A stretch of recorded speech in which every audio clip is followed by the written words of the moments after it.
I would say that solve in terms of the, aside from the lockups that he had, was like pretty good. I think if he didn't have those initial lockups during first 2 centers and the first few centers as well, could have been a lot better. Maybe in sub 20.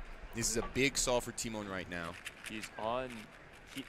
European record for him is not out of the question here. Yeah, NR pace. He just needs a 22 to be able to get that. Right, looking at here, Yao edges at 6, finishing. Okay. That's a pretty standard 9-second, Yeah. high 9-second centers. Finishing edge pairing at 16. Can he finish a 3x3 stage in time? Oh, he hit Olo parity. With a Fatsoon Olo and a G-perm for a 24. Ooh. Maddie right now locking in for a 21.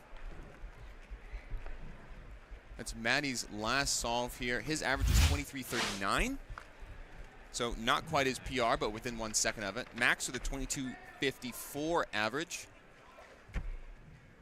Timon's best possible average right now, 20.42. He is on PR watch.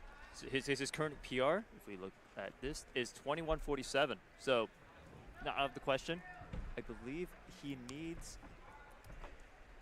a 22.8 approximately in order to make PR, which is also NR for Poland. Ari beginning his 4th solve here, warming up a little bit right before. Sub 22.88. Yep. For NR.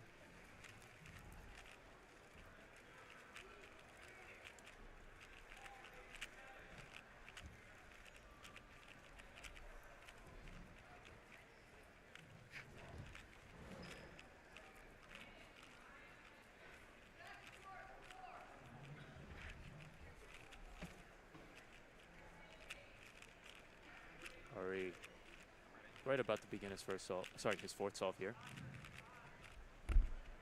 Doing his Olo parity avoidance tracking to see how he should proceed.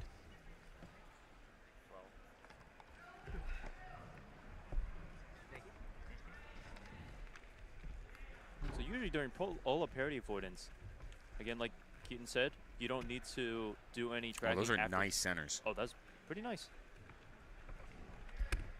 Usually during polo parity avoidance, you don't need to do anything past 3rd center, but oh no, he hit parity. Ari miscounting there.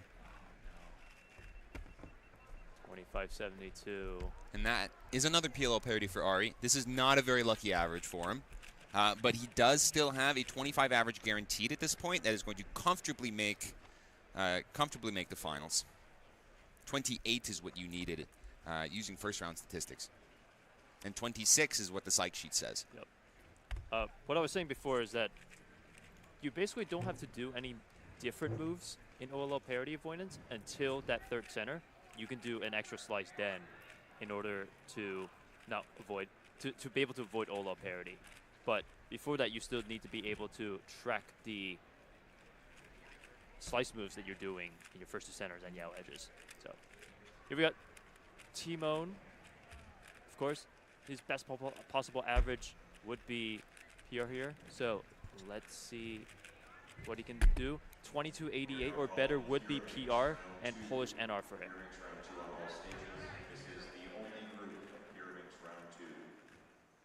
Edge pairing, finishing that at 17. No parity. This is the PLL parity, and that's 23.20 is not going to get him PR by less than by 1/10 of a second. 21.57 for Timon. It's still going to slot him very comfortably into first place from the averages that we've been able to see on stream, but getting caught with some unlucky parity on the last 2. Did a little fist bump at the end. I think he's like satisfied, but also feels like he could have done better. Right. It's this ambivalent feeling that you're gonna have in these situations. Right. So that's wrapping up 4x4 semifinals. Again, top 20 is going to make it to the finals for every event other than 3x3, which is top 16. We are going to sign off right now, and we're going to transition things over. Huh?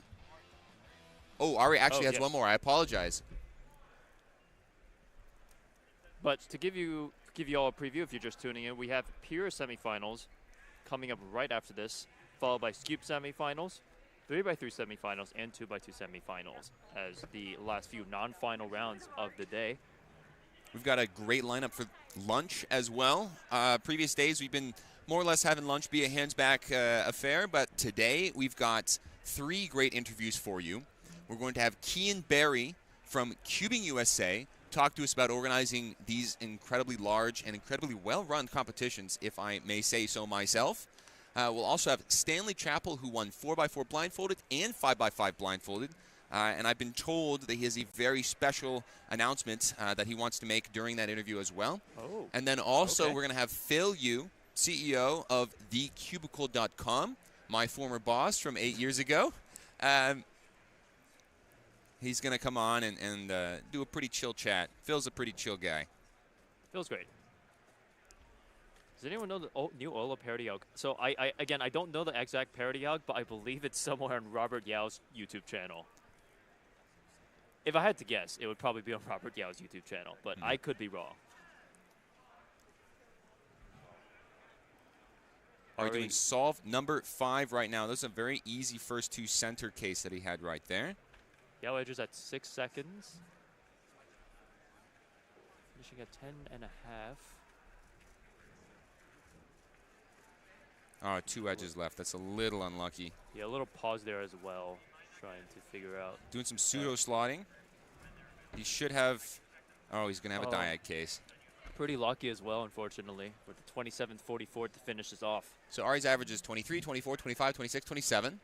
So we dropped the 23 and the 27, which means he's going to get a 26 average, which unfortunately is worst possible average, or 25 average, sorry. Worst possible average for Ari, but again, very comfortable into the next round. 25.64 average right there. I think most of our top cubers here have faced some tough luck here with the parodies, unfortunately. But maybe they'll have better luck in the finals of this event, 4x4. So now we're moving on to Pyramix. We're going to switch things over real fast to Manu and Zach Rydell. So they're going to take you the rest of the way up until lunch. Yep. We'll be right back. See you, everyone.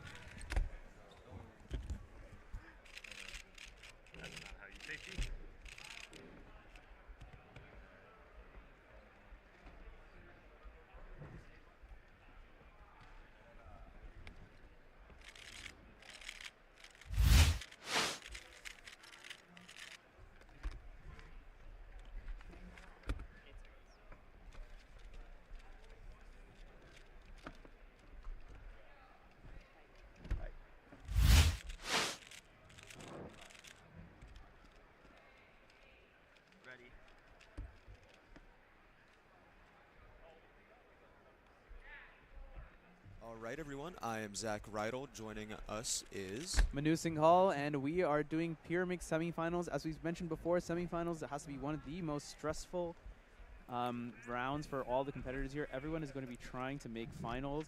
It's going to be wild, Zach. Yeah, it's going to be wild. We did just see Simon Kelm 195 during our commentator transition, as well as a 134. 134 sounds right. Something low 1.3 from Kyle Mead there. Here we see, was that Joaquin there? I'm pretty sure that was Joaquin. He just got, yesterday, was it? It was either yesterday or... I want to say it was Friday. It was Friday. The 1.99 Mexican national record Pyramix average. So quite impressive on his end. We're going to take you to the blue stage where we have Simon Kellum inspecting his second attempt. Yeah, exactly. And Zach, what do you think is going to be making finals here? Like, what time are we talking about here? Honestly, I think anywhere floating in the region of 2.5 to 2.6, I think is going to make it maybe a little higher. I'd have to recheck rankings from the first round. Simon Kelm, a 224. Seems pretty comfortable with that. We're going to see a replay of that here. Big red-blue block there. Quick flick, rotation. A little bit of a pause there on those L3E. Currently, we are seeing maybe an estimated 2.8 average can make finals. Simon not looking happy with that solution. Kyle Mead on the blue stage, another favorite for the podium. Third at U.S. Nationals last year in Pyramix. And off to a good start. Yes. 1.3, 1.6. This is really looking pretty good. Looked like he took a good advantage of that green-blue block. Definitely, definitely. Kyle is one of these competitors competing a lot in the Mid-Atlantic region, so I'm quite familiar with his solving. He is one of the most composed solvers I know. Maybe a lot of people here are nervous. Ryan Hughes, tip execution at the front. 256, still quite a good solve.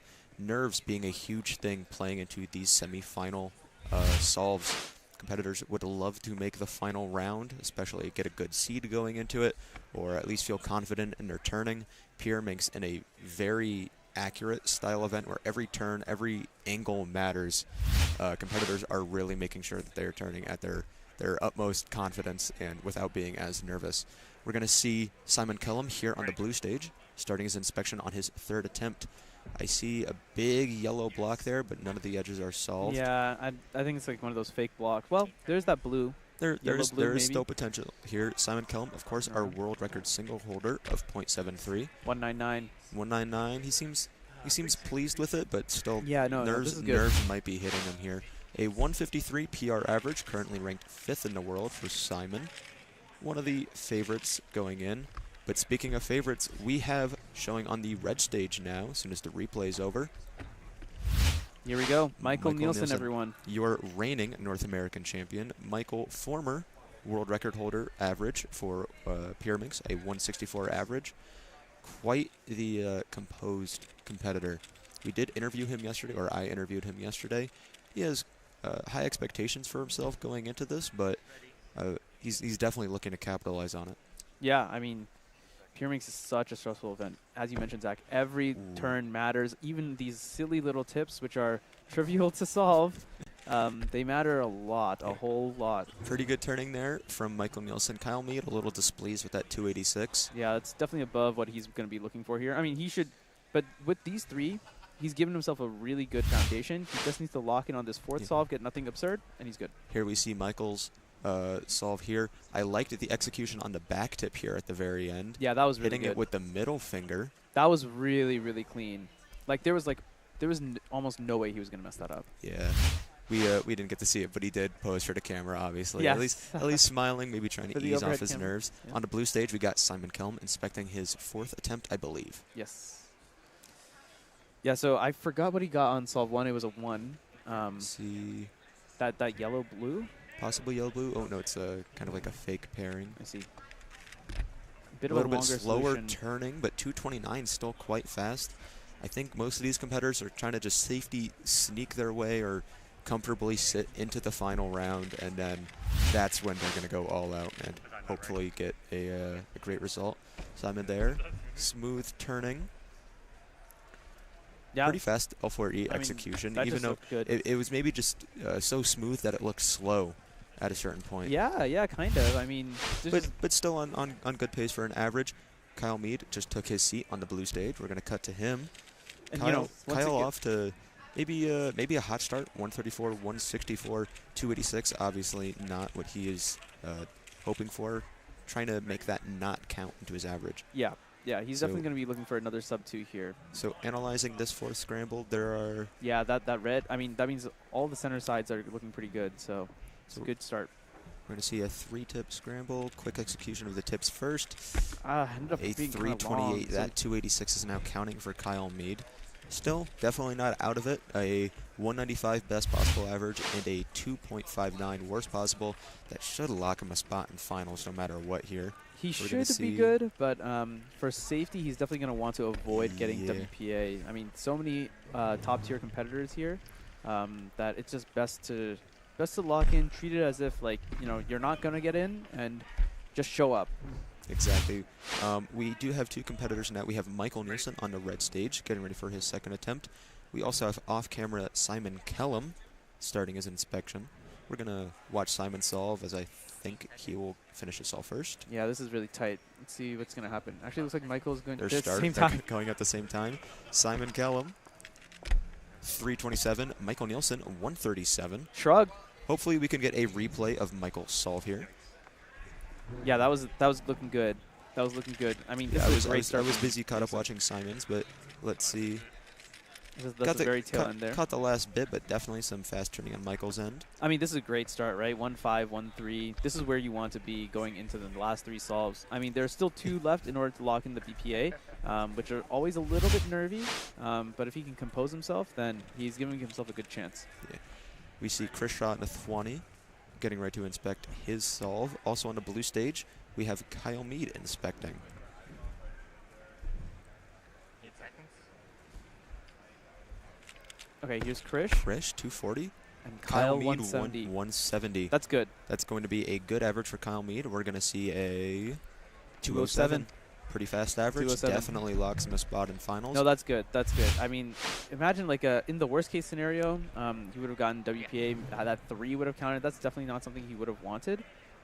Even if he was looking good to make it into finals with WPA, being able to go in saying, all right, I avoided WPA. I got 207. The job is done. Now it's time to really lock in and dial in order to win this whole thing. Oh, definitely. No, he had an excellent showing at U.S. Nationals last year, coming 3rd in Pyraminx. So definitely familiar with nerves. He's competed at a high level for quite some time now across several events, Pyraminx, Clock, 2x2 Scube. So definitely looking to see more from him. Stephen Wintringham here on the red stage, 239. Not only is he known for solving Pyraminx, but also making Pyraminxes. Keon Wilson, a 287 single. Keon had an excellent showing in U.S. Nationals finals last year. Sean Mack on the blue stage, Mid-Atlantic representative. Slow L4E, and it fell in Sean's lap. That's unfortunately a +2 penalty as he is touching it after the solve. That is a 649 for Sean Mack.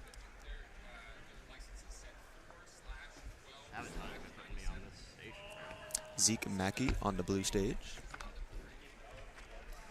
We're also going to see on a red coming up here shortly. Yeah, Joaquin Hernandez, Mexican national record holder. One of our lovely Mexican representatives at this competition. It is North American Championships after all. Yeah, I forgot which scramble this was, but this is the one that had good centers to start. I think we saw this one from Simon. Quick Alfari, he seems pleased with that 243 good. Single for Joaquin. I mean, that seems to suggest that his previous solves were probably looking good, and he's put himself in a good position to make it into finals. He seems quite pumped with that average, actually. That's good. That's good. Good to see. I mean, getting into finals is a very nerve-wracking experience, but it's also very rewarding because you can you can back yourself in like a pressure situation to get a solve that really is going to matter and count. If you're able to do that, then that's something that's really reserved for the top tier competitors. Definitely. We did see on that solve, we just watched the replay, very fast 2-flip execution from him. Good recognition. Executing at such a high TPS on Pyraminx is insanely impressive from all these competitors due to the awkward shape of the puzzle. I was going to say, yeah, it's very, very difficult. Very easy to accidentally over or underturn. That's either going to be a +2 or just straight up DNF. Brendan Dunnigan here, 185. Quite solid. Fast. He's smiling at it. Brendan also another top-tier competitor in sprint events. Michael Nielsen warming up for his third solve, I believe. Third solve that we have documented at least. Mm-hmm. Yeah, start off with 1-5, 1-3.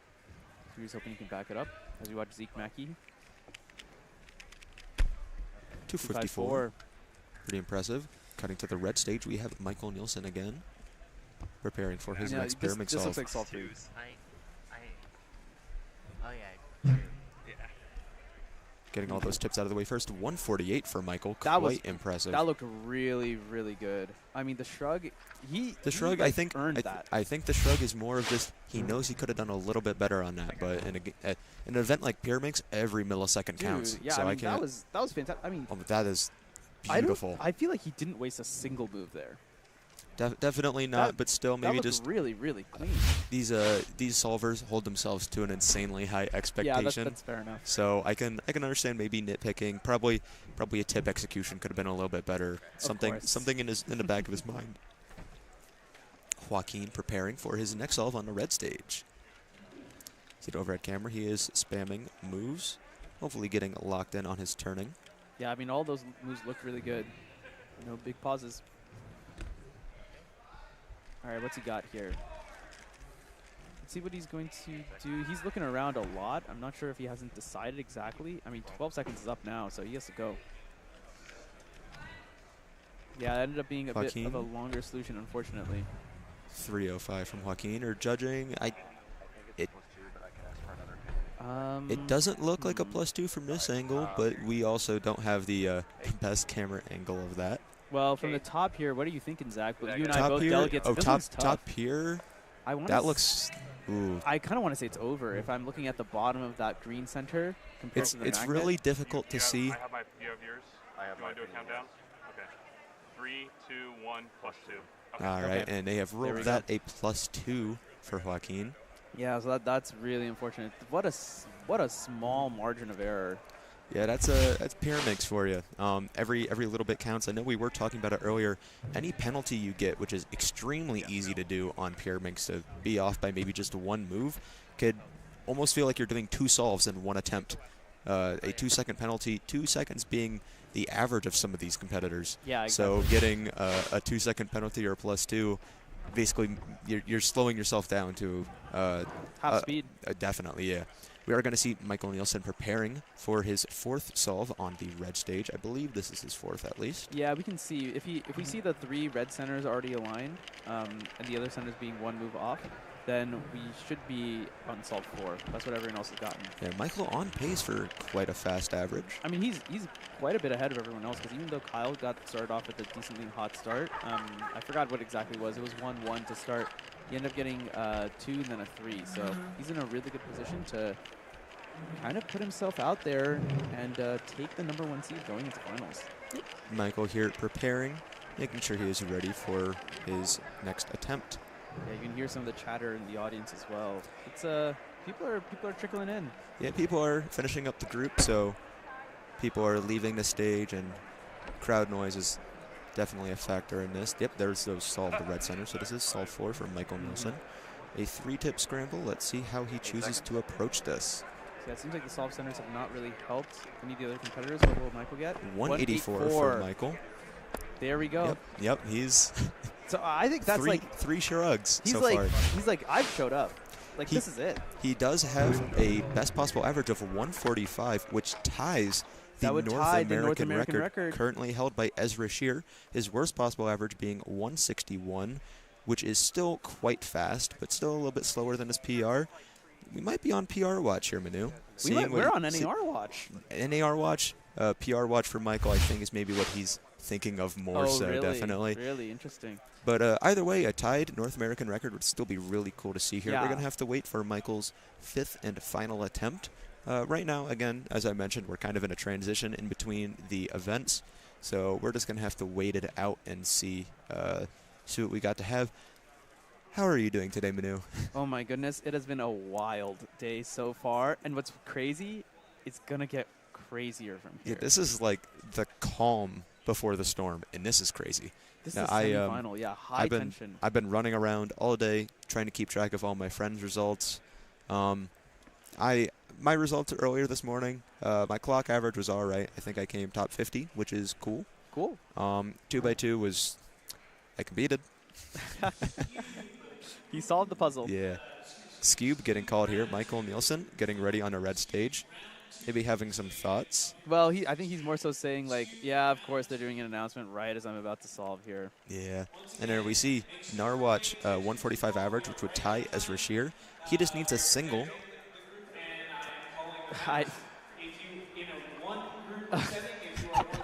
What is going on here, man? Michael Nielsen. He's having a good time. Michael Nielsen's quite possibly the...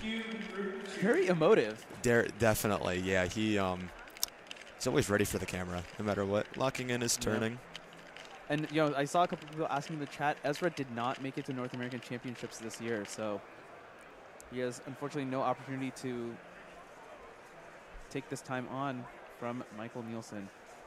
All right, let's see what he can get. Adjusting the mat a little bit to be closer to him. What do you see here, Zach?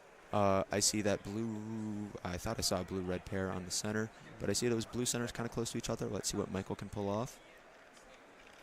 No, this is not going to be any. A 2.82 for Michael. Worst possible average, but still quite a good average. 1.6 something. I forgot what worst possible was here. 1.61. Yeah, 1.61. If he had, so if he had never competed before, that would put him at WR number 9. So that's a really impressive average that we just extremely fast average. Unfortunately, not North American record. But still, you win some, you lose some. Yeah, it happens. He still has finals. We did see an amazing performance from him last year, or not last year, 2 years ago, in North American Championships finals, winning that round as well as having the fastest counting single ever at the time of, I want to say 134 in that average, or 132. I talked about it yesterday in our interview. Make sure you can go back and watch that interview with Michael. It happened right in the middle of Scube round 1. Great interview. We're going to see transitioning here to Scube semifinals. Yeah, Scube round. So Scube, we might see some similar faces here in the top seeds, but some big names to look out for. We have Zain Kanani, Carter Kukala, and Simon Kellum, all of which amazing solvers. Zain Kanani, former world record holder in both single and average. Carter Kukala, current world record holder in single and average. And Simon Kellum, a high-class Scube solver. All right, we do have some replays of Michael Nielsen's pyramid solves before we get started with Scube. Let's take a look at his 151 there. That was laying somewhere in the middle of his average, I believe. I think that was actually the first solve. First solve. And there we go. Yeah, there's that reaction for the camera. It's a mini shrug, not the full. Just a mini shrug. That was nice to see. We're going to see Carter Kukala start inspecting on their first Scube solve. Another name I forgot to mention to look out for is Dominic Radici. Okay, so that looked like an NS case, and I'll explain NS. I'm excited to explain NS because I think I understand what NS is as of yesterday. Essentially, the way that NS works is the competitors will first build a layer. So they'll have like a center along with 3 corners that are solved correctly. And then from there, they were going to do one algorithm to solve everything else. That's all the other corners and the other centers. Yes, that is a method a lot of them are using. Some are also using EG2. I know Dominic Radici and Ash Black have been learning a bunch of those cases. So instead of solving a solved layer, you solve a layer with swapped corners diagonally, giving you a whole other set of scrambles to maybe look at. Yep. We're going to see Ash Black here after Dominic Radici's 205. Ash getting 224 average in round 1, putting them in 3rd place. Yep, 3rd seed coming into this. So Quick's execution, 196. Yeah, another pause. So whenever you see that pause, that's going to be an NS case. Yeah, so some of these Scube solvers will be one-looking their solves, but if not, after they build their layer, they're going to pause and quickly recognize what case they have. We're going to see replay here, so you can see that the layer built there. Did we even see the layer built? I think Ash canceled a ton of moves into an alg. Yes, exactly. Scube having 4 axes of turning, very popular for for moves to be canceled into the alg there. Here is Zain Kanani, former world record holder for Scube. Reigning North American champion, locking in his turning. I did talk to him about it yesterday in our interview. Make sure you go check that out. After this stream, of course. Yes. Definitely after all the excitement here is done. I do see a yellow block and a red block. 224. A little sloppy execution there, I want to say. He seems all right with it, given the circumstances.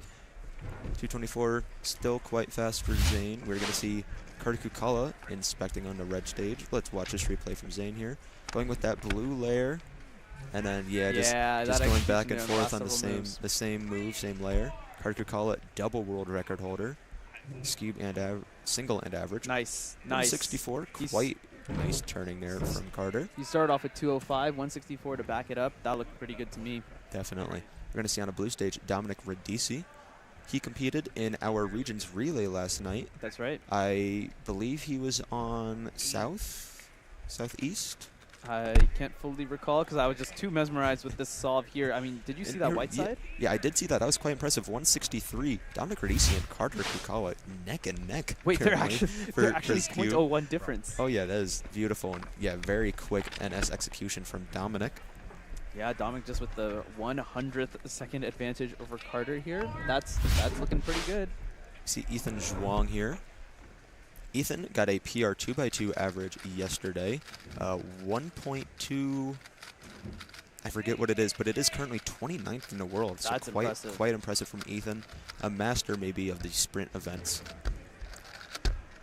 Zane practicing his turning before the solve, making sure he's turning consistently. I see that big white center there. Zane's maybe going to look for continuations off of that. He found something that he liked.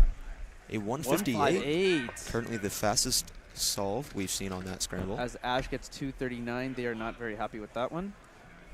I mean, understandably so. We've seen 3 incredible solves, 115, 2 16s.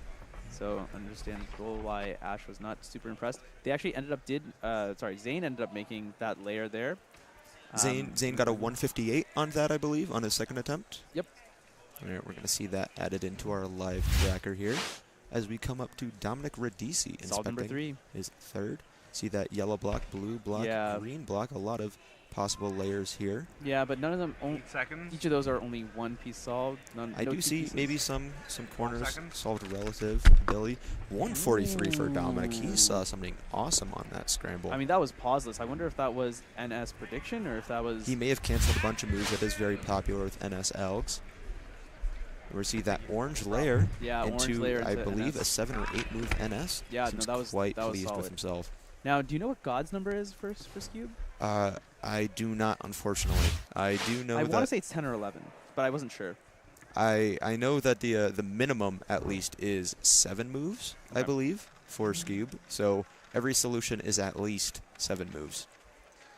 Looks like there's a lot of fans in the chat. A lot of fans for Zane, fans for Dominic. It's good. Seeing some familiar faces as well from the Mid-Atlantic region, always nice. Kurt Kukala starting this third. Did not find the same solution as Dominic. A 334 Zane. 211. Not sure if he also found the same solution, but still on quite a good pace for a nice average. Yep. I mean, projected going into the finals, Scube was looking like 270. I have some information from some Scube solvers that that's usually not the case. Competitors perform quite worse than their PRs. That should really be looking more like 370 instead. So, I mean, but all of our top competitors are well within that threshold. Even the 270 that was set based on PRs. All right, Dominic Radici going up for his 4th Scube solve, I believe. Very fast, turning a 152. 152. This from is Dominic Radici. Let's see really, what really his best possible and worst possible averages are. Let's see. Are you able to find a calculations menu? Yeah, let's see. So best possible is 153. That is 0.01 away from the world record. From a world record average. A 173 average, still quite fast. Dominic Radici may be on PR watch. His PR is a 161 average. Yeah. So we're going to see something from him here. We are going to show Zane Kanani preparing for his 4th Scube solve. And meanwhile, on the red stage, Ash Black getting 243. I don't see a whole ton here. No, this is a no-bar scramble as there's no paired corners to any centers. Zane, 224. What was that? What was that NS? That looked really good. It looked like just sledge, but an incredibly safe turning execution. Let's see if I can pinpoint what he did here. Yeah, this nice slow-mo for us. Making sure every turn is smooth. Yep, that is just sledge. A very an advanced case, not even an NS, or still it's an optimal solution, but 224 on that, quite fast. We see Carter Kukala getting ready for their 4th solve here on the red stage, as well as Dominic Radici getting ready to sit down on the blue. 157 for Carter Kukala. 157. 557 would have been a disaster. But I mean, yeah, Dominic Radici getting ready to inspect. I see, big block. Is that green? He's ready already. A 107! That is 2nd in the world for Dominic Radici. A 153 average. Absolutely impressive showing on that. Wow, he crushed it. On that a 107 single as well, quite fast. Not his PR, but an amazing showing from Dominic Radici. Likely going to be 1st seed going into Scube finals. Yeah. Dude, you got to feel good about that. Oh, amazing turning there. 107. That is impressive. Dominic Radici now second in the world in Scube. Yeah, congrats, man. That's huge. That's huge. If it weren't for the world record holder Carter being an American, that would have been the North American record as well. That's wild. Impressive to watch. I'm stunned. I'm so sorry. Cool that we got to see that I on was the definitely stream, expecting man. some high level results here from these competitors. Again, we have first through fifth in the world, all seated and competing in Scube at this competition. So Yeah. impressive. We're bound to get some good result. Well, the thing is, if Solve 5 is that good, we still have Zane and Carter to come. Let's see. Could see something magical. Let's see. Does Zane find it? I see a big yellow layer possibility. 129, but seems like it was kind of maybe a safety. That's going to be best possible. A 198 for Zane Kanani, sub 2, still quite impressive. I wonder if he just wanted to avoid a +2 situation there. Yeah. Scube very easy So to +2. it looks like maybe a red layer canceled or into a very smooth NS there. Yeah, very impressive Scube solving that we're seeing here. That was sick. I'm not sure if we maybe missed Carter's fifth solve. We're going to find out. Well, it looks like everyone else is wrapping up, so I'm leaning to say that we probably ended up missing it, unfortunately. Yeah, it's all right. We are going to see after this 3x3 semifinals as well as 2x2 semifinals, oh my goodness. which there's going to be a lot of names competing. 2x2, we will 3x3 first. We have Max Park, Timon Kolosinski, Luke Garrett, Luke Greiser, Brian Johnson. I need my sheet. Dylan Miller. I need my sheet of all of our key players. Here we go. Carter's last solve. Everyone. Let's see. A 175 best possible average. I mean, that's really good, too. That does guarantee, though, that Dominic Radici is first seed going into finals. Yep. Let's see what Carter can pull off on this scramble. Seeing, a very big yellow layer there. What can you do, Carter? 125. 125, that's okay. It is okay. not over the halfway limit, so no penalty to be applied there. 1.25, best possible average. 175 for Carter. That is the best possible average, as you mentioned. It's going to be second seed, I believe, going into finals. Quite an impressive showing from Carter Kirkall. Let's get one replay of that. Yeah, solving that red layer and canceling into an NS case. Interesting. Extremely impressive. We are going to see on the blue stage as we're wrapping up the round, Quinn Maloney, I believe. 166. He seems happy with it, too. It's all for him. Seems like quite the nice scramble. Yeah, indeed. I mean, Dominic performed incredibly well. We saw Carter do well. Zane got BPA. I think it is. Good job, buddy. Thank you so Maybe much. Hoping for you. Side story here, Yeah, absolutely. Go Quinn thinking, does that make finals? Which is quite nice to see. Yeah, I mean, it's always exciting to actually be in that conversation, to be eligible to make it into finals. It's stressful as well. 307 average. He seems quite pleased with it. Okay, yeah, that's very solid. Sorry, Jeremy. Ash Black here on, I believe, Scramble 5. Let's see what Ash can get. Yep, same solution. 169 best possible average, a 214 average for Ash Black. We got a ton of BPAs here, and I think one thing that's going to be really critical is as the competitors get BPA, that's going to be a +2 for Zach Rubio here, SoCal native. A 930, he's taking it in stride though. I saw him off stream. He was fumbling with the first couple moves, and it's. I mean, once you mess up your first few moves in a sprint event like this, it's kind of all downhill from there. Yeah, I mean, dude, Zach is like always such a great face to see in the SoCal competitions. He's just always smiling, always having a good time. He's like really bringing that energy. So. I believe that's my first time seeing him, but I already like the kid, especially his name. You know, gotta love a fellow Zach. That's true. Yep, we are transitioning in between the next few rounds. Competitors are filing off the stages as we're going to get started with 3x3 semifinals shortly. Manu, any predictions for 3x3 semis? What are you looking forward to? I don't think it's even possible to predict anything at this point. All of your predictions are just going to get blown out of the water. I mean, Timon could get a sub-5 average again. That would be his third sub-5 average that he got in a week? What? Yeah, way too much. Here we see second round results. Timon Kolosinski, of course, first seed with a 538 average. Dylan Miller, 539 average. I remember I was watching just behind him in the commentator area last night going into his fifth solve. Dylan Miller on a hot streak, definitely. Going through the rest of our seeds, Luke Greiser in 3rd seed, Max Park in 4th, Matty Hiroto and Naba in 5th, Cal Santucci in 6th, Dominic Radici, as we just saw with Cube, in 7th, Ben Zhao in 8th. Man. Maybe a name missing here. We are missing Luke Garrett in the top 16. That's right. As looks like Brendan Dunnigan just got 117 on that same Scramble 5 as well. Quite impressive. I don't know if that is his PR single. I'm going to check real quick. There are so many amazing competitors that it's so hard to keep track of everyone's PRs. Yeah, there's too many numbers to keep track of all at once, but still quite impressive. A lot of competitors also, we were just talking about Dominic. Brendan is another one of them. So many guys who are two-way, three-way, four-way players, just so good at a huge number of events. It's seriously impressive. 2.6 average? Holy. Wait, can you take a picture real quick? 2.6 average. Brendan seems quite happy with that. Yeah. Let's see our shot from our mobile cam. Nice wide angle there, smiling for the camera. Yeah, there we go.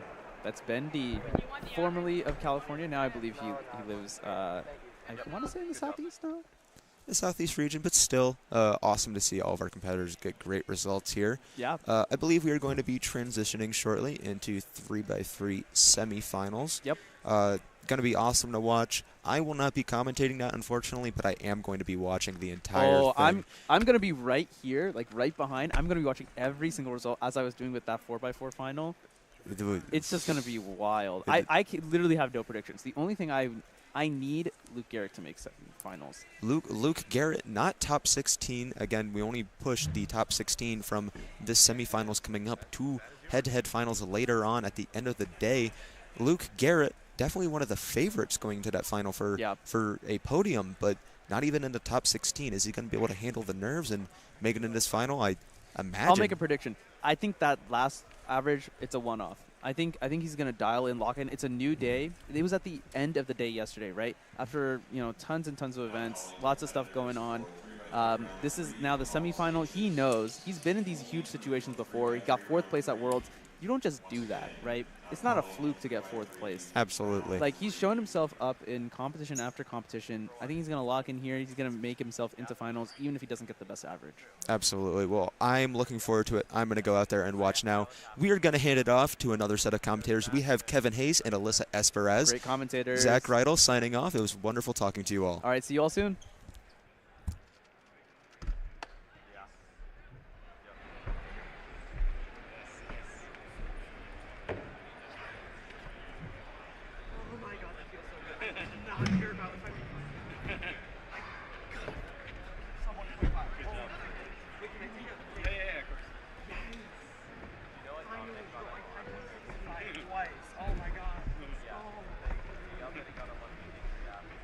Burnaby.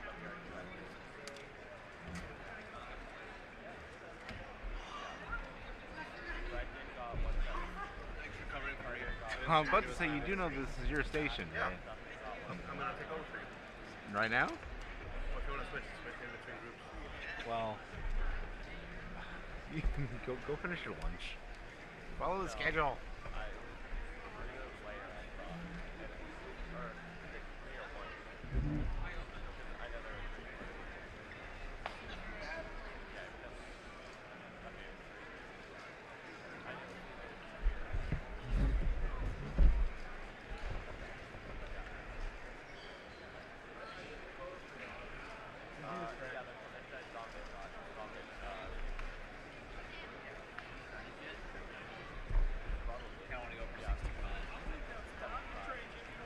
No, I just need a stretch. I'm old. I need to stretch these bones.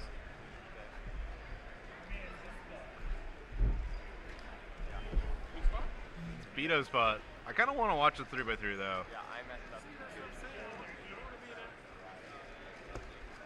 I averaged like 4, but my average is 5. This is a good shot. I still get to see it.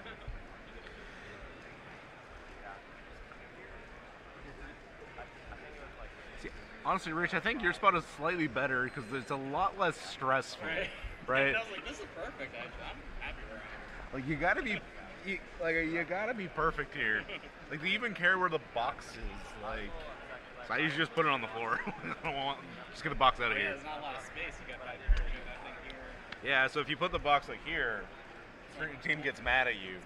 So you want to put the box like under the table. You want to like, you barely want the pen here. Water bottle? Nah, absolutely not. Keep on, put it on the floor. Be dehydrated, like. Yeah. Just put it over the camera. We should have one of Welcome those, like, back. We are at Rubik's WCA North American Championship, and we are about to get set for what is possibly the most intense round of the day. Definitely. This is the heartbreaker round.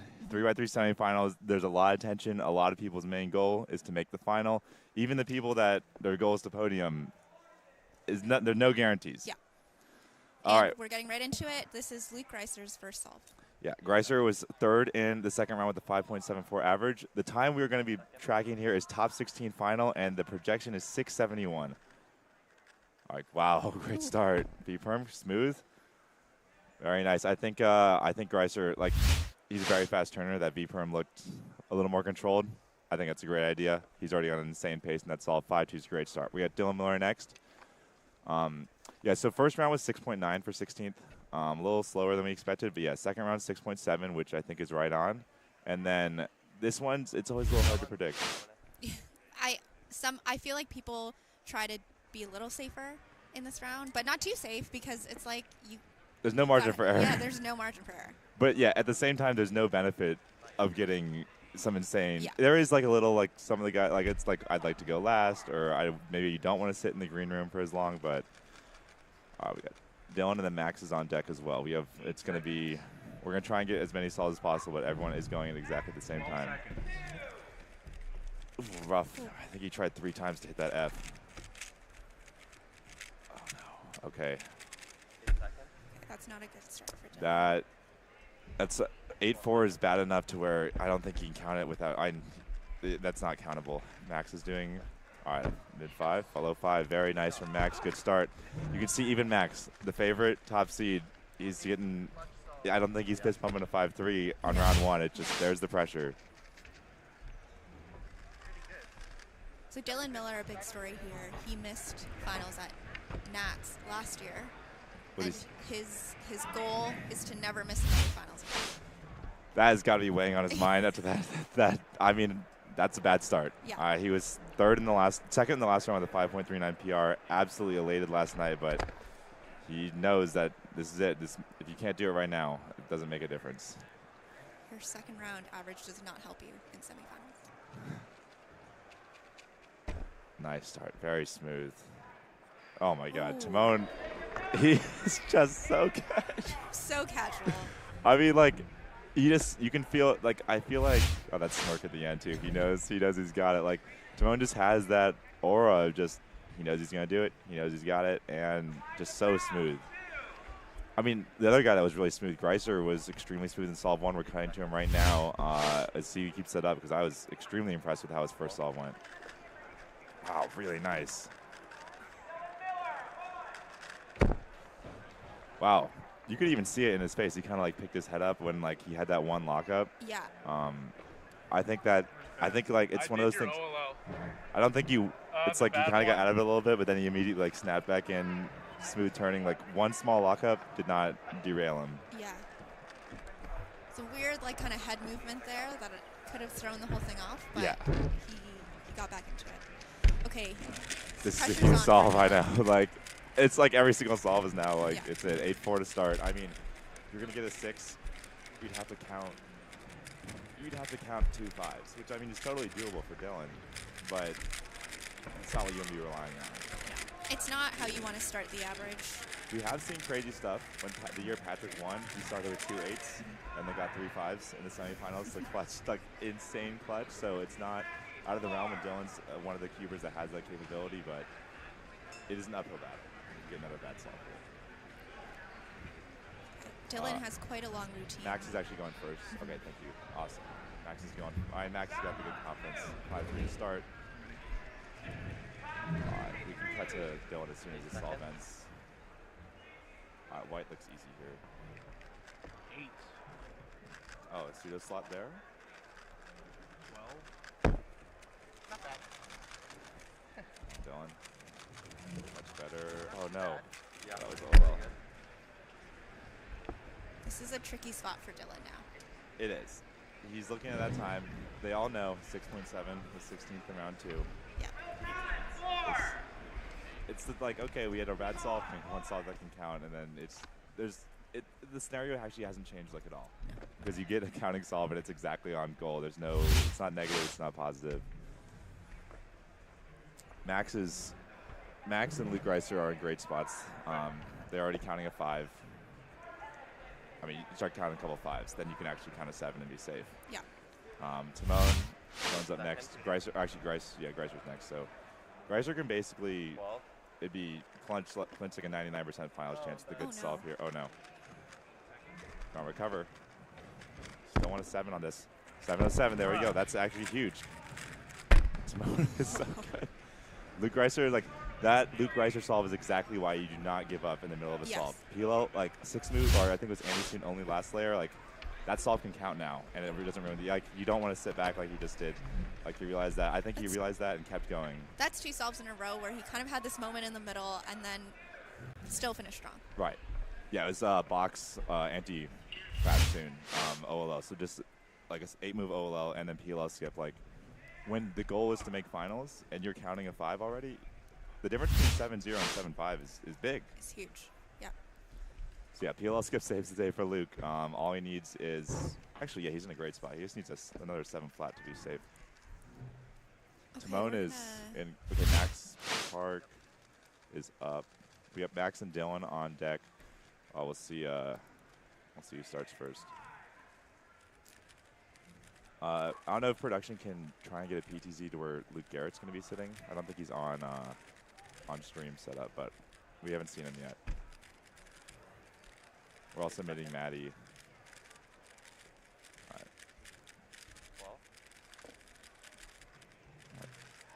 Good smooth stuff. Great turning on that one from Max. 6-0-0. Max now, he can count a 7. He seems like a 7-5 to be safe for finals, so absolutely great spot. Dylan, this is the mental prep right here. I feel the nerves coming off of you. I was rooting. He was so happy yesterday. I know. He was so excited, and it's such a big high to miss finals to be such a whiplash of this is it. He doesn't really do it. He's not a big secondary event guy. 12 seconds. Better start. We can see the nerves here. Yeah, he's really nervous. That might be. Oh no. All right, that's a good type of reaction though, because it is not over. Maddie's up right now. He got 6.2. Unclear.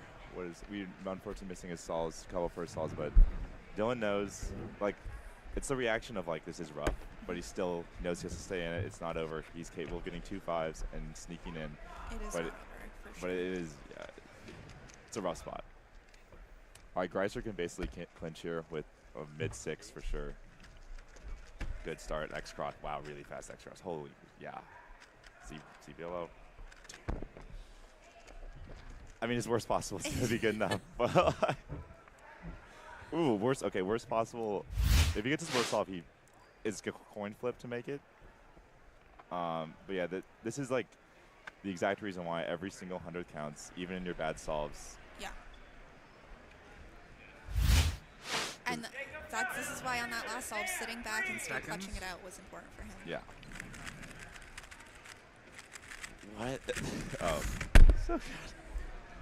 I think that Greiser did a really good job kind of having that first negative reaction and coming back. But also there's a little bit of a difference even there's another level of you don't even if something bad happens and you know it, but you just no reaction whatsoever. Yeah. Because that would be the difference of Luke having a worst case 6-6-9 versus a 6-4-9 right now. Totally. Okay, Timon is basically, Timon, he's counting a 5-0-5-1. He can count an 8 and make it, so he's basically safe. We got Max and Dylan. Dylan is up against the wall now. All right, Maddie, we have an update 6-5-9, 5-7-3, 6-2-6. In a great spot. One more good solve will clinch that for him. Hopefully we'll get that on stream, but Max is going to clinch his final seed with anything reasonable here. And then Dylan Miller's on deck with one of the biggest solves of his career. 8 seconds. 12 seconds.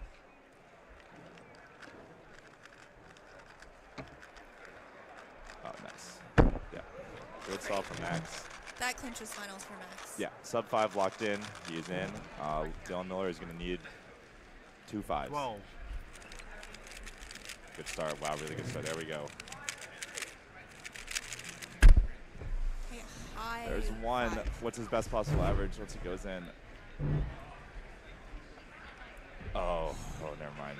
He's going to need 2 mid-5s. I don't think that's going to be, I think even with another 5, he's going to be probably unlikely to make it, but. All right, Maddie got 7.3, so Maddie's worst is looking like a high 6, kind of right on the line. Same with Luke Reiser, but we'll see what his last solve is. These last solves are big for Greiser and for Maddie.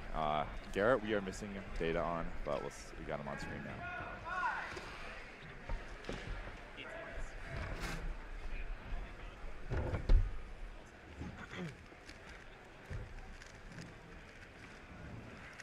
CBLO. Yeah.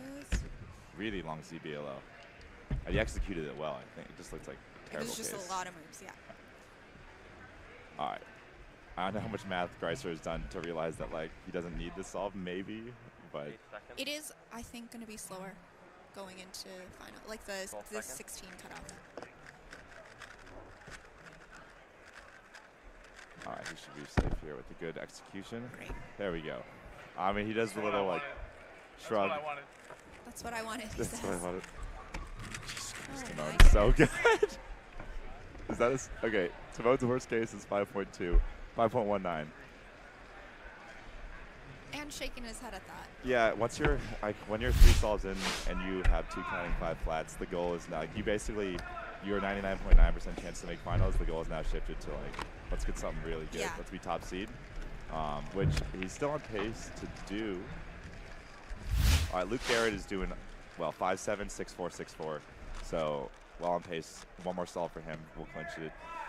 Dylan is praying for a 5 and a lot of mistakes from the other competitors. Yeah. All right, we got Max. Max is already in. Worst case 5.9, but he can improve his seating by a little bit. He cannot catch Timon. I think Timon actually might have locked up first seed already. Wow, nice. All right. Some fist pumps for Max at the end of the average. Best possible average. Yeah. Always happy with that. 566. That was. Wasn't that Felix's? Like the ridiculous. It was 566 was his average record. A really, really fast one. Maybe I forgot. You would know it better than me. So. All right. We got Luke Garrett on PTZ1. He's going to clinch a finals appearance with a 5 for sure. And there it is. Yeah, A-perm 5.3. He knows it. He's in. Luke Garrett is safe for the fans at home. We got Dylan. 12. All right, easy start. Unfortunate end for Dylan.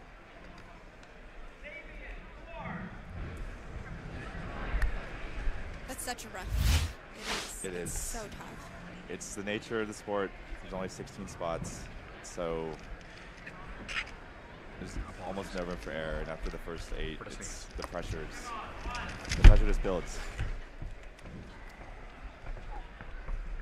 Someone who expects to make it will always miss it. Yes, and it's just like we mentioned for Dylan, a huge reversal from last night, where second seed PB average on top of the world to this in the final.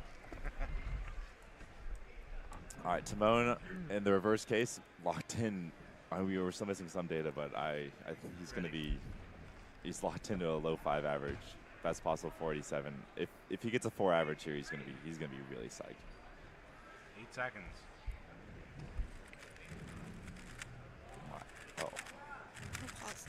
Away. Oh my. Looks like a 5-0 average. Yeah, wow. Extremely nice work from Timon. 5-0-2. Yeah, I mean, I think he's even kind of like surprised by how well he's doing. That like the happy laugh. #1 seed, bro. What am I doing? I know, you can hear him. Bro, what is he doing? He cannot be stopped.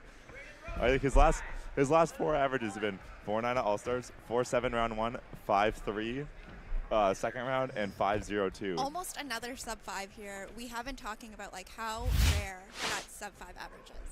There's less than 50 ever in the world. It doesn't seem to be quite so rare anymore. I mean, listen, it's still special. It's still really I don't special. want to ever blink at it because I know it it's crazy. Like I mean, even then, we're talking about how amazing this average was. And it was 5.02. Like it's still like even eluded even like one of the best performances we've seen in this competition. Garrett, victory lap here. Obviously has a great chance to improve his standings. His average is nothing crazy for him. I think he's locked into a low 6, but he can get mid-5, I think, with the best solve here. 12 seconds. Yeah, it's a great spot for no pressure. Solid stuff here. Tough execution on that, but 6.17. Oh, great. We have Luke's stats. Oh, yeah. So he's got 6-1. He'll be probably like fifth to 7th seed going to the finals. Yeah. And I think, he actually talked a little bit yesterday. A lot of them have talked about that green room pressure and actually not wanting to be in there for too long. So he might be happy with that mid-of-the-road seed. Yeah, I've never been – I know Felix has talked about, like, when it's just you and the last person, like, I feel like it'd be kind of awkward. Well, yeah, I mean, who was I can't remember who talked about it, but they were talking about last NAC. Firstly, in the green room, they did this really fun, like, relay video when they were all in there. Oh, yeah, I don't know if you've seen that one. I saw it. And then, but they talked about, like, getting down to the end. I think it was Luke, Garrett, and Maddie. Yeah. And they said, like, we didn't talk to each other. I think we didn't say anything. I think that's totally fair. Like, when everyone is there, it's a little less, like, it hasn't really started yet, and not everyone is actually trying to get first. Although as we get more competitive, everyone is kind of trying to get first. But, like, older times, it was like the 16th seed is like, or at least there's a couple people that like PB'd to make finals and are just really psyched to be there and are just gonna go out there and do their best. And there's no bad result, but like getting down to those top 4, top 6, it's the tension's a different situation. And yeah, Luke Reiser's talked about this where everyone's friendly, but everyone's really competitive. I mean, that's why they're here. They all want to win, and so.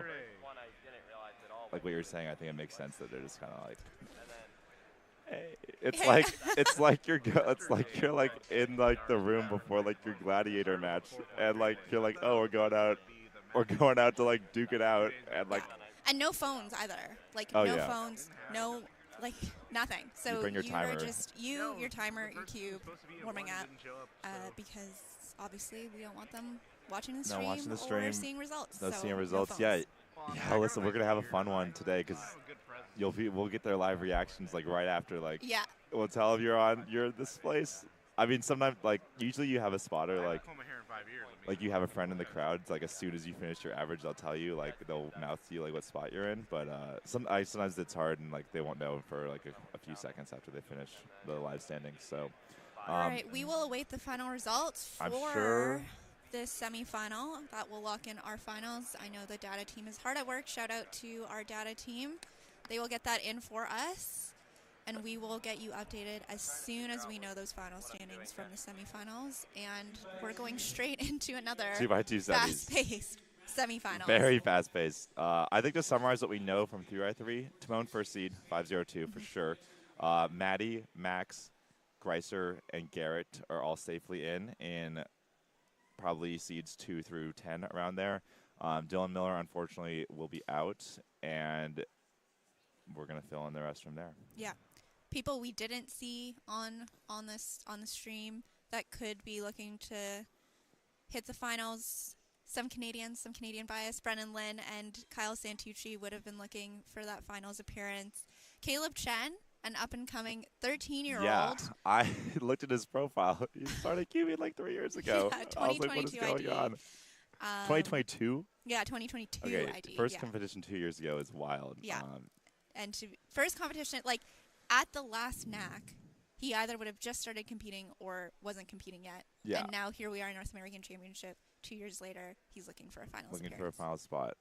Max Shaw also looking to repeat his first round average of his 5.7. So we will. We're waiting for results from live team. Maybe our field runners will hear stories and get back to us. But and Nam is out there somewhere. Yeah, we didn't see him. Nam is out there in the wind. He did his solves. Nam is really. like smooth. I feel like he does well in these semifinal spots. Like his entire style is very subdued and relaxed, and like I feel like I don't worry about him like making a final. Yeah. Like maybe it's uncertain how he's gonna do in the final, but I think he's very okay. Zayn Kanani's on for 2x2 semifinals. Obviously top seed where you are. Great start. We love the sub. That yeah. I mean, you're never mad about a sub 1 in your semifinal. All right, so 16th or 20th. It's actually 20th seed for 2x2, 1.86. Let's pull up round 1 as well because we want a couple data in round 1. It was 1.81. So sub 2 yeah. for sure. Sub 2 for sure. Yeah, I think we can safely say if you're over 2, you're out. I think to be really safe, we want under 1.7, and between 1.7 and 1.9 and 2.0. 1.9 is probably also out, but between 1.7 and 1.9 is probably going to be the cutoff. All right, so we're watching. Yeah. This is Joaquin from Mexico. Little fist pump there. Happy with a 1.6 start. Interesting. I think and that's just kind of indicating a little nerves because 1.6 is, while good, is not. It's not. I used a 1.46 average from the previous round, and 1.6 is going to be on the line. This is Curtis Chai, who was the first seed coming into the semifinals. He beat Zayn by 0.01. Obviously not the greatest start. Interesting that seeds 1 and 3 got 1.6 and 1.7, and Zayn got a 0.9. Yeah. Zayn is no stranger to this pressure. He performs on big stages.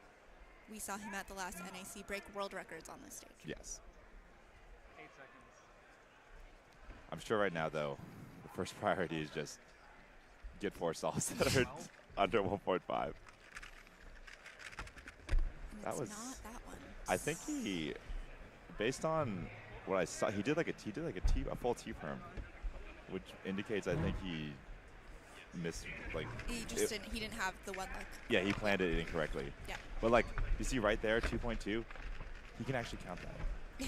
Like that's why it's really important, especially in these semifinals, when you are a little bit ahead of the curve, is that you power through the bad stalls because you don't know what's going to count.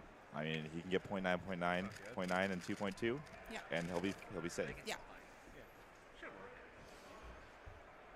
That was Michael Nielsen. 1.4, good start. Oh yeah, we got Joaquin here, right on pace for finals, but 8 nothing seconds. good or bad yet. Nice. 0.4. Trending in the right direction. It's kind of crazy how terrible speed sex is. Oh, we got Curtis up for seed. Yeah. 8 seconds. Oh, thanks, Calvin. Ooh. Also definitely, that was clearly not a one-look solution.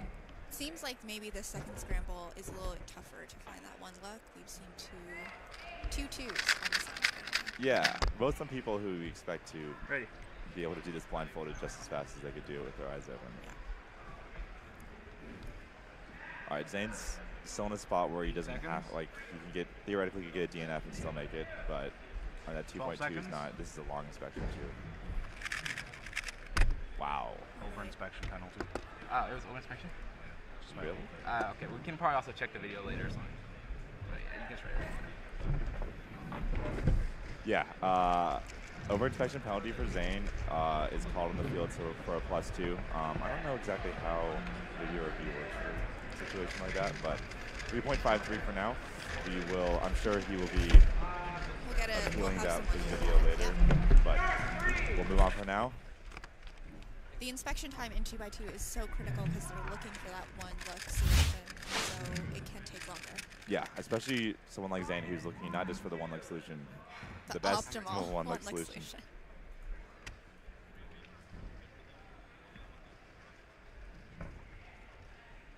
8 seconds. His third stall is definitely giving people some trouble. Okay. We're seeing a very consistent average so far from Joaquin. Yeah, 161, 1.4, 1.6. The second one, I think his second stall was 1.4. So he's in a totally fine spot if he gets best solve, which is, I think, very doable at this point. 1.4 is not actually that crazy or anything. He'll be safely in the finals with the 1.5 average. There's Dylan Boneback, was our Square One North American champion. Zane is definitely in a, like, from his perspective, I think a very interesting spot. Like, with a, like, he seemed very confident immediately upon finishing that solve with the +2 penalty. He's like, oh, we'll check. Yeah. Like, but so you just have to put it out of your mind. Every Yeah. solve is completely independent. Yeah. You want to just be like, oh, yeah, we get that +2 count, and it doesn't matter. 8 seconds. So it's much. Here we go, a low one. 1.06, like, yeah, like we said, Count. 1.06, 2.27. Right now, our best possible average is 1.43 with a kind 2.2, which means to get a 1.6, 7 times 3, he needs a 1.4 on this next solve, which is for him absolutely no problem, even on the worst scramble. Yeah. I guess maybe the very worst, it did look like the execution on that 1.5 +2 was very solid, so maybe the very worst scrambles are 1.5, but even that would probably be safe enough. Very smooth solve from Luke. 8 seconds. He seems pretty pleased with that so far. It looks like his average is on pace. Joaquin is, Yeah. he hit a 1.4x on one of his, still think you're doing second really good. solve. Thanks. He's in a tight spot. His worst possible average is going to be high 1.6, which, as we said, is right on the line. So we'll have to see. He could theoretically be safe with the DNF, but he knows, as basically actually said, that it's not. You don't want to be sitting refreshing WCA live every 2 seconds, like praying until you see your name. Okay, we've got Zane's final solve coming up here. And even with that +2 penalty, even if it stood, he could. He's in a fine clinch it spot. here. Yeah. I don't think we've seen anyone do this scramble yet, so we're not quite sure exactly how good it is. There we go. All right, that's a face of relief. It's going to be 1.5 second average. He will not be a top seed, but 1.54 average, unless something insane happens. Which I don't think these scrambles are. They didn't seem to be very good. Yeah, I don't think we're going to see anything wild here. Yeah, we didn't take into account that 2x2 is very scramble dependent, and so the time it will take to make finals is not just. It is dependent on the set of scrambles that we have. So, but these two, yeah, based on people's reactions and the speed that we've seen, does not seem like a good set. Okay, this is Joaquin's Final solve. Can we switch to Walker? 8 seconds. Good execution. There we go. That's puts him in a good spot. yeah, high 1.5, 1.58 average. Yeah, just as what we're seeing. Looks to be not the greatest scramble set. A little slower round. We should be safe with that, but we will obviously have to see as the results come on WCA Live. No problem. And we have Garrett with what is likely his 4th or 5th solve. He was pretty happy with a 1.4 on the last one, which indicates his average is going well. Definitely on pace to final. Yeah. He's looking to climb into the finals. He was the 24th seed in the second round. So, you know, and this is something. I mean, Luke Garrett's an all-rounder, so yeah. I think in a lot of events he's looking to be in the finals. This is a big day for him because he's like the small event all-rounder. So he, like Sunday afternoon, like he doesn't really his Friday night's not too busy. Yeah. But his Sunday afternoon is extremely busy. Stream station sabotage. You know it. Yeah, he's probably got like 50 solves to do today. Yeah, yeah. Whereas some people are putting down 10 of the best solves for them today. Very nice. 1.4. 2 1.4s. He seems honestly that was like he looked a little tired. I think he's probably like you got this hour break for lunch. You got to use it because there's no stopping. Like even if you aren't in every final, you got to use every second to mentally prep, physically prep for the next event. You got to go to lunch, clear your head, and get ready to go. All right. Curtis is happy with that. Yeah, I imagine we're missing one solve because he seemed happy and it looks. Oh, he's doing the math. His average is definitely over. He seems happy. Oh, we got Maddie up too. I don't think this event's too important to him personally. No, definitely. We saw a 2x2 solve from Maddie earlier today. Oh, What? And, you know, Maddie is not I think E3 looked that. contending for a podium in 2x2 by any means. Yeah. He's definitely just likes. I think more than the average top solver, he likes just getting reps on stage under his belt, and he has the right mindset of like this. We're not expending effort. We're just getting experience. Yeah. And it works well for him. He competes very well when the lights are the brightest. Yeah. All right, we are wrapping up. We checked 3x3 semis live results because. Yeah. Oh, they haven't started entering yet, actually.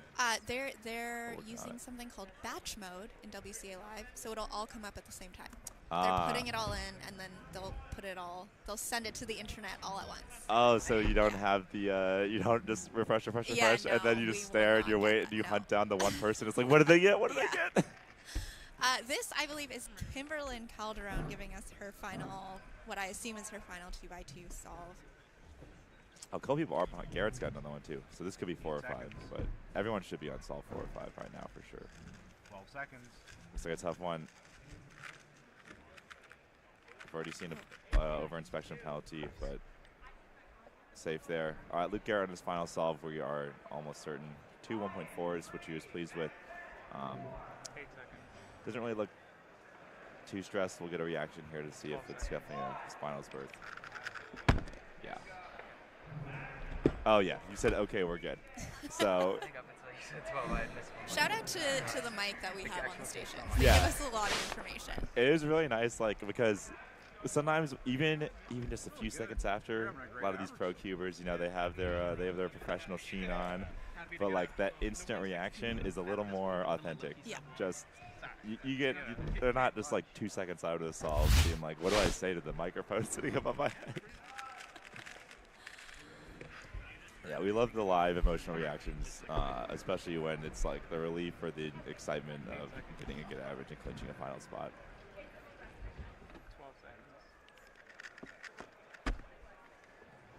12 seconds.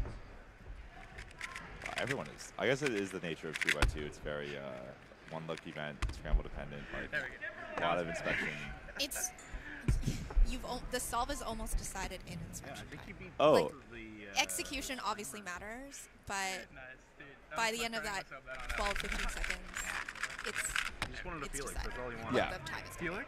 We were discussing that the very short events that are one-look now, it's interesting because You wanna go style, the mental and the physical are completely separate. Like even in blind, you do the memorization, but you're still generating. You're thinking while your blindfold's on. Or 2x2, there's no thinking once the timer starts. It's all done beforehand. It's like one of the unique events for 2x2 and Good luck in finals. Cube. Yeah. Pyraminx is getting there too. Yeah. Is it not actually? I think it's It's one look every time. Yeah. The best of the best are one looking Pyraminx. Yeah, there's a little bit of I think 2x2 is the one that's the most common to be like more people can one look at every single time, but the other events at the super top level are as well. So it looks like we have wrapped up the morning events. We will await those results to go in. Yeah, as soon as these are the most hotly anticipated results of the day. As soon as 3x3 and 2x2 results are online, we will be getting. We'll have them on stream. They're not all in yet. They're not all in yet. Okay, so they're not all in yet. Oh, okay. Notable names though: Max Shaw, 727. He's going to be out. Chris Sun is currently first with a 653. Obviously, will not stay there. But Zayn Kanani is 768. He's going to be eliminated. Those are the most notable. Jerry Yao, Brian Johnson. Brian Johnson's 678. Jerry Yao's 729. Yeah. So. Well, those results up on screen as we get them.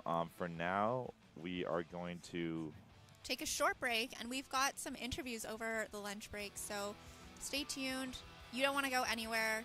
Yeah. Finals will be coming up so fast, so please make sure you stay. Yeah, we'll be streaming all through lunch with some variety content, so while we're taking a short break here, it will not be the lunch break we've taken in the past. No. It'll just be a couple minutes while we switch out to get some interviews going. Yeah.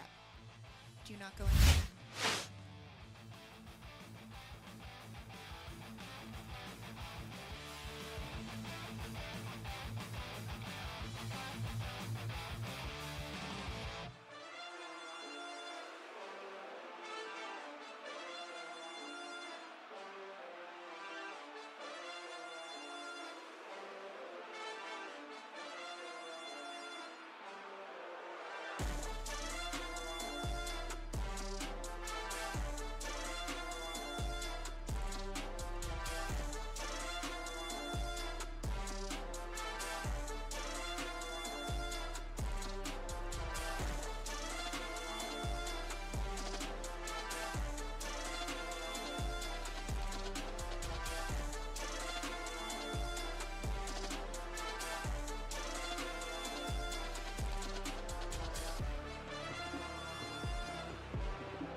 All right, hello everyone. We are currently at lunch on Championship Sunday here at Rubik's WCA North American Championships 2024.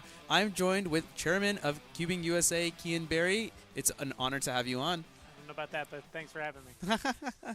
All right, so we're just going to do a short interview during lunchtime while all of you are enjoying lunch and while we have a little bit of lull in the action so we can get a little bit deeper inside Cubing USA. First of all, Kian, tell me about how this weekend has been so far from your perspective, organization-wise. Yeah, I mean, it's gone fairly smoothly. We've kept ourselves pretty much on time.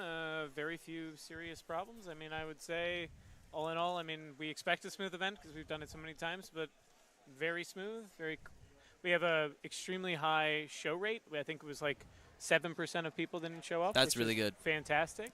We're happy to run, as always, one of the largest competitions in the world. Yeah, exactly. So speaking on that a little bit, can you give a little bit more background about what Cubing USA does? I mean, a lot of people know that there's like a lot of major championships that go on, but a little bit more day-to-day would be useful too. Sure. So Cubing USA has a few goals. I mean, one of them is certainly to run nationals or a similar event like North American Championships this year or Worlds next year. But also we run the regionals, of course, every year. And we also want to support local cubing competitions as well. So we utilize our 501c3 nonprofit status to help some organizations get better rates and really help them have like a backbone for the financial situation that might arise in a given competition. So our goals are to help expand cubing in the United States, improve it, not really from a competitive standpoint, but from a competition standpoint. Or like a logistics standpoint, Yeah, perhaps. exactly, from a logistics standpoint. But yeah, we're a small organization and a few board members, totally volunteer organization. And we have I think we've been incorporated now for like the last 8 or 9 years. But yeah, we're trying to, we're the official regional organization, of course, recognized with the WCA.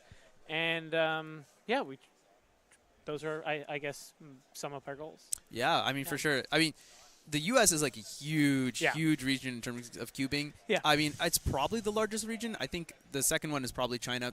There's some sort of comparison. It's a little hard to know exactly. Sure. What is it like managing all this stuff for this entire region? Yeah, so, I mean, we're not really actively managing all of the things, right? I mean, it's not like a deeply centralized administration where we're like, we're not running the local competitions, right? We have like a mechanism through which if you're interested in having a Cubing USA supported competition, you reach out to us. We have a deputy who approves it. And we look at make sure the finances make sense and that we feel comfortable with the general setup. And then we support the competition. But that's mostly a financial and like institutional support. It's not day-to-day support. So Cubing USA's role is not to micromanage the cubing community. Our goal is to provide some high-level support, provide high-level tournaments, and that's really it. I mean, we're talking about, the people running it are also, we all have full-time jobs. Like, yeah, of course. We are not actively managing cubing every day.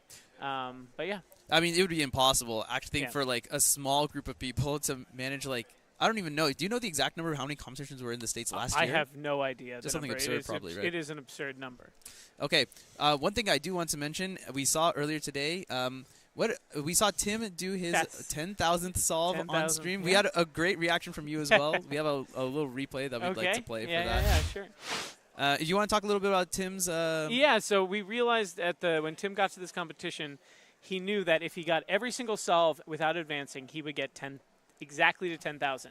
And for blindfolded, he got 2 out of 3 successes. Okay. So we knew that he needed to make a second round, and this is the one second round he made. And so last night I said, we have to put you on stream. This is more interesting than the 30th person to get a 2-second solve. Like, I want to, and Tim deserves it. Tim is the lead organizer of Cubing USA Nationals, or now the Rubik's WC North American Championship. He's the lead organizer of next year's World Championship.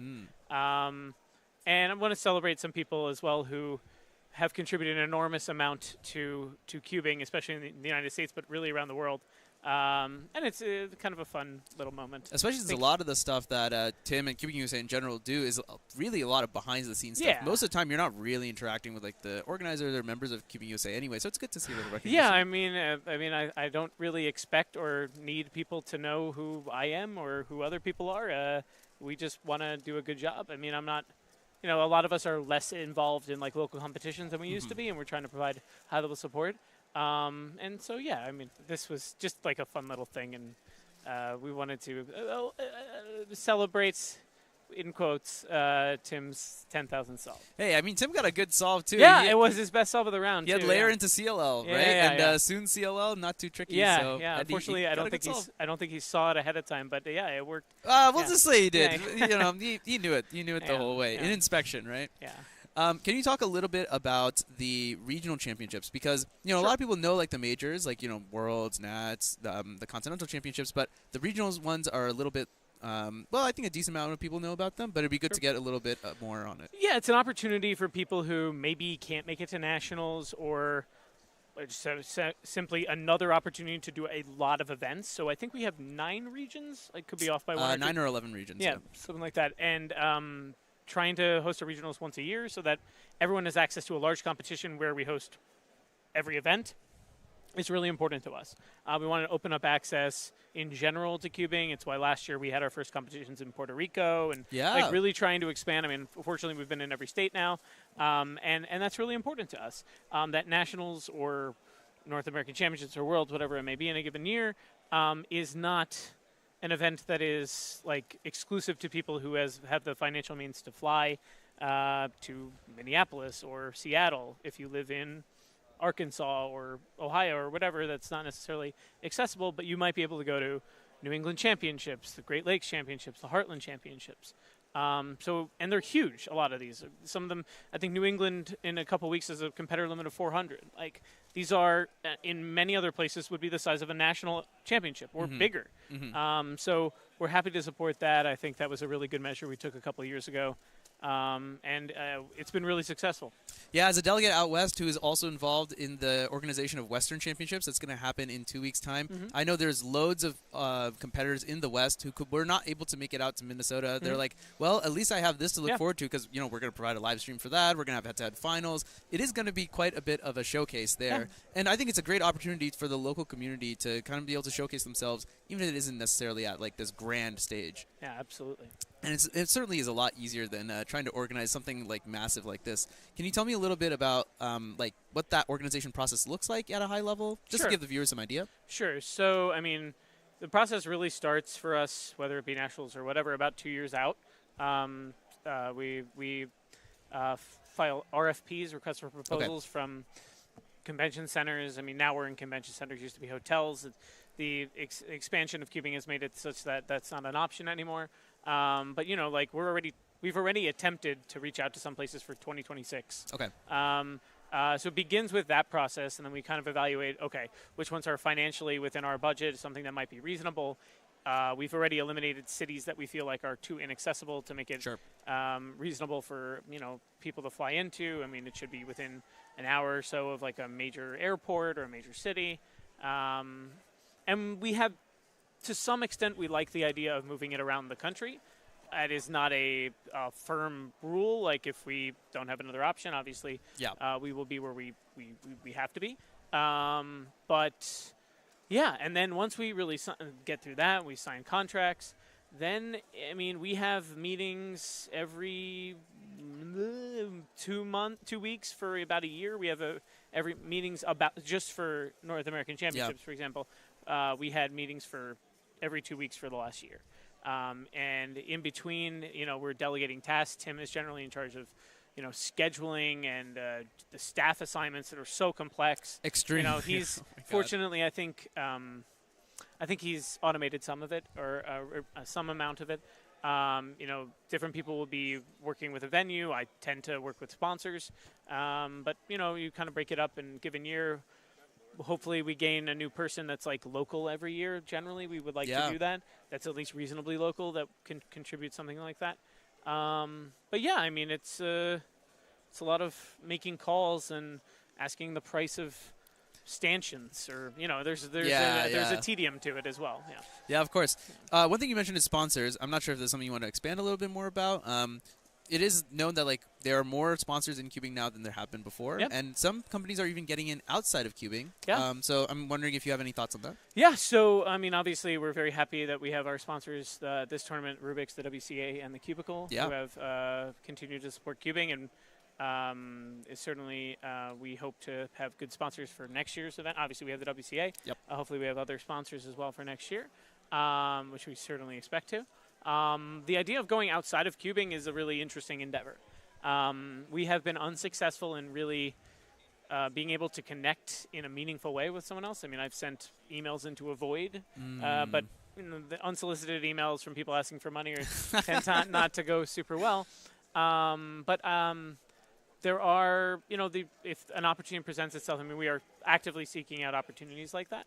And I think it's then certainly an important next step for cubing if we want to make the events more, the pageantry to be a little bit more elegant, or to have, a swag bag that is, more than $5 worth of trinkets or something. And while it's nice, we're running on the money that we have, right, and yeah. a sponsorship would like that could really change the competitor experience, which we've tried to emphasize a lot more in the last couple of years. But I realize I think it's probably the places in which we can grow the most, because I think the competition, we're pretty comfortable with it kind of going smoothly every year now. Yeah, I mean, something interesting that so I talked to Ethan Pride earlier on the stream as well, and he was really excited to come to a North American competition, because especially a major, because he was like, yeah, this is like one of the standards for competitions around the world, and he's like, yeah, this is definitely like met what I was expecting, and definitely is like the standard we want to look at going forward. So that's just a testament to all the great work that Cubing USA has done putting this on. Yeah, that's mostly Tim Reynolds, to be fair. I think Keaton asked me last year on stream, like, what do you need to run a national championship? And I said, you need a Tim Reynolds. And I truly don't know what would happen if he decided not to be the lead organizer. It would be a pretty nightmarish situation. You need some people willing to really put in a great deal of work for basically nothing other than they feel like it's an important thing for the cubing community. Yeah, definitely. Tim is definitely really huge. Also, Tim is like at least somewhat involved with local competition still. At least I see his name on delegate reports. He runs, I think he's the entity chairman or president or whatever of Cube New England, and he's very, very involved there. And yeah, he's still involved. I mean, good to him. I mean, he's getting married this year, so I don't know, maybe that slows down in October. But yeah, I can't imagine doing that anymore. Yeah, no, of course. Okay, let's talk a little bit about going into next year, because that's the big deal. We're going to have Worlds back in the United States after 12 years. Yeah. How did Cubing USA kind of feel putting that bid in? And then tell me a little bit about what your Worlds expectations are. So, So we put in a bid for 2023 as well. We felt that it was time, and we were ready to be able to host a major championship again. We, and a number of us are still here, remarkably, from the 2013 World Championship, which was, I feel like, the best run competition we've ever had. Okay. It was spectacular. We were never behind. It was smooth. It was fantastic memories of that event in 2013. And, we want to contribute. We think that we run a really good competition, and we don't think that there's an entity that will do a better job than us. And so we submitted for 2023. We were disappointed to not get the bid in Chicago, so we had a meeting with the board about what they wanted, and then we talked to them later on as well when the next bid was coming, and we felt really good about the Seattle bid. And if we didn't have a good location, we would not have bid for Worlds, but we wanted to host this. We think that we can put on a really good show, and there are some things that we think are needed in the World Championship, which is expansion of access. We think that it's the fact that, for example, last time it fills up in a day or an hour. We don't want that. So we're instituting a different registration system as well, where we're doing something that I think that they've been using in Poland for quite some time, this phase registration system. And the goal is to make sure that we're not excluding people simply, A, because they weren't on the website within an hour, and B, it's a world championship. We think it's important that we have people who can win the world championship. But it is going to be done in phases. It's it was really, we thought about all this before that was part of our proposal, was the phase championship. There were certain things that we thought we could bring to it, and now we're tasked with it. As soon as this competition pretty much ends, it's time to start planning for Worlds. I mean, we've already been planning for Worlds. We've been having meetings once a month about Worlds for the last year, but we're going to ramp it up, obviously.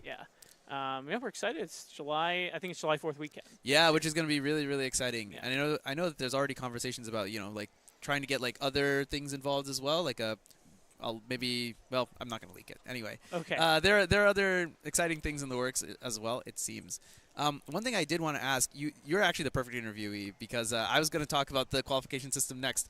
What kind of feedback have you all received about the qualification system?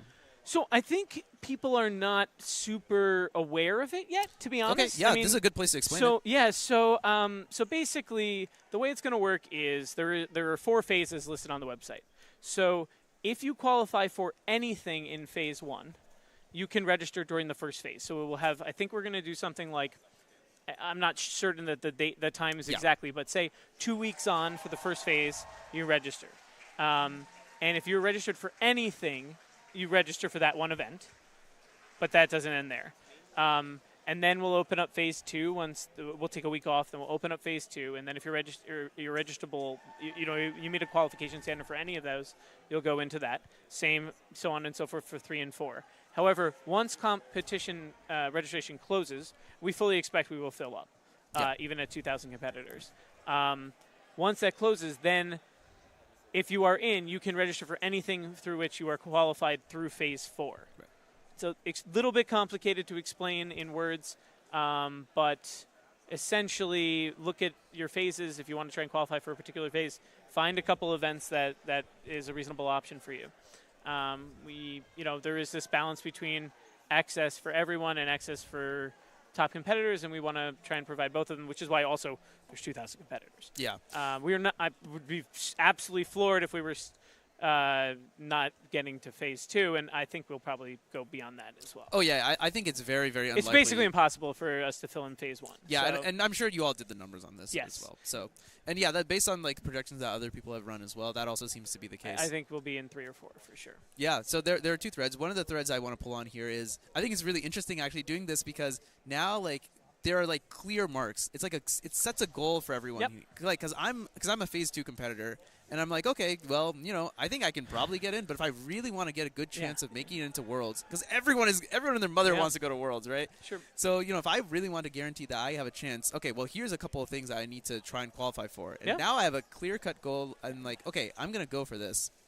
I think something that's also going to be really interesting is based on that, I'm sure we're going to see some competitors who aren't just going to make that qualification, but then really push and try and like become competitive. So I think we're going to see a really, really exciting World. Yeah, we wanted to make it like extremely transparent as early as possible. So, I mean, those times are already on the website. Yeah. You can see right now what it's going to be. You have time. Yeah, exactly. Prepare. I'm not going to be moving up from phase 3 to phase 2. That's not going to happen. But some people can be doing that. Yeah. Okay, for sure. The other thing which I think is really nice is a lot of local competitions now have a little bit more of stakes. Now instead of like just going in trying to break your PR, now it's like, okay, well, I'm shooting for a time now. And I think that's going to be really interesting, especially in regions like the West where we have so many competitions. We're going to see a lot of people, I think, doing a lot of the events are going to be varied more. We're going to see a lot more better distribution across all the events. And I think that's going to be really fun. And I think it'll be a good opportunity for people, A, to qualify, and B, just to try new stuff out. Yeah. So I'm really, really excited for that. One thing I also want to ask about is this kind of accessibility versus competitiveness aspect, not just for Worlds, but kind of in the future.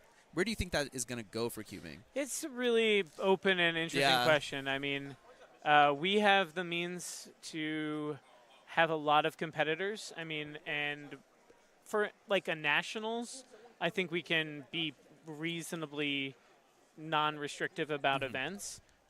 Worlds is a little bit different. We're a little uncertain about that. So your question of like, what does that look like? I don't know what the future looks like for that. I don't know exactly where the WCA board wants those things to go. I don't know if there will be policy that will dictate that. Yeah, it's a very interesting thing. Like, to what extent is this a convention of and meeting of cubers versus a competition of the best cubers in the world? And it is some amalgam of both, and what you do with it is, well, kind of a choice, obviously. I mean, I don't really see us as the policymakers for that. I think it's probably the WCA's call. But while we're in charge of Worlds, and we are not going to be doing Worlds for a while after that, I mean, we'll see where it goes. Yeah, I think it's certainly very interesting. We saw an interesting format competition happen earlier this week as well with All-Stars. Yeah. Kind of want to get your thoughts on that. I don't know how much Keeping USA was involved in that, and what kind of involvement does Keeping USA want to have with events like that in the future? Yeah, so we were reached out to by some local organizers, and they had this idea to do this like All-Star event. I think we coordinated a bit with the streaming and some of the other. It might have been a Keeping USA supported competition. I'm not positive actually, but we had some relationship with it. We worked through it. We thought this was a good idea. It's different, right? You have a great deal of solves for a very select number of people. It is like essentially like an invitational almost. I mean, without technically being that. It's interesting because it's like curbing the general trend of just larger and larger competitions. And maybe there's a bifurcation at some point between those kind of like elite events and then more like open events for everybody. Mm-hmm. Maybe this is a reasonable mechanism to do that. Maybe I mean, there's a lot of variables. There's qualifiers at some point in the future. Maybe we have like a different way of getting in. I don't know what it's going to look like. Yeah, it'll definitely be very interesting to see how that ends up in the future. Mm-hmm. So one more thing I'm going to mention before we do a little wrap-up. Sure. One thing that's unique to this NAC is the production quality. The production quality is through the roof, and I'm kind of curious what that looks like on the Keeping USA side and like how you think the productions and things like that are going to look for Worlds, but I'm really thinking more like in the future if like this kind of level of production is going to be necessary. Yeah, so I mean, it's really enormously dependent on like sponsorship money. Yeah, makes a lot of sense. So like the sponsors behind you are the reason why we're able to pay for certain things. Our income is generated through revenue from registration fees, and there's only so much we want to charge. I know that the fee is significant at the moment. It's what it takes to run a competition at a convention center, and it's not enough. I mean, we need to seek out sponsors to make it happen. Yeah.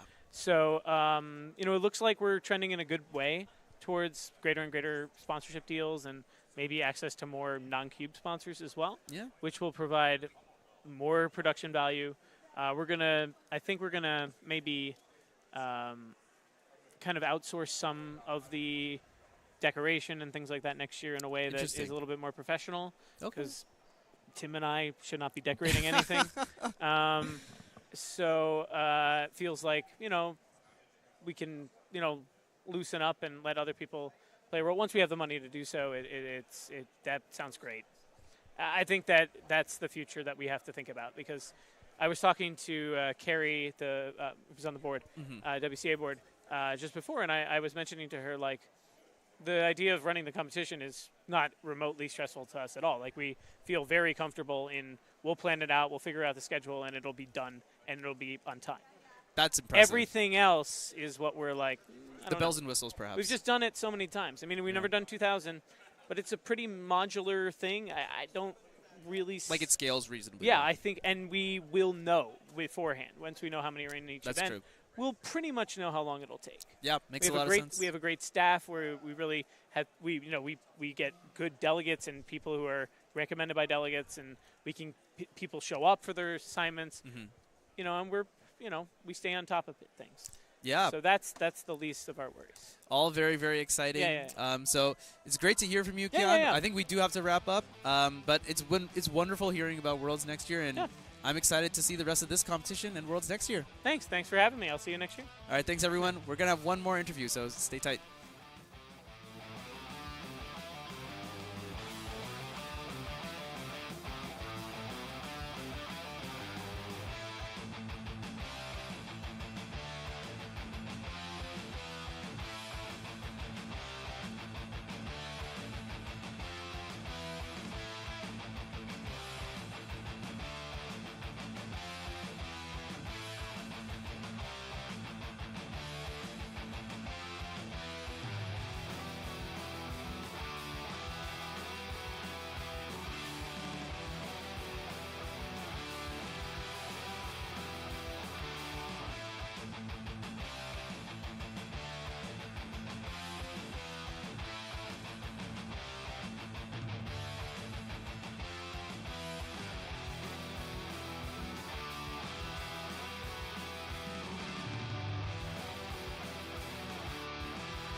All right, we are here back at Rubik's WCA North American Championship. We're here with Phil Yu, CEO of The Cubicle. Phil, let's start off for those who might not know who you are. Can you just introduce yourself and tell us what you do? Sure. Yeah, I'm Phil Yu. I've been cubing since 2008. It's been a while since I competed, so sometimes parents come up to me and they ask me, "Hey, do you cube?" But I'm one of you guys. I cube and cube every day, and I'm really excited to be here. Awesome. Thanks, Phil. Okay, we're going to dive right in. The Cubicle, on your website, it says you are recognized as a major innovator in the cubing space. So I would love to know, what's been your favorite innovation and what's been, do you think, the most impactful? And I'm asking at that at the same time because I'm curious if it's the same. That's pretty hard because it's like asking you like which kid is your favorite. I think different people at our company have contributed a lot of different and very meaningful things. Some of our most proud innovations are in the lube area. We make a lot of really creative lube, and I think that's really important for people to enjoy their hardware. Yeah. We've also done a lot of advancements in jobs in our industry. I think that's definitely, that's not like I'm picking favorites with my staff members, so maybe I'll call that our favorite innovation. We're hiring a lot of cubers, and a lot of cubers after they finish school, they're trying to find, stuff to do that pertains to a huge passion of theirs, and so we give jobs to cubers, and it allows them to stay in the game for much longer. Yeah, that's awesome. I actually recently heard someone was doing an internship at the Cubicle. I was like, that's so cool. Yeah. That's awesome. As much as you're willing to share, as we stay on the topic of innovation, what do you think will be the next big innovation? Okay. That's tough. I can tell you what I want. Yeah, so tell me what you want. Definitely want cubing to be more like esports-like and have that sort of like really cool vibe where kids can look at really good cubers and be like, wow, I really want to be like them, and I could potentially make a career out of it. I think that's really, really interesting. And my generation, I don't think my parents really respected esports or any sort of non-conventional means of like survival, but now if you're really skilled or you're really passionate, you can do it. And definitely I think this should exist in cubing, and some of the guys out here competing, they're one of the ones that are paving the way for that. I was going to say, let's talk about that, because a lot of the top solvers here at NAC, we've talked to them in this booth, a lot of them sponsored by the Cubicle. So talk to me about that. Why do you do that? Why is it important for you to invest in individual cubers' careers? And I feel like the Cubicle, that's maybe one of your innovations, was really like, in my mind, you were at the forefront of sponsoring cubers. The white jackets became this iconic thing. So talk to me about that. Yeah, we believe it's important because I feel like people should be supported if they're really skilled. And that's just one way of, when you support a person and you let them do what they really like to do and they're really good at it, it shows us what the limits of capability are in cubing. Like if everyone quit like me, 2 years into competing, you will never find out just how good people can get. And I still think we're kind of scratching the surface. People have shown that they are extremely good with the right support. Yeah. We'll need to find that next ZB, or I call it ZB, ZB solver that's going to push the limits of ZB. There are like 6-year-olds that do ZB now. Everyone's doing ZB. I met two guys today. They were like, yeah, I do ZB. Yeah. And I'm just like, I look like a complete fool. But you were a pioneer. You need to own that.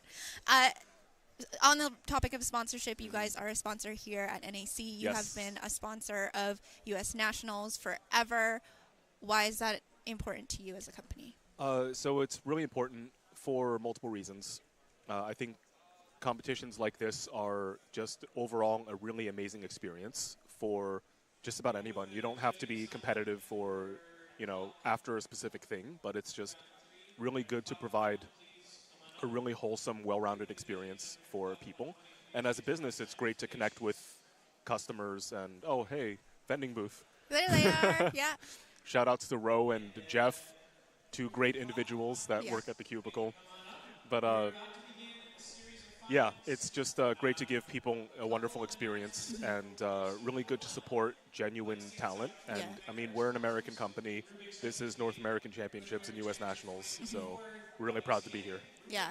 Well, and it's awesome. Like, you guys are a staple in this community, and so the way that you guys invest in it is, I know, cubers across the country and around the world really value the way that you value our community. So, yeah, awesome stuff. Okay, I want to talk about, firstly, content, promoting your products, all of that stuff. The Cubicle, I have to say, is like one of my favorite channels on YouTube. Thank you so much. It's like an awesome space. And my favorite thing is sometimes you'll even just be on your YouTube channel and straight up be like, don't buy this cube. Yeah. Or whatever it is. But Yeah. it's so authentic. It's so real. And content, like quality content, is not always something that companies like prioritize, but you guys do. Why? Well, our overall objective as a company is to be a cuber. So cubers socialize with other cubers. They go to competitions. They make content, and they are not encouraged to lie to consumers or exaggerate to try to make sales. Yeah. So, you know, if I just think about what I would do if I didn't have a company, and that is maybe if the cube is bad, just make a bad review and just warn people that I care about not to get the product. And if it's good, I can then in turn say, hey, I really believe in this thing. Yeah. So if that's what a normal cuber does, that's what we're going to do. Yeah. And I think it's really important to just be reliable and consistent with how you view hardware and how you review stuff. Yeah. Yeah. For those just joining us, we are here with Phil Yu, CEO of The Cubicle. We're just about to get set for our final rounds of this competition. It is the most exciting day of the year, can I say, and sometimes in cubing. Yeah. And so, Phil, do you have any major predictions, people you're watching closely this afternoon? Yeah, I predict Max Park will run off with a lot of my money. I'm just kidding. That is 100. He already has. Yeah, he already has. He does this every year. Yeah. But yeah, I'm just I'm really hoping for people to just try their best and not be too disappointed. Yeah. Like, I've been watching the stream like all the day, and like you get that iconic head shake after Yeah. you like dude drops like a 6 and he's just like Yeah. you know, I'm hoping that people can just like take it in and have fun Yeah. during the finals and just be proud of themselves for making it. Yeah. And yeah, as long as there's good vibes and people having fun and not head shaking too much, I think I'm gonna have a good time. Yeah. And as far as predictions go, I think, I mean, Timon is really consistent. He's like really locked in, but he's not American or North American. Yeah. So North American champion, it's gonna be tough because everyone's kind of like handling the pressure differently. Don't want to jinx it, but I think Max has been pretty consistent. Yeah. So if I had to bet, maybe I'd put my money on him. He's a world champion. Yeah, But he is. I think we're at a stage where everyone is just so good, and the average of 5 format is so brisk that you really need to just handle your stuff and, you know, cope with the pressure the best. Absolutely. Definitely a lot of Team Cubicle solvers going to be on that final stage, and we will be watching them closely for sure. You're right. Max Park is hard to bet against. Yeah. So definitely a good pick. Okay, give us any updates on the Cubicle. What should people be looking out for? Where should people be finding you? How should they be following along?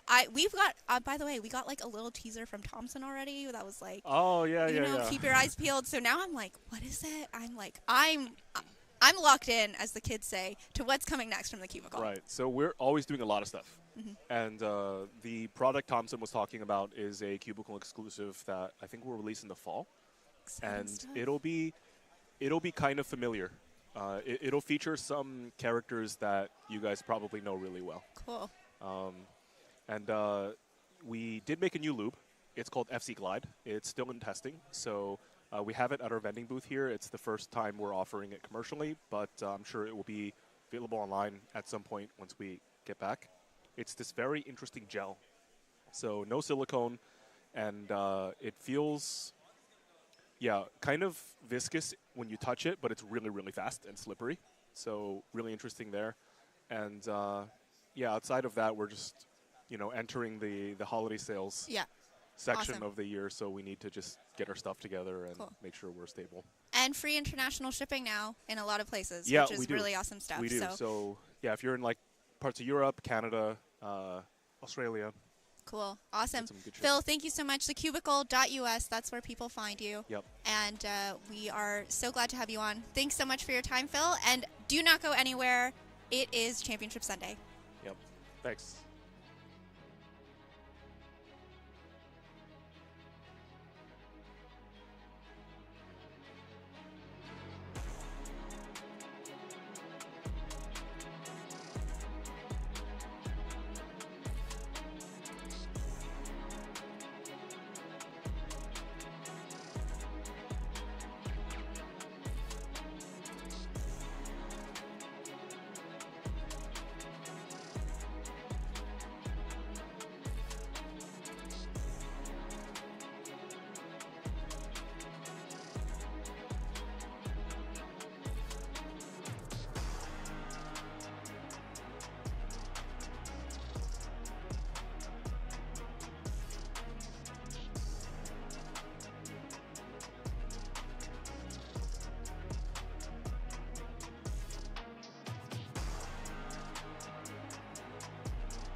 All right, everybody, welcome to the first final of Sunday North American Championships 2024.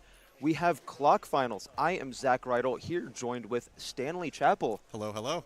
Stanley, amazing work today and over the weekend. I wanted to talk with you about clock, as you sounded very knowledgeable as we were talking earlier. What are the method that a lot of these competitors are going to be using is 7-simul. Yes. And you gave me a lot of interesting details. Can you talk about how the method was maybe discovered? So the way 7-simul works is it was discovered last year and fully fleshed out then. What happened was essentially people have known for a long time that a clock can be represented as a system of simultaneous linear equations. And to solve a clock is essentially to find a solution to the system. And what people did is by representing it as a matrix and finding a closed-form solution with different pin sets, people found this really, really optimized pin set that enabled these like perfect transitions, 7 simultaneous moves, and that's 7-simul. That is very interesting to know. I did not know. I used the method myself, but I didn't even know how complex it was. So right now we're calling up all of our finalists for clock finals. I wanted to ask you about 4x4 and 5x5 blindfolded. You did very well in both. You maybe want to talk about, share your results? Sure. So let's start with 5 blind since that's what happened first. So 5 blind it's in a bit of an interesting spot because the way the landscape looks at the top level is there's kind of me in my own island and then a big like 2nd through 5th cluster who are all fighting.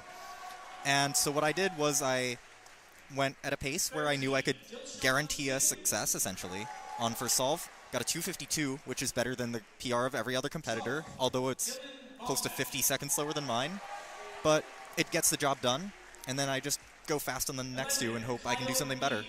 Yeah, that's pretty good. And then 4x4 blindfolded also this morning. Yeah. If you maybe wanted to talk about your results there. So 4 blind this morning started kind of rough. I started with a 133, which is not very good if you know me. It had a pretty massive pause. I was going to say, I did notice like a 30-second memo pause after starting execution. Yes. So I was kind of feeling a little sick this morning. I was pretty dehydrated during the round, and I think that affected my ability to think and remember my memo. But that being said, you know, it's the kind of time where you know it's going to podium. You just don't know how good it's going to be on said podium. Yeah. And going into the last solve, I just told myself, this isn't winning. You need to do better. and we need to guarantee it right now. And you did win by a pretty narrow margin there. Yeah. Fraction of a second, About I believe? half a second, yeah. Very, very impressive solving overall. Thank you did tell me something pretty cool that you're maybe offering for 4x4 blindfolded. So, I have been, this might be noticeable from my results today, but I would call myself a little bit washed right now. And I don't think that should ever happen going into a championship. So I think we need a little bit of competition at the top level. And to help bolster said competition, what I'm doing is I'm going to be offering a total of $1,000 to the next 3 people who get official sub 1s and 4 blind.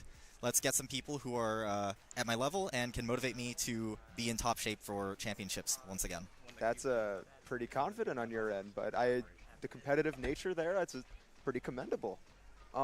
We are going to get started with clock finals. We had all of our competitors take a seat.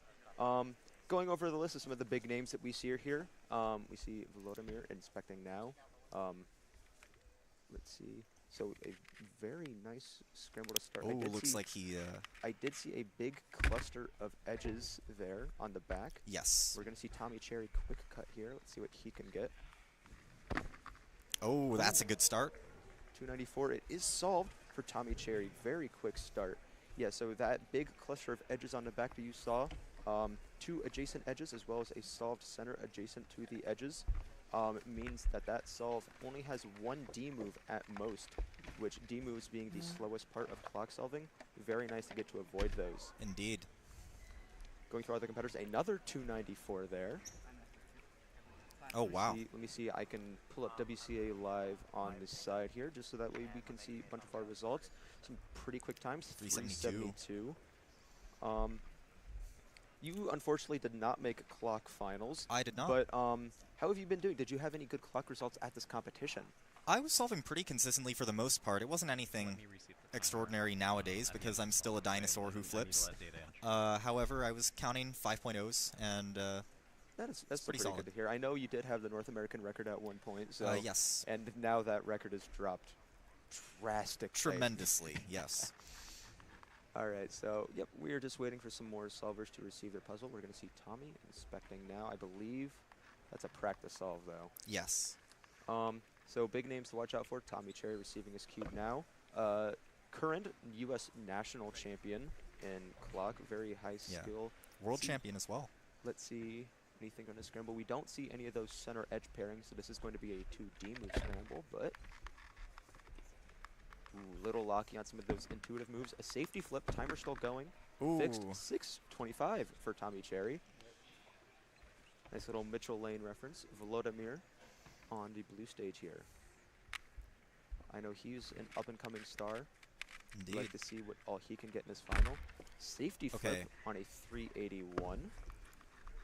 It's one of the most mind-blowing things about Volodymyr for me is that even with how fast he is, which is, in and of itself quite amazing, how quickly he fixes his safety flip mistakes. Oh, absolutely. I as a simul solver myself and checking the back, I feel like I waste the entire solve checking the back. Going over some of the high-level results we have so far, we have Jaden Lin with a 294, tying Tommy Cherry's 294. Dilshan Seduce, 326. We're seeing Alessandro Diomampo, 319 single. Eddie Arts here on the screen now, 396. Nice. He, at U.S. Nationals last year, he tied the 3rd place average, but Brendan Dunnigan, that we see currently projected 4th, he beat him out by single. Yes. So maybe looking for a little bit of a redemption arc here. Eddie, one of the more consistent solvers nowadays, tends to very rarely DNF compared to other solvers. We are seeing Volodymyr come up here for his 3rd solve. That is an unscrambled clock. A little bit of a celebration, maybe calming his nerves a bit. 288 for Brendan Dunnigan. Oh, wow. We are seeing there. Puzzle looks solved. That is insanely fast. That is a 346 counting for Brendan Dunnigan at worst. Fastest solve of the of the final so far. We're seeing a 335 there as well. Very impressive solving from all these solvers. Jaden Lin, a 605. Ooh.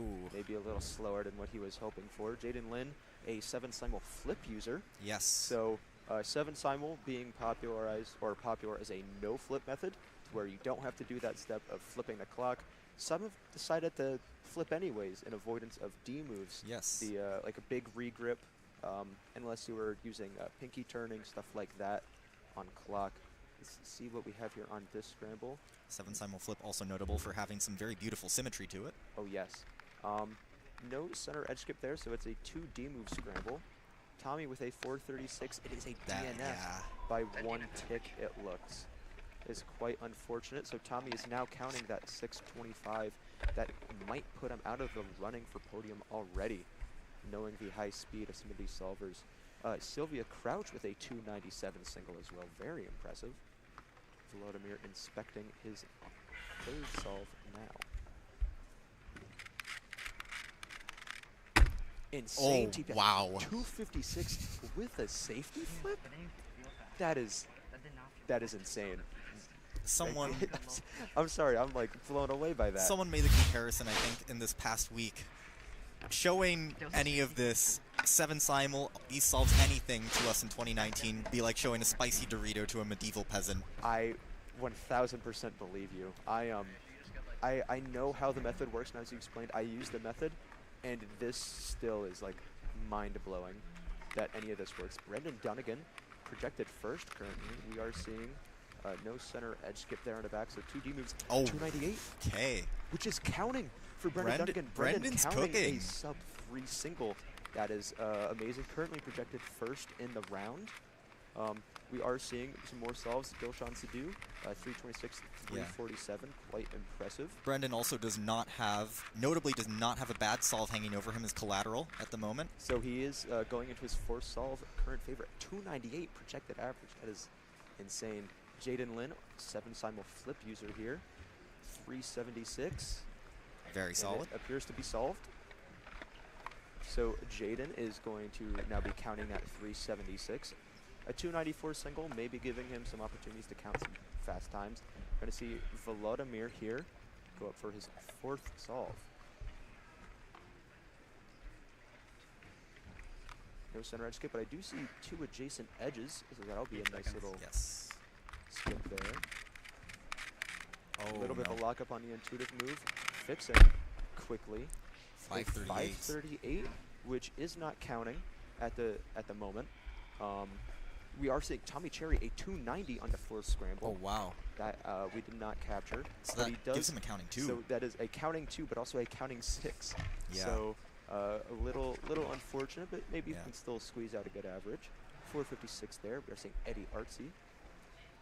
Artsy. 281. That is a DNF though. Unfortunately. Unfortunate. So looking at that now, let's see. Eddie is counting a 396 now. Still very fast solving. Still in good contention. He's cruising, and that's what he does. Oh yeah, I see that. A little bit of choppy turning there. 412. And it is solved. Still quite impressive turning here. We have Brendan Dunnigan on stream. He is getting ready to inspect his cockle. Not currently, but we are going to get a camera on him soon. There you see Volodymyr fixing that safety flip there, making sure all pieces are solved. Here we see Brendan Dunnigan going up for his 4th solve. He has a counting 298 right now. Let's see if he can secure himself a good average here. Some hesitation. Safety flip. Timer still running. Ooh, 555. So that's fixed. That could be the worst solve in his average. Could be. So it definitely doesn't count yet. He's still in quite good contention. Yeah. Kyle Mead finished up his average 430. Very impressive. A counting 474 due to a DNF, but still relatively high up in the rankings there. Brendan Dunnigan currently with a best possible average of 311, the fastest best possible average, I believe, that we have at the moment. Volodymyr coming up here for solve 5. 305 with a safety flip. A safety flip, and it is solved. Volodymyr is going to cement himself. I don't know if we have the average track. The first solve is missing on WCA Live. It's very interesting seeing how a lot of these solvers are handling nerves here, because Clock is an event that has, with 7 Simul, seen a lot of very, very new solvers who have maybe not been at a high level in an event before coming into this final. and getting their first chance to prove themselves. Especially with a 7 simul, we're seeing a lot of new faces. Tommy's unfortunately fumbling. That 567 is counting. I believe that takes him out of the podium conversation. But Unfortunate. Still, 495 average from Tommy with a counting 6 and 5 is quite impressive. As I would say, around, seeing if we have any other solves going on. You see Replay fumbling there on that safety. Clock, you know, having 7 moves every time at worst, a lot of chances to get nervous there each turn. We do have some solves going on right now across the blue and red stage as people are still finishing up. That is a solved puzzle, so we will not be seeing an average there. Currently in the lead, we have Elijah Ackerman with a 411 average, 335 PR single. Alex Bohack into second with a 412 average. Kyle Mead, 430 right now with a 380 single. We have calculated Volodimir's average. It is a 403 average for Volodymyr. Currently first place in the final round with a counting 305, 381, and 522. Oh. A 402 average with a counting low 5 is quite impressive. Indeed. But here we see Brendan Dunnigan getting ready for his last solve. He is definitely the favorite right now. High potential. His worst possible average is 4 flat. Oh, so wow. at the very least, we're going to see Brendan Dunnigan enter first place. Let's see if he can make that lead even larger. A lot of potential to improve from that, too. I don't know if anyone else has. I believe Brendan is guaranteed, actually, to be your North American champion. He has the fastest, worst possible average across all competitors. Let's see if he can maybe shoot for a PR average. Taking his time inspecting. That lucky skip in the back. Brendan Dunnigan. Oh, wow. It's wow. Brendan Dunnigan, absolutely insane average. Wait, is it solid? 320 North American record average from Brendan Dunnigan. He is your North American champion and average holder. I know in the first round he did DNF a 3.2 single, which cost him North American record, and now he's got it right here. He's got it. Absolutely amazing. Brendan maybe not realizing the weight of the average that he just got. Right. Pretty confident that he won, maybe with a 3.2. Nothing hits quite like the onstage NAR average. Oh my. Familiar shades of Stanley Chapel here. Indeed. We are seeing Eddie Artsy finished up his average with a 364 average, 311 single on the last there. Jaden Lin in third place with a 391 average. We are still seeing some averages finish up here, so nothing is final, but we are certain Brendan Dunnigan has won Clock at North American Championships 2024. It's true. Clement Tucker, 401 single. DNF, unfortunately. He did get his first sub-4 average earlier, so that's impressive. Another round of applause from the audience for Brendan. I am ecstatic to see that. I'm so happy for him. Okay, Reed Richardson getting his way onto the podium with a 368 average. Quite impressive. I know he's been, he missed finals last year at US Nationals, so a little bit of redemption there for him. And the only person left who has, well, there are 2 people left who need to finish their averages. Dilshan Sidhu does have a chance to get onto this podium and take that spot from Reed. And Ivan Duong having a 412 counting could potentially improve this, but we'll see. 2 solves left. All right, we're going to stay here on camera. We have Ivan waiting for his puzzle to be scrambled. You got to imagine the nerves going into a situation like this. You just saw a North American record average happen in front of you. That DNF looming over your head. But that 290 single does leave the room for a lot of good counting times. It does, it does. So let's see what Ivan can do here, coming up to his 4th solve.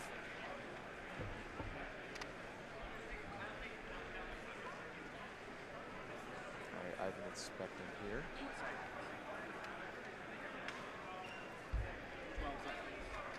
You do see an adjacent edge skip there, so still a bit of a good scramble.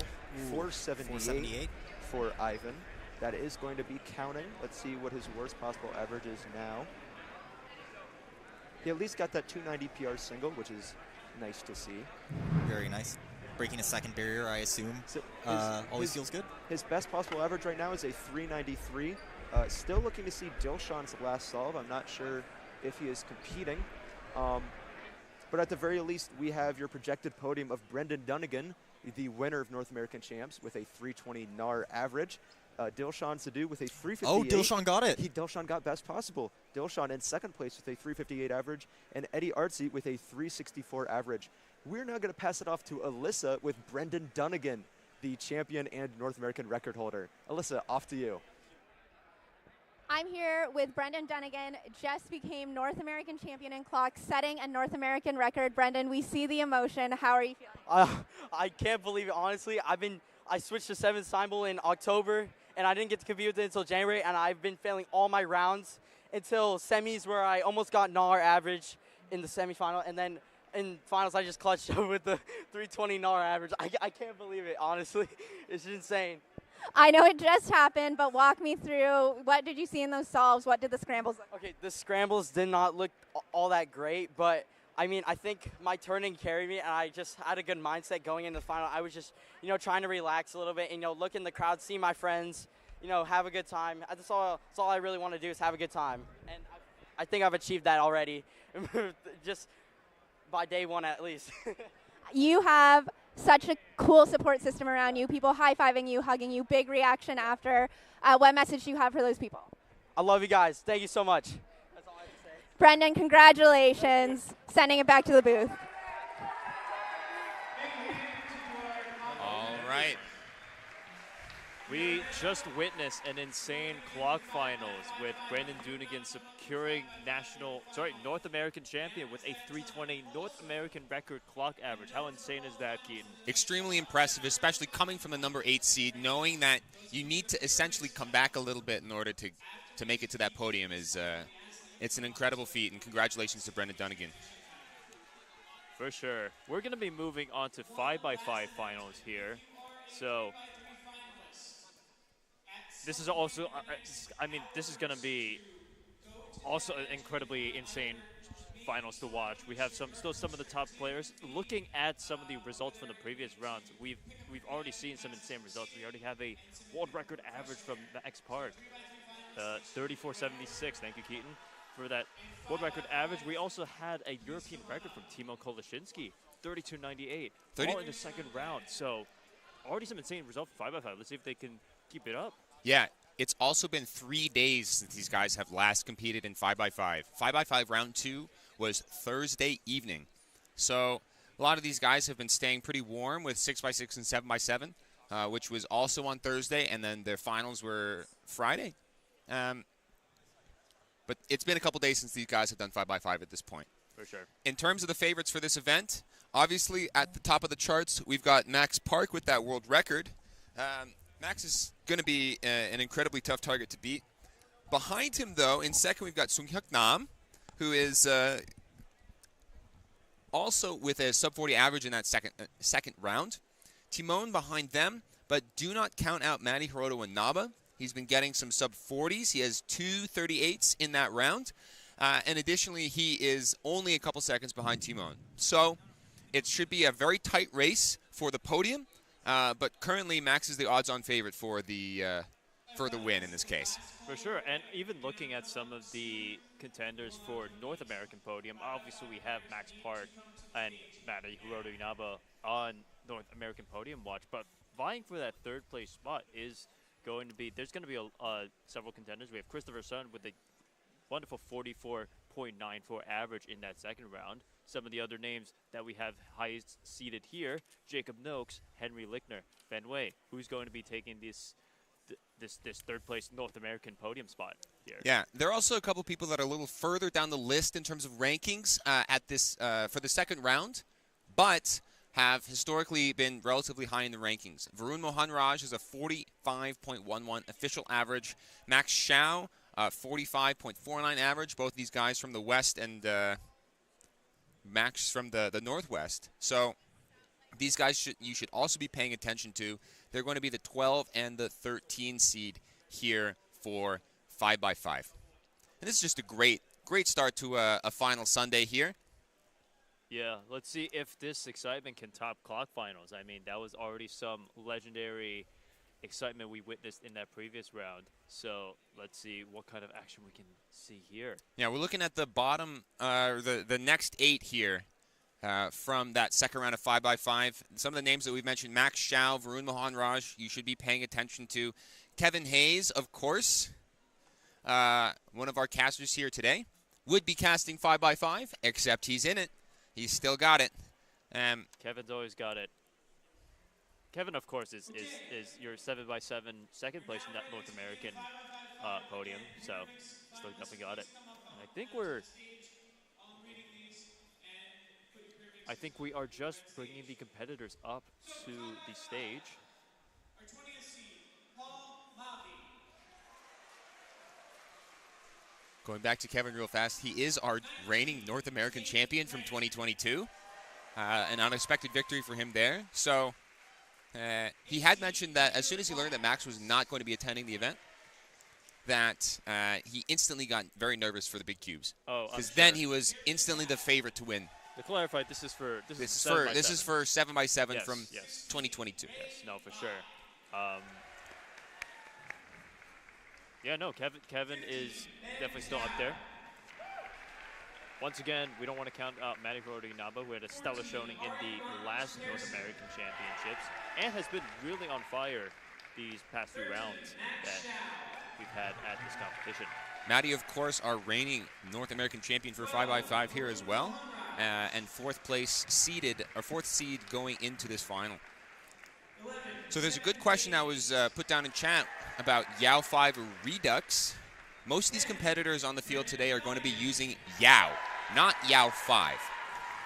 So that means they're going to solve 2 centers, then solve the cross edges for one of those centers, finish their centers, finish the 4th cross edge, and then we'll go to 3-2-3 edge pairing from there. However, Max Park in particular does reduction. And this is the older method where what you do is you take a 5x5 and turn it into a 3x3. You're going to solve your centers, and then you're going to solve the edges, and then you're going to have a big 3x3 and solve it from there.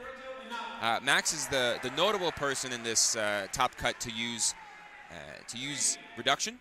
Timon and Sunghyuk Nam are going to be using Yao in particular. Sunghyuk more or less mastering Yao, especially for 6x6, yes. Using Yao to get his very first world record, a 106. That was actually just broken a couple of days ago by Max's 105.88 mean of 3, which was Max's 3rd world record of the weekend. So far, he has a 7x7 world record, a 6x6 world record, and a 5x5 world record. For sure. So coming back to Yao versus Redux, again, they're slightly different methods, and we're going to be seeing Max be completing his centers a little quicker than the folks that use Yao, Timon and Sunghyuk in particular. But again, the Yao users will have the advantage of having their cross done as soon as they finish edge pairing, so they can go right into that F2L stage immediately after that edge pairing step. So you might see slightly different splits between Max and Timon here, but we'll try and keep you up to date with how they are doing throughout these. Max starting his first solve right now.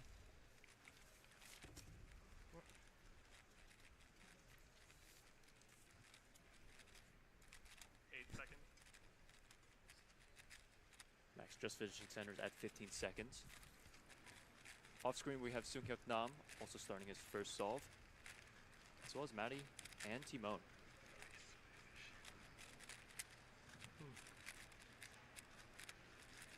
Max on last 4 edges right now, just finishing those up at 36. On 3x3 stage right now for Max. Timon with a 36-30 off camera. Incredible. Timon takes an early lead in this. Matty also with a 44.47 single. Sunghyuk Nam with a 39.65. So Timon and Sunghyuk Nam solidifying themselves with a pretty early lead so far.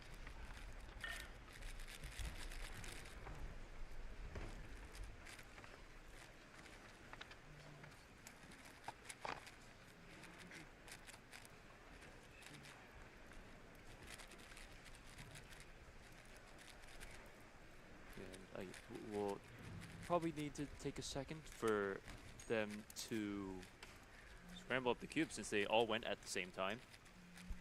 So there's going to be a little bit of delay as they scramble every single one of their cubes and bring them back up to the table here. Looking at some other results from other competitors, Christopher Sund with a 42.74, the third fastest 5x5 solve we've seen so far on this first solve here. A replay of Max's 5x5 solve with a dot OLO case into Wiper. Christopher's son ranked 12th coming into this round. Best single previously was a 40.54. You can see our projected live rankings here. These are their results so far. That number in the top left corner is going to indicate the number of solves they have left. So they've all done one solve, and they have 4 solves remaining. Max Park trailing a bit behind the 8 seconds.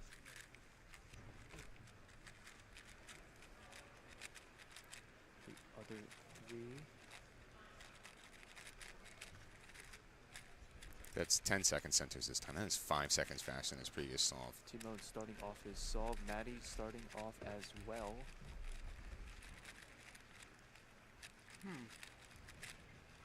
Sunghyuk Nam has not started his second solve. Max Parity case from Max. He's about 5 seconds faster than his last solve. This should be around a 38. On PLO 37. Okay.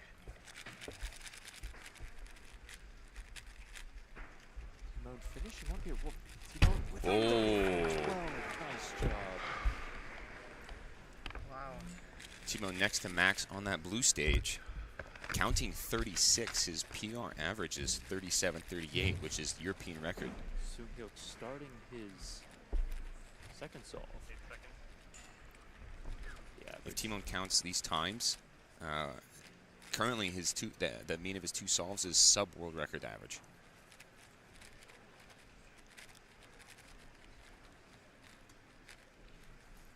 Sunghyuk going instantly from those 2 last Yao edges into his centers.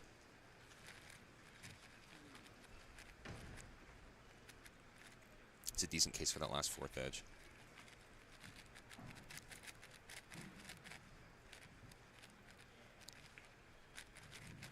That's the last 4 edges here. Olo at 38. Oh. Ouch. Little stuck on that. Last D move there for the G perm. That is not one of the nicer cases, but especially for big cubes, the RUD can have a little bit of risk associated with it. But that alg, especially from any angle, is not going to be good, even with RUF. Finish up that last D move with a little bit of a lockup. Also, but that F2L looked pretty nice for him. We're really going to be paying attention to Timon here. Current counting solve is a second below his PR. But he is not a number 1 or 2 seed, so we don't have the overhead cam. And like many top solvers, Timon is a lap solver.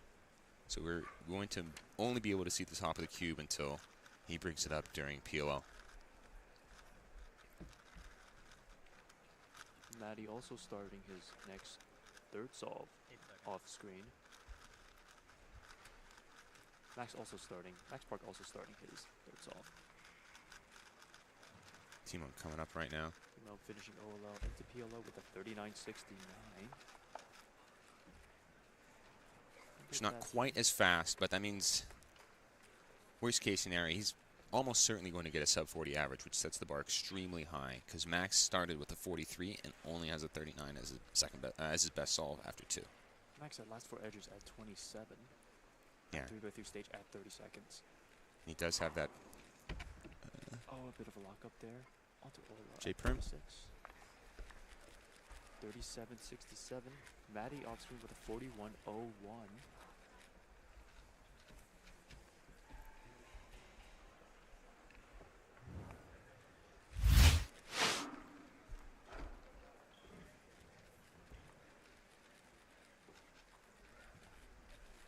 Max doing a couple of D moves there on his F2L. Also slipping that B move OLO. It's very smooth, especially for 5x5. Oh yeah, for sure. So most of our competitors have 2 solves left. We're still waiting on Sunghyuk's 3rd solve at the moment.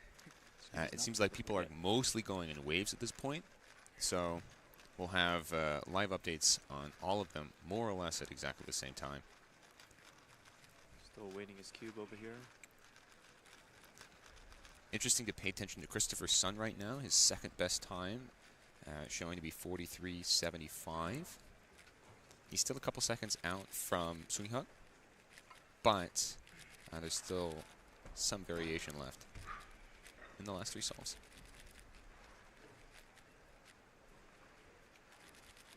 Chris Sun is hovering around Maddie's times, actually. No, good point. So definitely make sure to watch out for him. Timon starting solve 4. Sunghak still waiting on solve number 3. Possibly they must have maybe misscrambled his cube. That's almost certainly what happened. Yeah. They are, well, the regulations say that 5-out scrambles do not need to be correct in this final, especially with the potential for both world and continental records. They are making sure that every scramble is correct.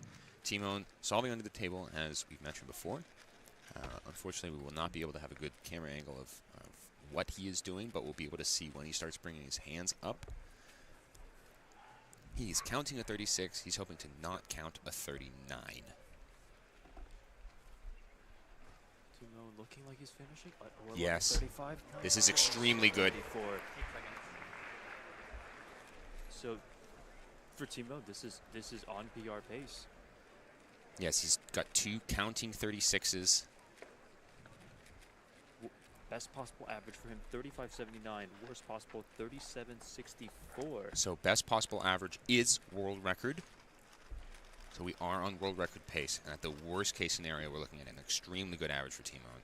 Max right now doing his 4th solve. Finishing edges at 29. This is fairly fast. Correction. BPA would not be world record. Ooh. Because of Max's correct. average, BPA is not world record because of the 34.76. But Max just finished with a 35.03. Solid time for him. So Max's mean of his middle 2 solves is 38 right now. He still has 2 seconds to chase on Timon. But actually, Max's best possible average with that counting 35, 37, 39 is a 37.33, which is 0.3 away from Timon's worst possible average. So no one's locked in positions yet. We have Sunghak right, transitioning right into 3x3 stage here. Doing that ELL. 39.12 for Sunghak Nam. Sunghak Nam still has 2 more solves, so we won't be able to know what his best possible or worst possible average are at the moment. Question still remains, who's going to be on the North American podium, though? Maddie has a 43.75 best possible average, and Christopher Sun with a 44.03 best possible average. So they're looking like he's double flicking those D2s on the A perms on 5x5.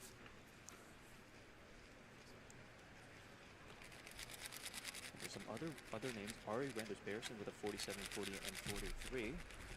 Timon going on his last solve right here. It's a little hard to tell from the angle that we have right now, but it looks like he's definitely able to tell a little bit more from this angle. Front-facing solves. He's at finishing his last 2 edges at 33. It's unlikely to be. Although at 37, CBL at 38 for Timon Polishevsky. That is European record, 37.27 for Timon. So Timon with both the continental record average and continental record single in this competition, putting him in a very comfortable position to take first place over Max. That is guaranteed, that's guaranteed at this Max's point. Worst possible average is 37.33.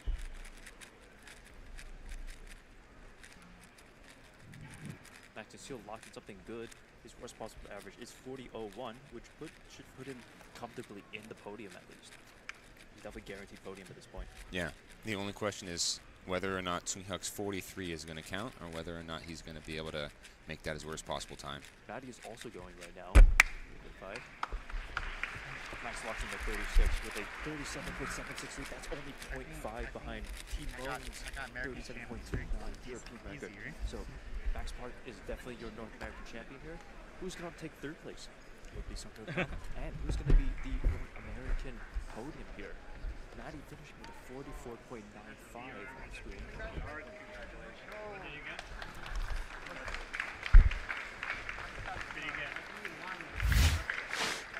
Maddie with 45.06 average. I got American champion. Yeah, good job. So in terms of looking at this podium, we still have Christopher Sun. Oh, Christopher Sun actually just finished with 45.23, so he's definitely guaranteed that. I think he's guaranteed. Is he guaranteed? Yeah, he should be guaranteed North American Championship at this. North American champion at this point. Yeah, and then with counting 53 there. 12 seconds. Varun with 245s.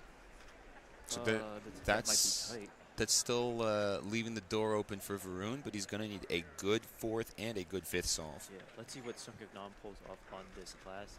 Sorry, this is his fourth solve. This is his fourth solve. Yeah. It's extremely unlikely that he catches Max, though. He's going to need to count, with 239s, he's going to need to count essentially a 34, which would be very, very close to his ASR single of 33.10. Last four edges right now at 31 seconds. These are not bad Nice cases. break Doesn't have there. parity, but Does he know the ZBLO? Oh. With the lock up on ZBLO, ending with the 43. so his 43 is counting. He's got a. In the worst case, he's got a 39 and two 43s. So no matter what, he's going to be locking in the third place here at this competition. Yeah, and I think your podium for this comp and the North American podium are pretty much set at this point. Correct. We should see Timon, Max, and then Sunghyuk in that order for the podium. And then for North American Championship, we should have Max, Maddie Hiroto Inaba, and then Christopher Sun. Congratulations. If I remember correctly, this is Christopher Sun's first North American podium. First North American podium, first national podium. Oh, wow. We're confirming this right now. Chris, of course, being the Yes. Mid-Atlantic region powerhouse that he is finally stepping up to the big stage and securing a North American podium. Yeah. He's dropped his 5x5 average at this competition by almost 2.5 seconds. Previously, before this, he had 47.36. He's now at 44.94 and has placed third in North America with a 45.23 average today. Amazing. So, props to Chris Sun.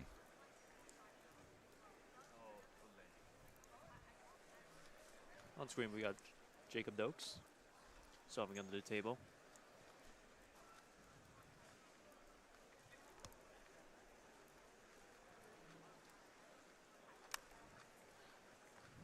With a 52.26 there.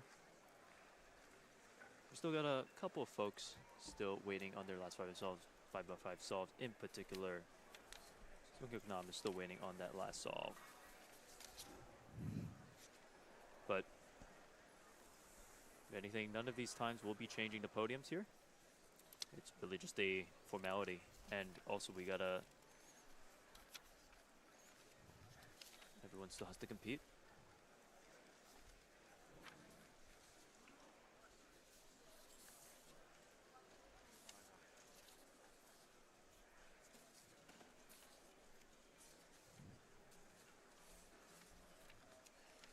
Yeah, Henry so Lickner coming to this sort of as an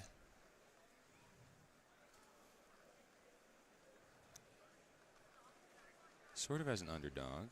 For sure. To clarify, at this point, Sungkyuk Nam basically has secured third place here. The range between his best possible and worst possible would, no matter what, slot him in there.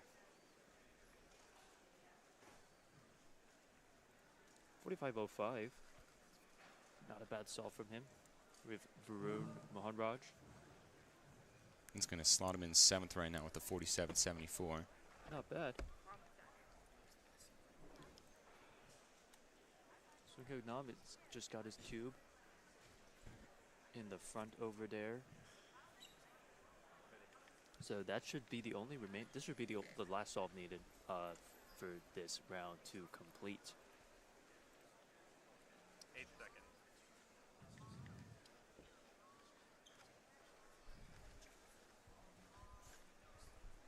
Finishing those first 2 centers in 6 seconds.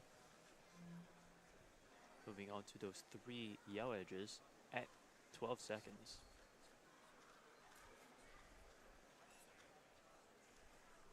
At 19 seconds finishes, well, 22 seconds finishes that last yell edge.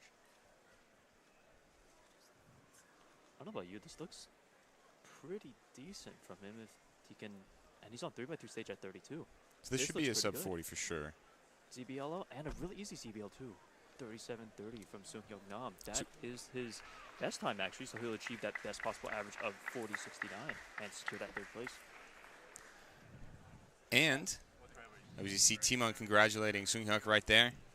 Very tough round, very competitive between the 3 of them, but there's also some great sportsmanship going on. And congratulations to all of our 5x5 finalists. We are going to head down to Alyssa in the field, who has our winner of 5x5 here at North American Championships, Timon Koloshinsky, standing by. Over to you, Alyssa. We are live here with Timon Koloshinsky, who has just won 5x5 with a European record. Timon, European record to win a round. How satisfied are you? It's pretty fire. I still wanted a faster average, to be honest. I know I can do better. But winning against Max in a major final in the event I've actually been practicing instead of, a random event like 6x6 last year, it feels amazing. Awesome. You are the only person who has beat Max in a round of 5x5 in recent memory. What's going into that? You've said you've been working on it. Yeah, I think I've been working on 5x5 the hardest, so that's one thing. Also, a big thanks to Matty for letting me watch his solves. He's been very inspiring with how he turns the cube, and it helps a lot to look at that before my rounds. Awesome. Timon, we've got more. We're seeing more of you later this afternoon. Congratulations, and good luck with the rest of finals. Thanks.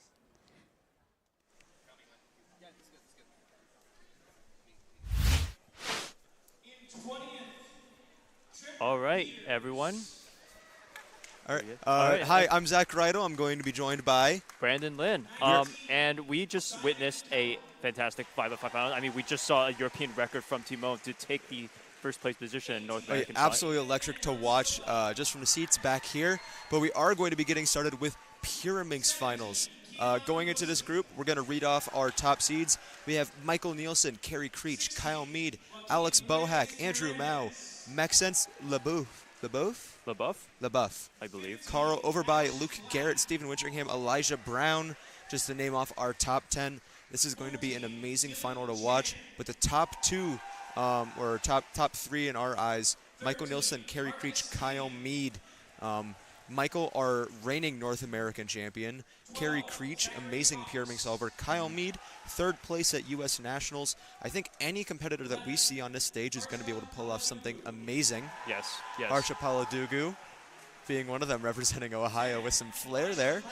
Harsha always has the most flair. The entrances with the most flair. The flairiest. The drip, as the kids would say. Okay, Zach. Stephen Winteringham and Harsha Paladugu sitting next to each other, former Ohio brethren. So looking at these, again, what Zach said, any one of these competitors can take that top podium spot. Pyraminx is such a volatile event and a very quick event where it's really going to come down to nerves and seeing those really nice solutions. We are going to see one of our projected top seeds, Simon Kellum, is seeded 19th going into this final. I don't know if that's maybe put some nerves on him, maybe taking him off, knowing he's not close to the stream setup. But Simon is expected to do very well, as well as, again, Michael Nielsen, Kyle Mead, Harsha Paladugu, Elijah Brown, Kerry Creech, a bunch of names. There we go. We're getting up to our top seeds now on both stages. Brandon, do you have any predictions before we start with Pyraminx? It would be great to see Michael complete his three-peat of national and / North American champion here. He last year's national champion, last year's North American champion. So it'd be great to see him 3rd place. Realistically, it's anyone's game. I would love to see any of the guys claim that title of North American champion. Oh, absolutely here. Michael Nielsen, famously a dialed-in solver. We're going to see Kerry Creech here on the red stage, our number 2 seed for his first solve. 264. Doesn't seem too thrilled with it. Kyle Mead off on the other side. We're going to see a 250 plus 2 for Kyle Mead, so a 450 to start off. Michael Nielsen, we were going to cut back to using every second of his warm-up time to make sure that his turning is as dialed in as possible. Sure. Michael usually has a decently long warm-up routine, but see that blue-yellow edge attached to the center there? I think that green-yellow one attached to 209 for Michael. 209, quite impressive. Fastest time we've seen so far. Off stage, Elijah Brown with a 188 single. The fastest actually so far of this final round.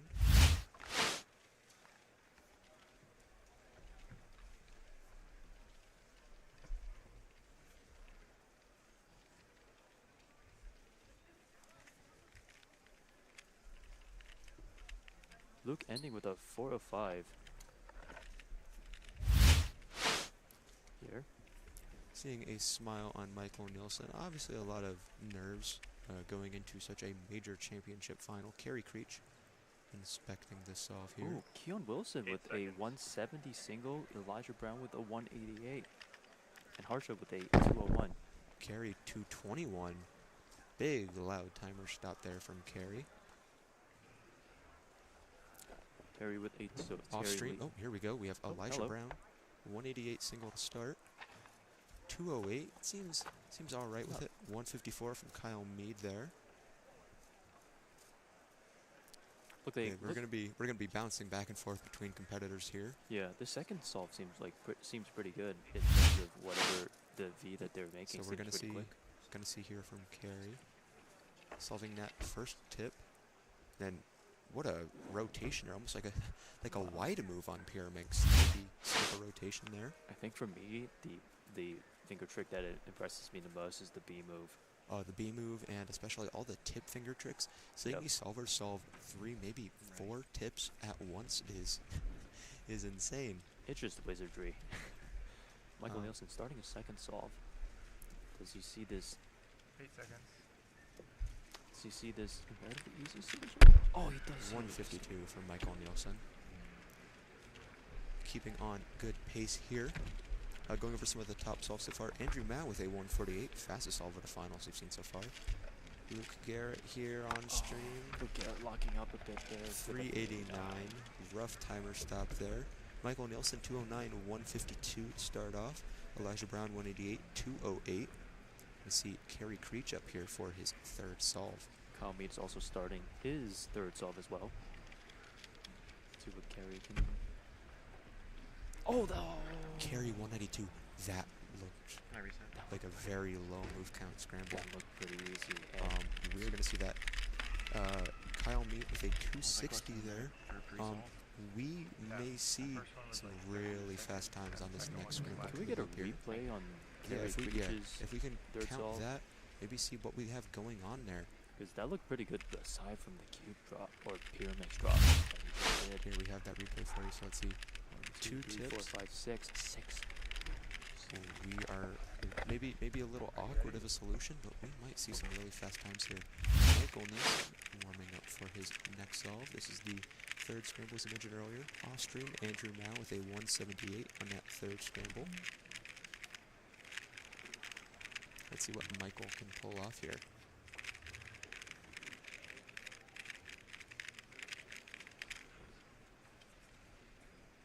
Using every moment he can get to relax. I'm ready. Michael Nielsen starting his third solve. You can hear how quiet the crowd is here. Almost turning an inspection, but not turning over 40, 60 degrees. 188 from Michael. He's not going to get that same solution that Kerry got, but still not a bad time for him. Elijah Brown off stream with a 388 plus 2, unfortunately. As quite unfortunate to see Kyle Mead with a 260 off stream as well. There you can see that solution again from Michael Nielsen. Looks like he had one of the trickier V first cases. 186 there. 8 seconds. Kerry Creech, 217 on that fourth solve. All right, currently projected, we have Andrew Mao, has a 171 best possible average, 202 worst possible average.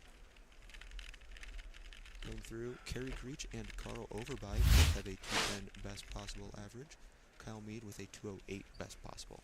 We're going to see Keon Wilson solve. Oh, sorry, Keon that's a Wilson's warm-up solve. practicing. I realized he had electronic headphones on, and like, something seems off here. Michael Nielsen warming up on the blue stage. Wow. Before that, though, we're going to watch Luke Garrett solve. This is Luke Garrett's fourth attempt. Luke Garrett not doing so too hot. Let's see what he can do. Maybe pull off a fast single. Oh no, Luke. 343. That's not what he was hoping for. Luke's going for a high 3 average at this point. All right. We are going to transfer it over to Michael Nielsen, who is inspecting his puzzle now. Andrew Mao also inspecting off stream. We'll keep you updated on his time. Michael Nielsen, 189. Andrew Mao with a 213. That's going to give him a... Andrew Mao has a faster best possible average, but Michael Nielsen has a faster worst possible average.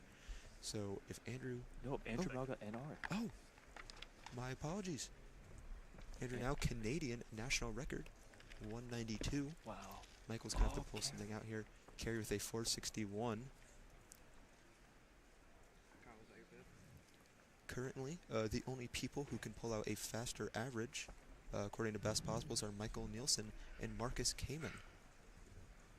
So, currently, projected in first is Andrew Mao. We still got Keon's time. Keon has that DNF. He has 172. And he just got a 213 there. So it looks like he might not be able to get that first place. Oh, Kyle Mead, a 227 average, currently seated third. Simon Kellum, 224. It looks like Andrew Mao is going to remain in the lead at the moment while Michael Nielsen prepares for his fifth and final solve. Michael Nielsen preparing. Marcus Kamen He cannot get worst possible average here if he wants to beat Andrew Mao. Let's see. As long as he does, he's shooting for sub 2 here. Sub 2 should lock it in for him. NR for Canada national record.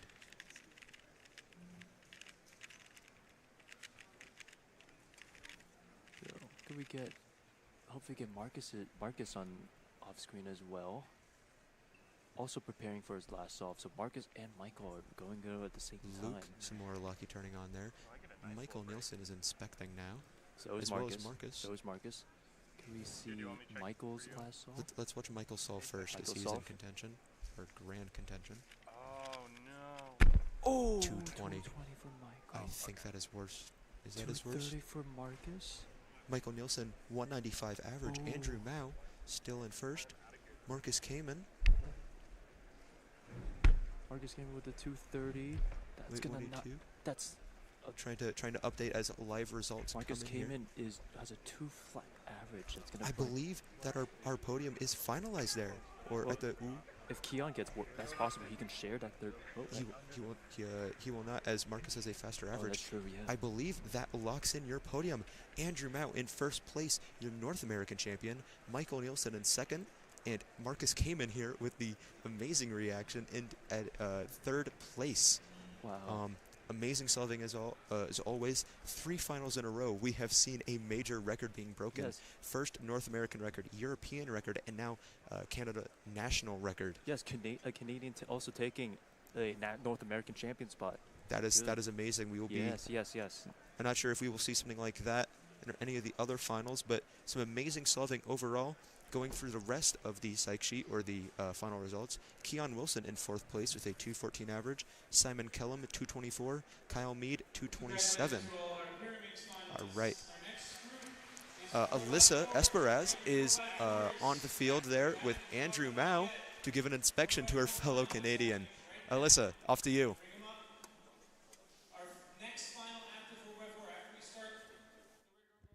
We are here. We have just finished Pyraminx finals, and I am here with Andrew Mao, North American champion for Pyraminx, breaking the Canadian national record. While you're at it, how are you feeling, Andrew? Really good because this was really unexpected.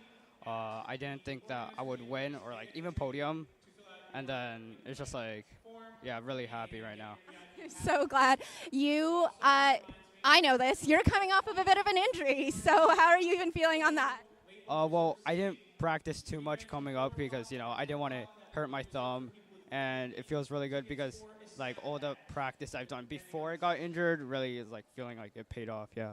Awesome. I know it just happened, but any scrambles that stood out to you or any solve that stood out? Probably the last solve because I knew maybe I could get sub 2. I didn't really think about it too much. And I just did it, and it was 2.13. And then I realized it was sub 2 after, so it's really nice, yeah. Awesome. Andrew, congratulations. Canada proud, just a little bit of bias, and we will send it back to the booth. Welcome back, everybody. I'm Kevin Hayes, and I'm joined by Keaton Ellis. How y'all doing?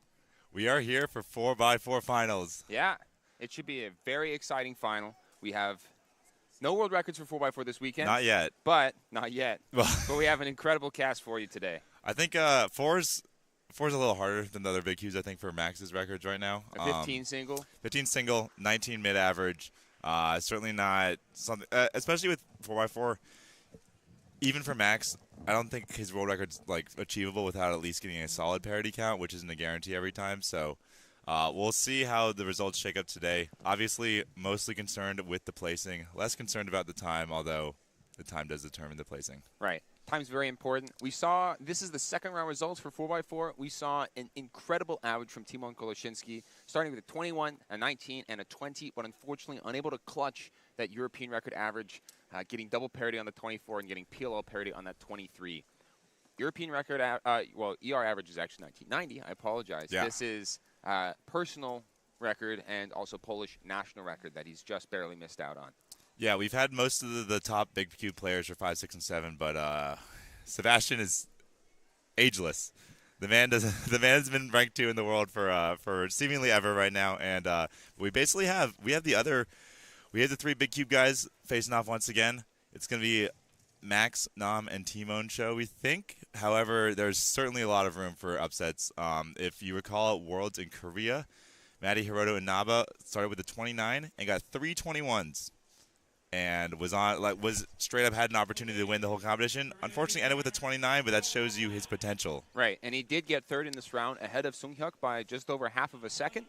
And then other people that are of note, Christopher Sun just getting third place NA here in 5x5 with a 25.38 average, and then Ari Randers Parison popularizing OLL parity avoidance from a couple years ago in 6th place with a 25.64.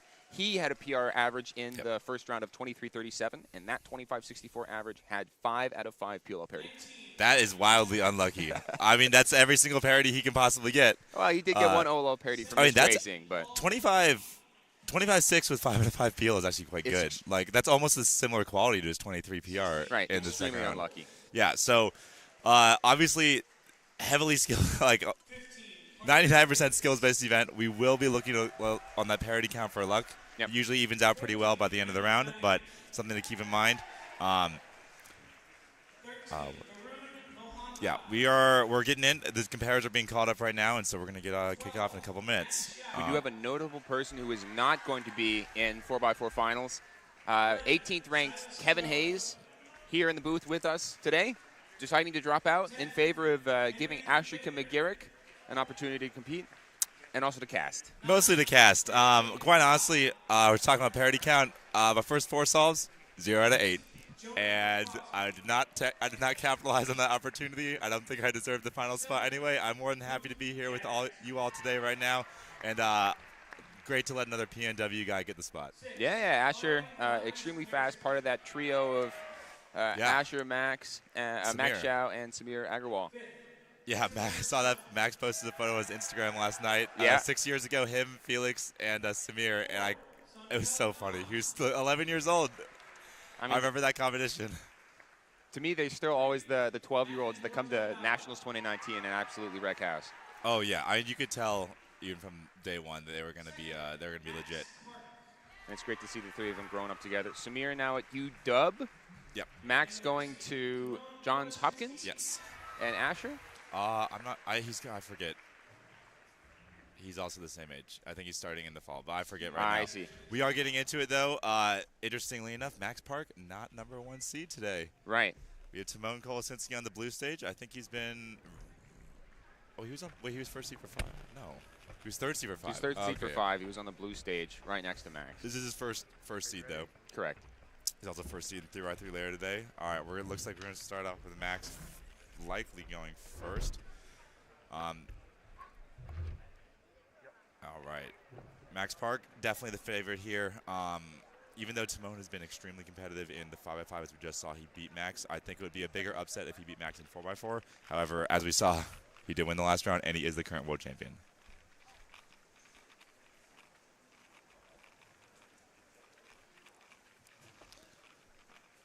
Wow. Max finishing at 12. Oh my, no parity. Oh my goodness. We are starting out hot. That is obviously. We are starting out hot. Oh my. Oh, what is going on? We are starting out. Unbelievable. Nothing like getting NR single and losing the first solve by 0.7. 1762. Oh my God! I mean, Timon. Even if Timon knew that Max got 16, you can't be disappointed with 17-6. Wow, that is an insane start. They both did amazing on that solve. Timon had PLO parity, but it was an edge swap, adjacent swap, so it was just like it was very simple. Extremely easy first center for Timon right now. That is national record for him. 17-6. Okay, so great start. It is. Based on their past results, it is unlikely that they count either of those 2 times, but it makes their possibilities. They are wide open for some crazy solving here. Absolutely. The ceiling, or maybe the floor, could never be more extreme. Yeah, good starts for both of them. Max with no parity and good last layer case. Timon with PLO parity, however, it's a single out case, so did not lose too much time there. So starting out with some fireworks. Wow. They're 5 seconds ahead of the competition. Sung Hyuk with the 22. Max Shao, 22. Ari Randers Patterson, 24. It's their game to lose at this point. Oh, yeah, they are well out in front. However, obviously, average 5 event, we have a lot of solving left before we claim any winner. Looks like we're waiting on scrambles. Everyone kind of went at exactly the same time, so there's a little bit of a delay, but we got Timon on solve 2 up. This is great. We're going to get that a little bit stagger. We can make sure we get the full solve of every single one of these Timon and Max.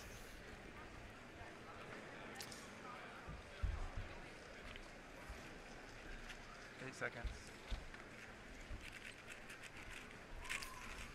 All right, smooth start.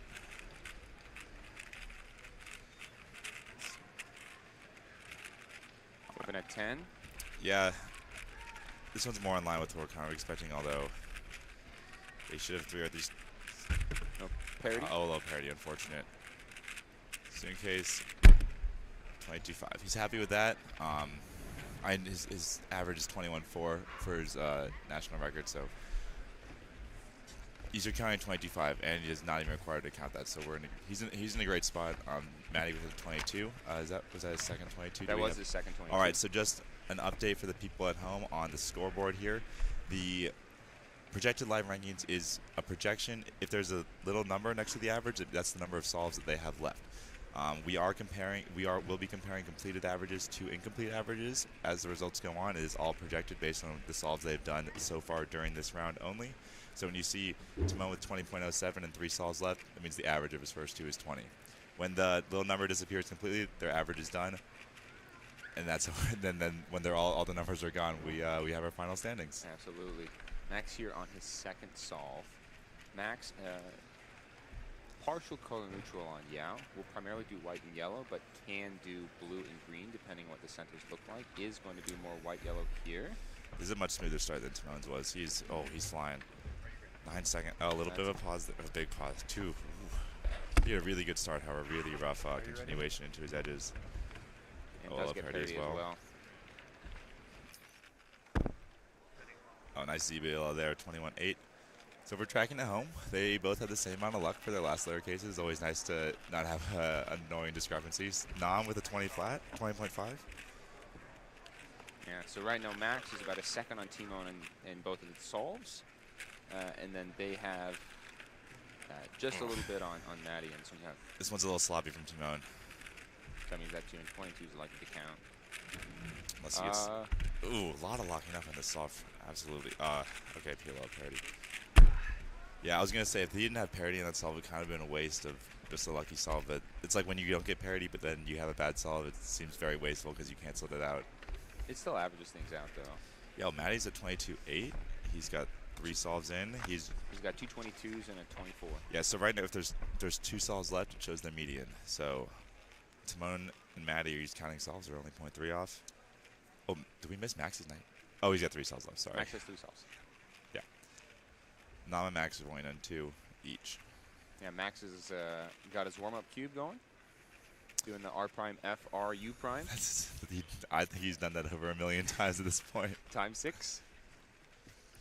Yeah, it looks like everyone's actually gotten synced up on their 4x4 solves, which is exciting to watch live. Not quite as convenient for the casting, but I think Max is a solve behind right now. Yeah, he's 1 behind. There's sometimes the scramblers. Huge shout out to the scramblers and the staff for making this event possible. No one's ever perfect. Sometimes miss scrambles and get a little delayed, but we get right back on track real quickly. And here we are, Max Park solve 3. As usual, solve 3 in the average really tells us a lot about where we're headed. We have a definitive counting solve after this. Oh, nice start. Oh my, really nice start. Oh, he's moving. He's got. Okay, he needs to not.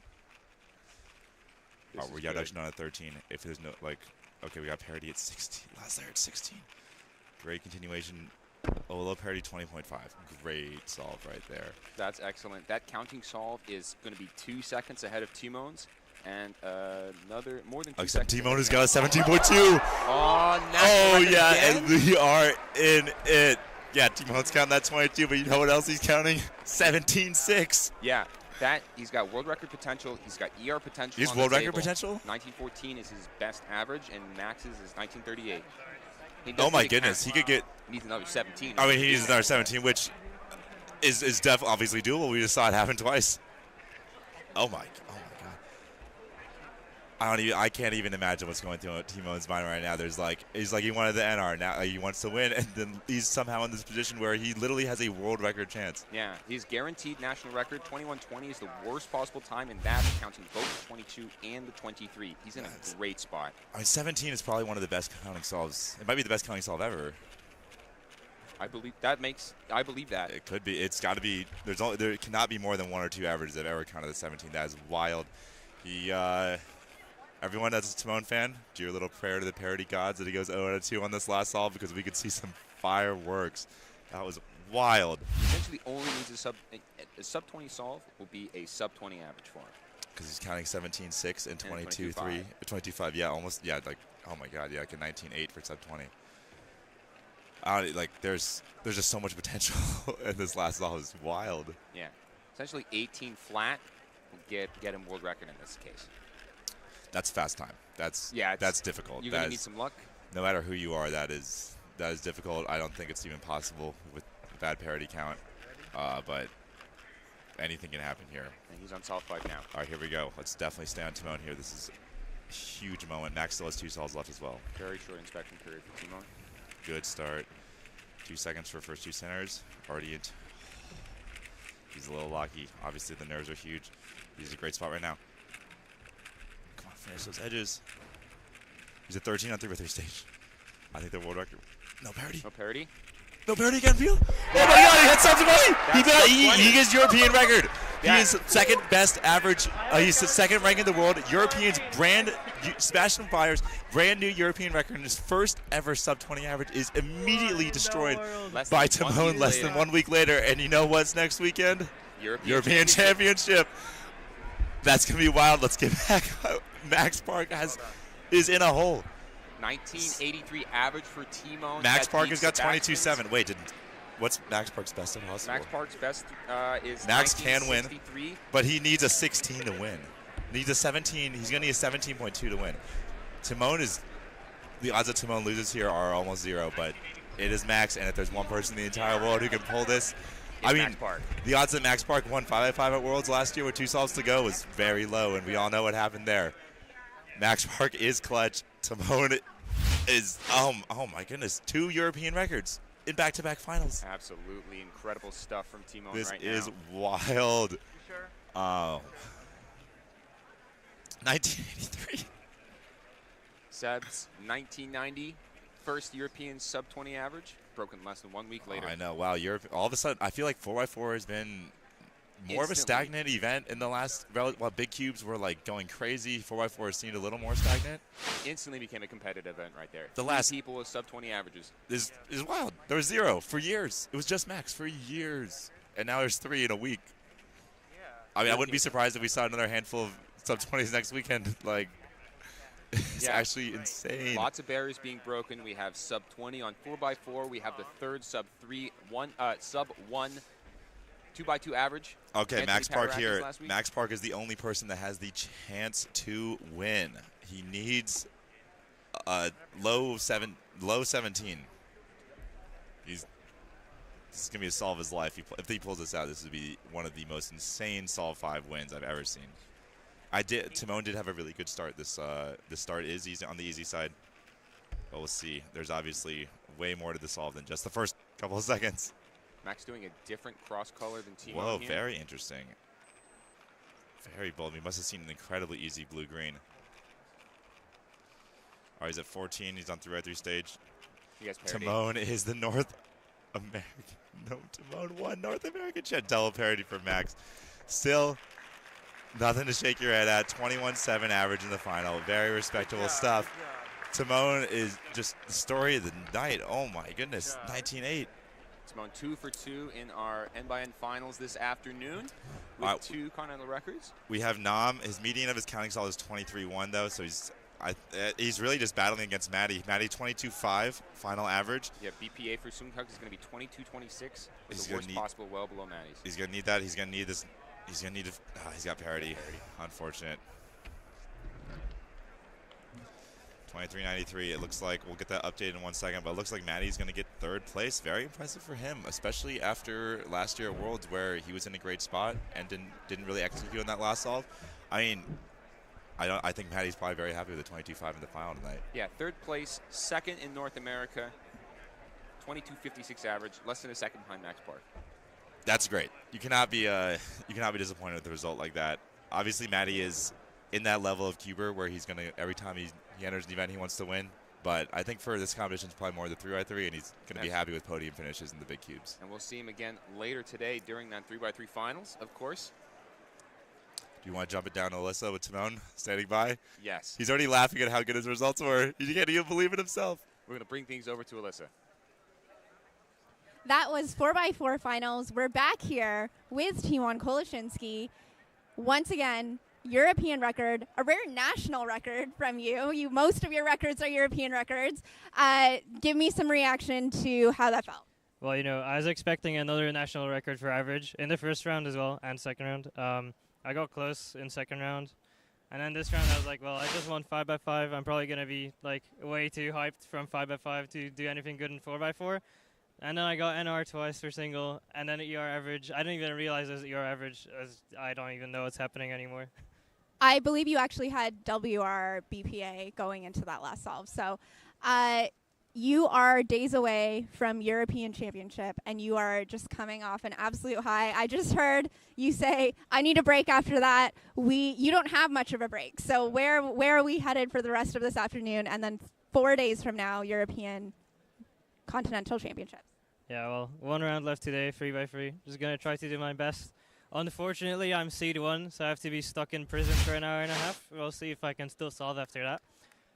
And then Euros, I'm just going to try my best to not be jet lagged, and we'll see how it goes. Also, I feel kind of bad about Sebastian because he just got an insane average, and I got that, which I feel like was really, really lucky. Like, I don't get those averages ever. That's just pure luck.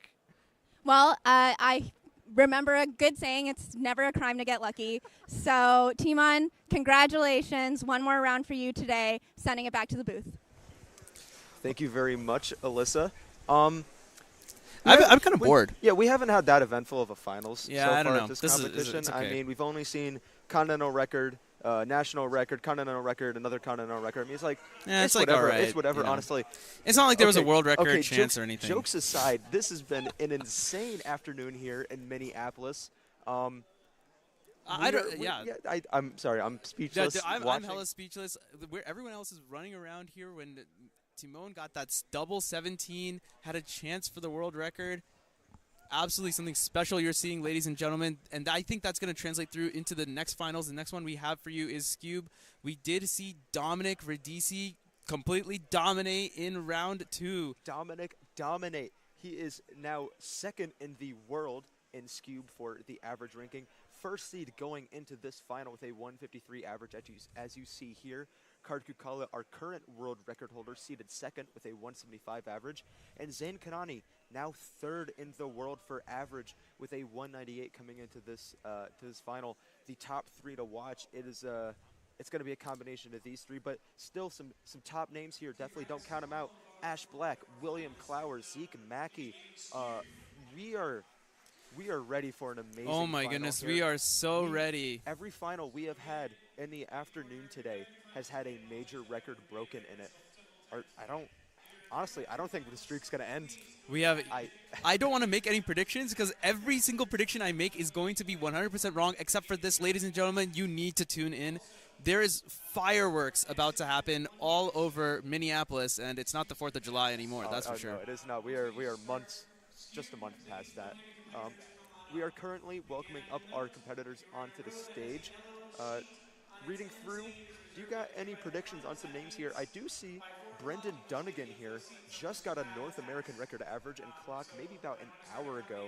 Pretty impressive. Was that an hour ago? It felt like it was 20 minutes ago. That was an hour ago. I don't know if I got to mention it on stream, but this morning in clock semifinals, he got a DNF out of North American record average. So being able to come back on that is insane. We are now calling for Scube finalists. Yeah, so let's let all the participants get their moment in the limelight. Our 20th seed, Ryan Hughes. Ryan Hughes from the Mid-Atlantic region. 19, Declan Mangan Lamb. 18, Quinn Maloney. Also Mid-Atlantic, right? Quinn is also, I think he's New England. 17, Aiden Dincher. Aiden Dincher is from the Mid-Atlantic region of New York. 16, Taj Bresser.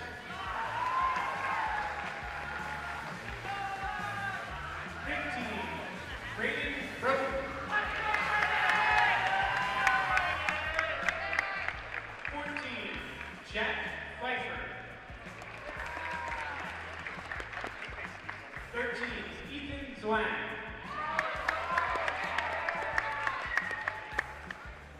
12, Kyle Mead.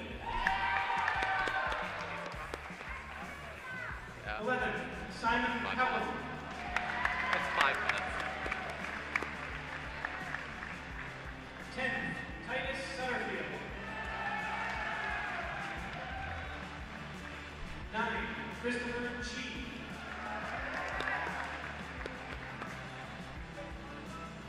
8, Brendan Dunnigan.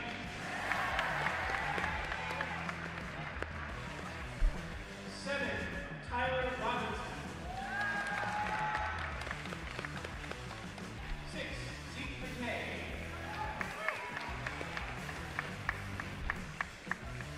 5, William Flower. 4th, Ash Black.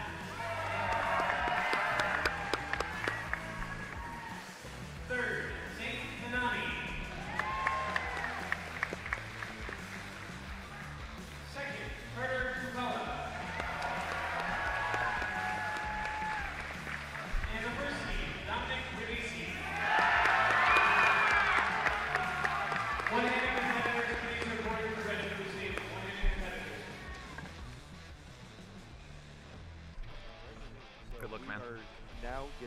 start of Skewed Finals. A lot of hype here going into this. Dominic Radici, first seed as always. Were we able to hear on stream? Will you guys hear that crowd? Yeah, there's a huge crowd. Absolutely insane for Dominic. Yeah, we got all the mics here because the competitors submitted their cubes before the round was even started. We are able to get scrambles up immediately, so Dominic is going to go right now. This graphic is outdated, everyone. He's WR2. Seeing this first angle here, I don't see any blocks. I think this might be 8 seconds. Yeah, nothing fantastic. What can you do?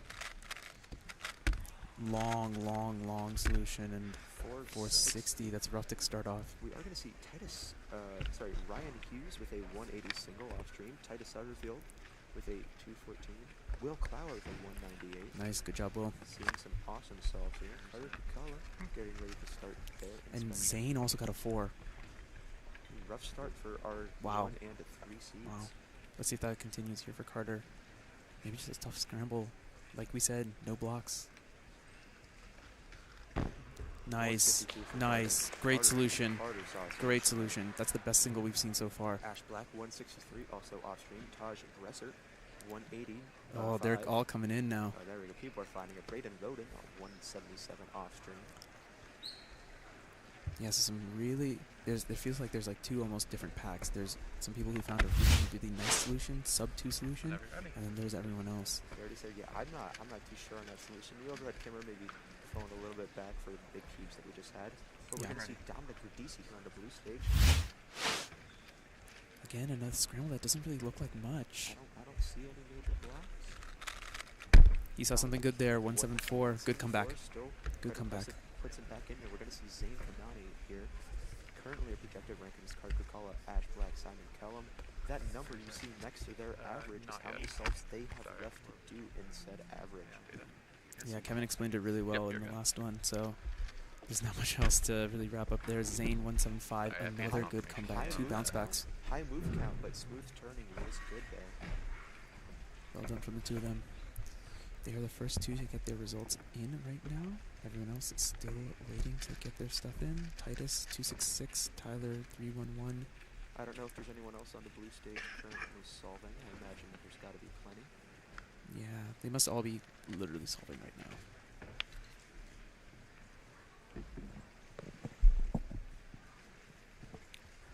You can cut the tension in the air with a knife, Zach. It is silent. We just went from 4x4 finals where it felt like the crowd was talking the entire time to Skewb, of all things, where everyone is dead silent. You can see here we have a bunch of things updating. Some people getting another solve. Will Clower 290 on his second off stream.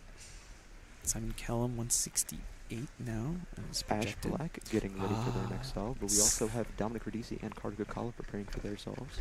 So actually Simon actually DNF'd that second solve. So he's there just based on single alone. Carter Kukala still the favorite so far, based off of that first single. Dominic Radici here, going up for his 3rd solve. This one looks like it has something. There's that yellow block there. Nice! 112 for Dominic Radici. There we go. What a bounce back. Ash Black, a 177 on that. This is looking great. This is looking great. All of the top competitors are really seeing getting into gear now. Projected rankings. Simon Kellum 168 currently.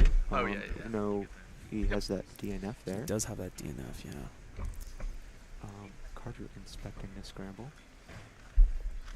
Oh no, just not able to execute. Just choppy turning 263.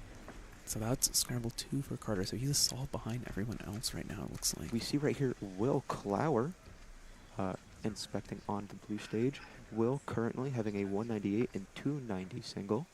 Let's see what Will can get on his 3rd. I see a big yellow block there. Oh no. Pause there, but 288. He seems happy with it. It's good for him. Let's see if we got anyone else solving at the moment. Moving around, just trying to find others as we watch Carter solve. Yeah, you can see a chop. Every 2 or 3 moves we saw a pause there. Simon Kellum, a 156 off stream. We also see Dominic Radici getting ready to start his inspection. And yeah, Dominic 4 to start off, then 1711.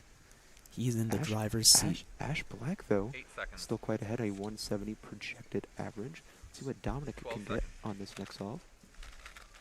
Long solution, 232, but he's all right with it. He's all right. I mean, his turning looks so good there. I don't know That if there was a 230, better. that 232 is counting for Dominic at the moment. Right. And that populates his BPA, 173 BPA. Let's see what Ash can get on this third solve here. 185. That looked. They made it look very casual there. Very, very casual. They have 161718. Simon Kellum, 168 average, still projected in first right now. There are some amazing times going around this Scube final. Let's see what Carter can get on this next scramble here. This is going to be solve 3. Oh, Simon Kellum actually also up on now. solve This is Simon's 4. fourth. It's going to populate BPA for him here. Carter got 148. Simon locking up here. This is going to count because of that DNF. 537. He's out of it. That is He's out. counting for Simon Kellum. He is out of the conversation. Dominic Radici still pretty high up there, but that 460 single that he has could count, or it can make a bad time count as well. Yeah, I mean, it may bite him back. Replay very smooth there. Yeah, from well Carter. done from Carter. Aiden Dincher, the first one to do all 5 solves. 356. Dominic Radici, fourth solve here. 8 What seconds. can Dominic get? I don't see too much in a scramble. Maybe a small block. Solid. 192. 192. He's all right with it. He's all right. That's good. That average is going to give Dominic a 199 199 average. Just snuck under sub 2. We do have other finishers here. Titus Sutterfield with a 283 average. As Kyle both Ash and Zane are getting started. Wow, that was a long solution for Zane. 241. Shaking his head at that. That's going to count too. Ash, Oh, execution error. It's unsure of the alg. 446. 446. Let's see. Still projected. Dominic Radici's 199. Ash Black still has one more solve to go. Projected average of 181. Zane Kanani finishing with a 265 average. So right now, Dominic in the lead amongst everyone who's finished an average. Carter has 2 solves left though. 152, 263, 148. Ash Black does currently have a best possible average that can beat out Dominic Radici, maybe giving Ash some wiggle room in the next solve. Carter Kukala going up for their 4th right now. There's that orange-blue. Both orange and blue are possible. Too long of a solution. Long solution. 264 for Carter Kukala. Yeah, that's not good. That's not good. Is that going to end up counting? Or at least one of the 2s is going to count now. That one. Okay, well, 263 is going to count instead. So, yeah, that's not great. That's not great. Ash is the only one who has not completed an average who actually has a chance at getting first place right now. But currently, still projected is Dominic, at least finished average-wise. It's going to come down to this last solve here from Ash. Be shrugging it off. They seem kind of casual. I don't know if they have any nerves at all. Nerves That's of a good place to steel, be. hopefully. Let's see what Ash can find on this last I solution. saw both red and blue, maybe. Deep breath. Long solution 255. That's not Long necessarily solution. bad. Does it do it? No. 255 No, is going to count. I didn't. As we're just waiting for the final results to come in. Carter Kukala does have a sub 2 BPA. 255. That gave Ash 206. Ash Black currently second. I believe that does lock in a podium for Ash Black. All that matters is what Carter is going to get on this last solve. Carter BPA 188. He can still win it here. He needs to make 148 count. At the very worst, they are projected for 3rd place on the podium. So it's really just going to be a matter of if Carter gets first. Actually, I think third. he's locked it in. I think he's going to be on the podium. 226 is the worst. Let's see what Carter's going to get.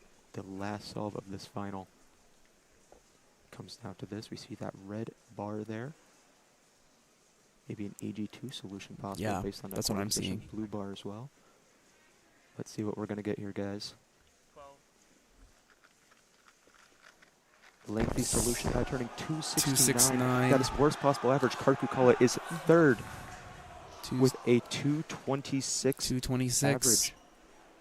He's going to knock Zane Kanani off of the podium. Dominic Radici, Ash Black, Carter Kukala. That is going to be your podium and the North American champion podium as well. Amazing showing. Our 1 and 2 seeds our 2 seed not even making the podium, and our 1 seed on the psych sheet coming in 3rd. Amazing showing from Dominic Radici and Ash Black. Hopefully, we're going to get to interview Dominic Radici. Yeah, man, amazing Dominic. Performance this round, last round. Yeah, Dominic, incredible. I mean, the way he was able to come back from, sorry, not come back, but kind of back up the WR2 average that he had in the 2nd round. He was definitely feeling himself. Started off with a bit of nerves with the 4, but then got into position and finished it off. Absolutely. The only solver in that average to get a sub-2 average. Right. Quite impressive from Dominic Radici. Yeah, extremely so. And hats off to Ash and Carter as well. Two very solid averages. Amazing averages. Good nerve control from Ash there. Yeah, definitely. I did talk to them earlier, and they told me they have 0 expectations. And not that they have bad expectations, but 0 expectations. Yeah. So no nerves of steel getting that second I think that definitely average. helped them. I think that definitely helped them because they were calm and casual even with that 4 sitting there to get that 2.55. Imagine if it were worse, right? Off the podium entirely. Yeah. But again, an amazing showing from our Scube competitors. We are going to be changing up some stuff. We're calling up our one-handed solvers right now for their average.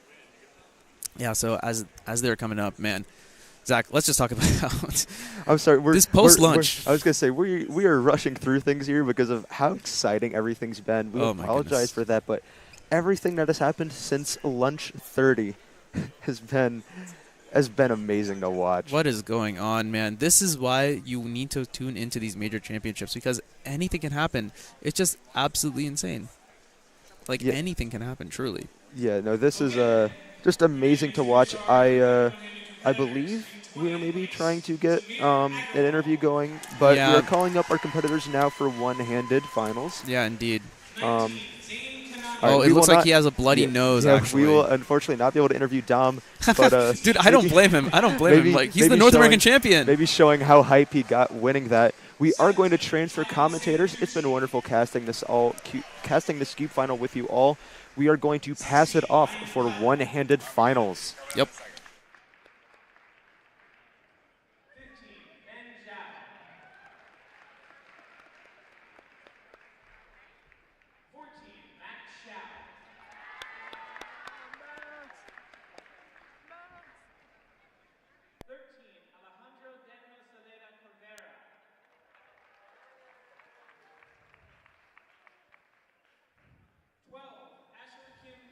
We just had Scube final. I'm here with Dominic Radici, who is our North American champion. Dominic, you won. You have a bloody nose. You're like, so much is going on. How are you reacting? I'm feeling really good. You know, I started with a 4.6. I missed one looked at, and then I clutched it up after that. I'm so happy.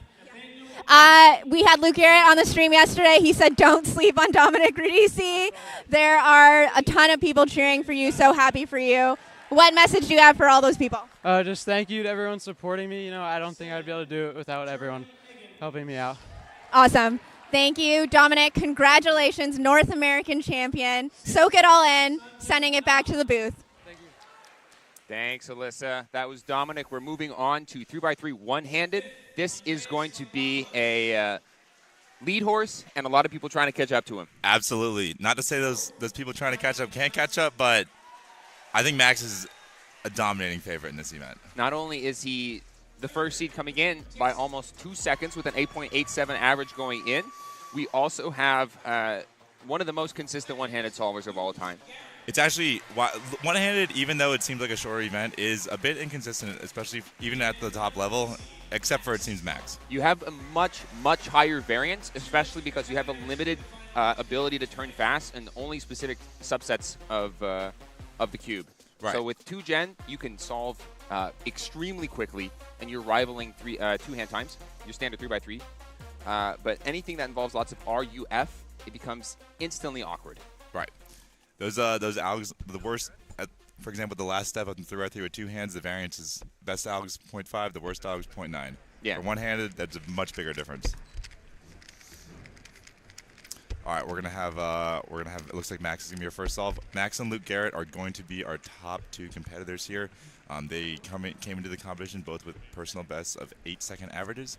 Max obviously has low 9 in round 1, and then is 8 second in round 2. So we'll see if he gets out to a hot start. He's been having a good afternoon, but I don't know if if he's thrown by the fact that Timon, despite Max having an objectively good afternoon, Timon has beaten him now in both of his events. Yeah, with multiple continental records. Oh, good start. Well, Max doesn't seem to be too-faced by the commotion in 4x4. 8.6 to start kick things off.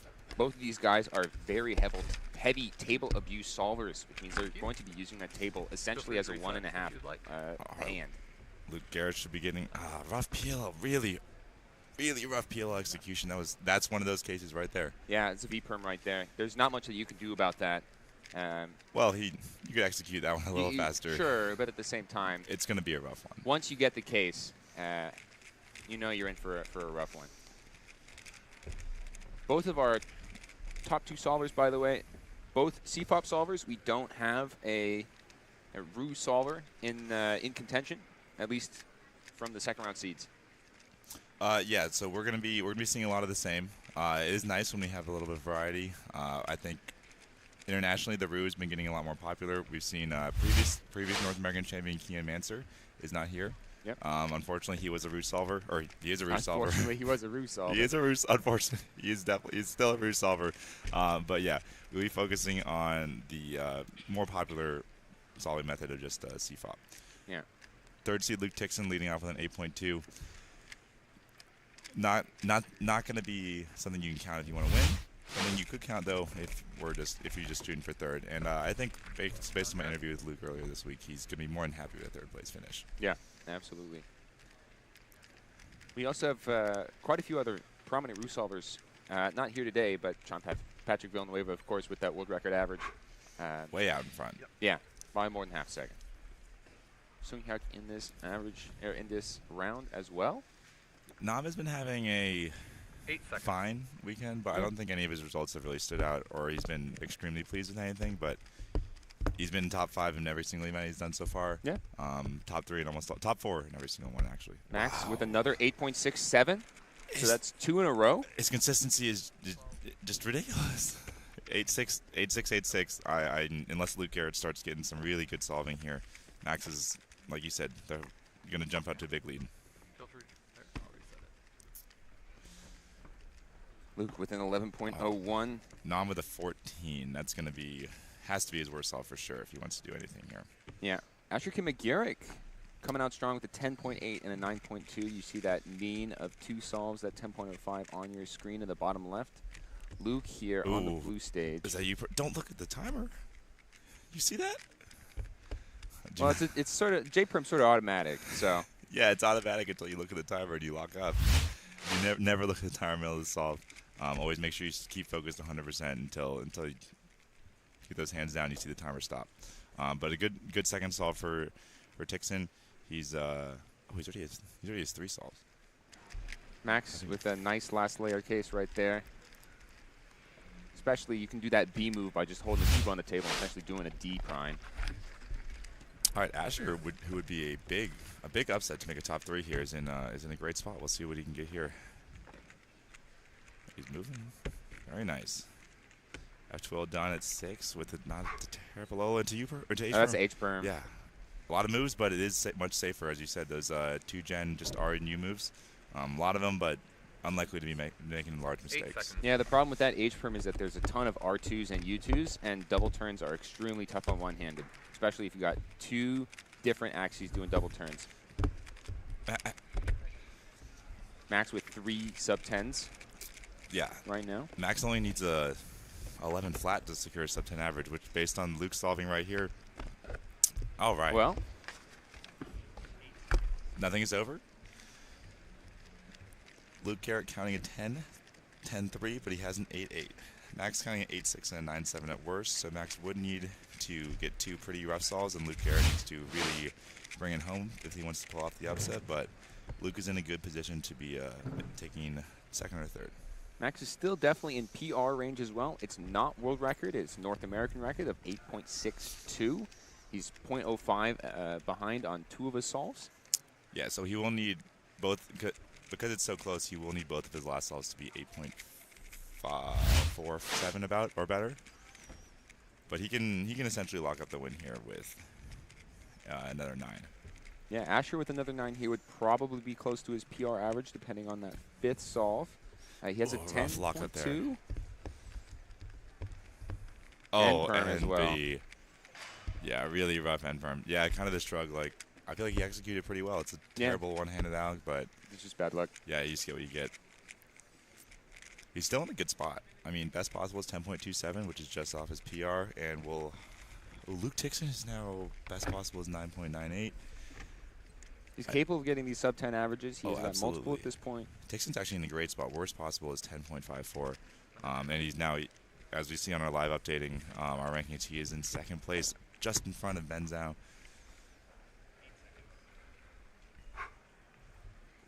Although this is a rough solve. All right, and we have Max Park here. He is looking to, I mean, Luke Garrett has 2 solves left, this is but a decent white cross. He's switching to yellow at the last second.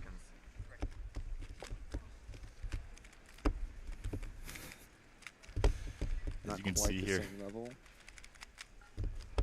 Is that E? That's V. Oh. Ooh. What the heck was that?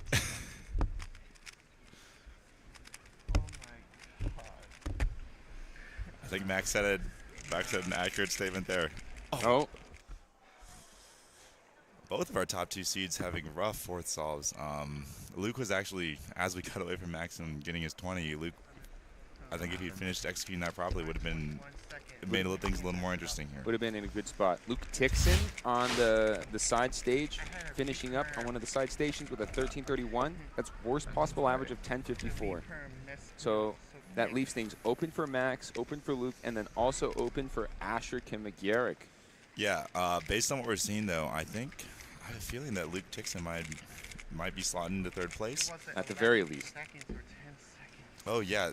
Luke Garrett is, Max's worst possible is obviously extremely bad with that 21, but oh no, Asher. Oh, that would have been BPA. That would have been his 10.27 average. Unfortunately, he's going to get dropped down to. It's going to be a low 10 or a high 10 average. Yeah, it's going to be, unless Luke Garrett, he's going to, he'd have to bump Luke Garrett. It's 10.88 average. It looks like he might have +2 out of the podium here. Yeah. We'll have to wait and see, though, what Luke Garrett finishes in. And then, obviously, the 1% chance that just happened to Max, if anything crazy happens again, you never know what's going to go on. Yeah. And you can tell Max is a little frazzled there after the mistake on the V perm in solve 4, so. He's looking at yellow right now. 8 seconds.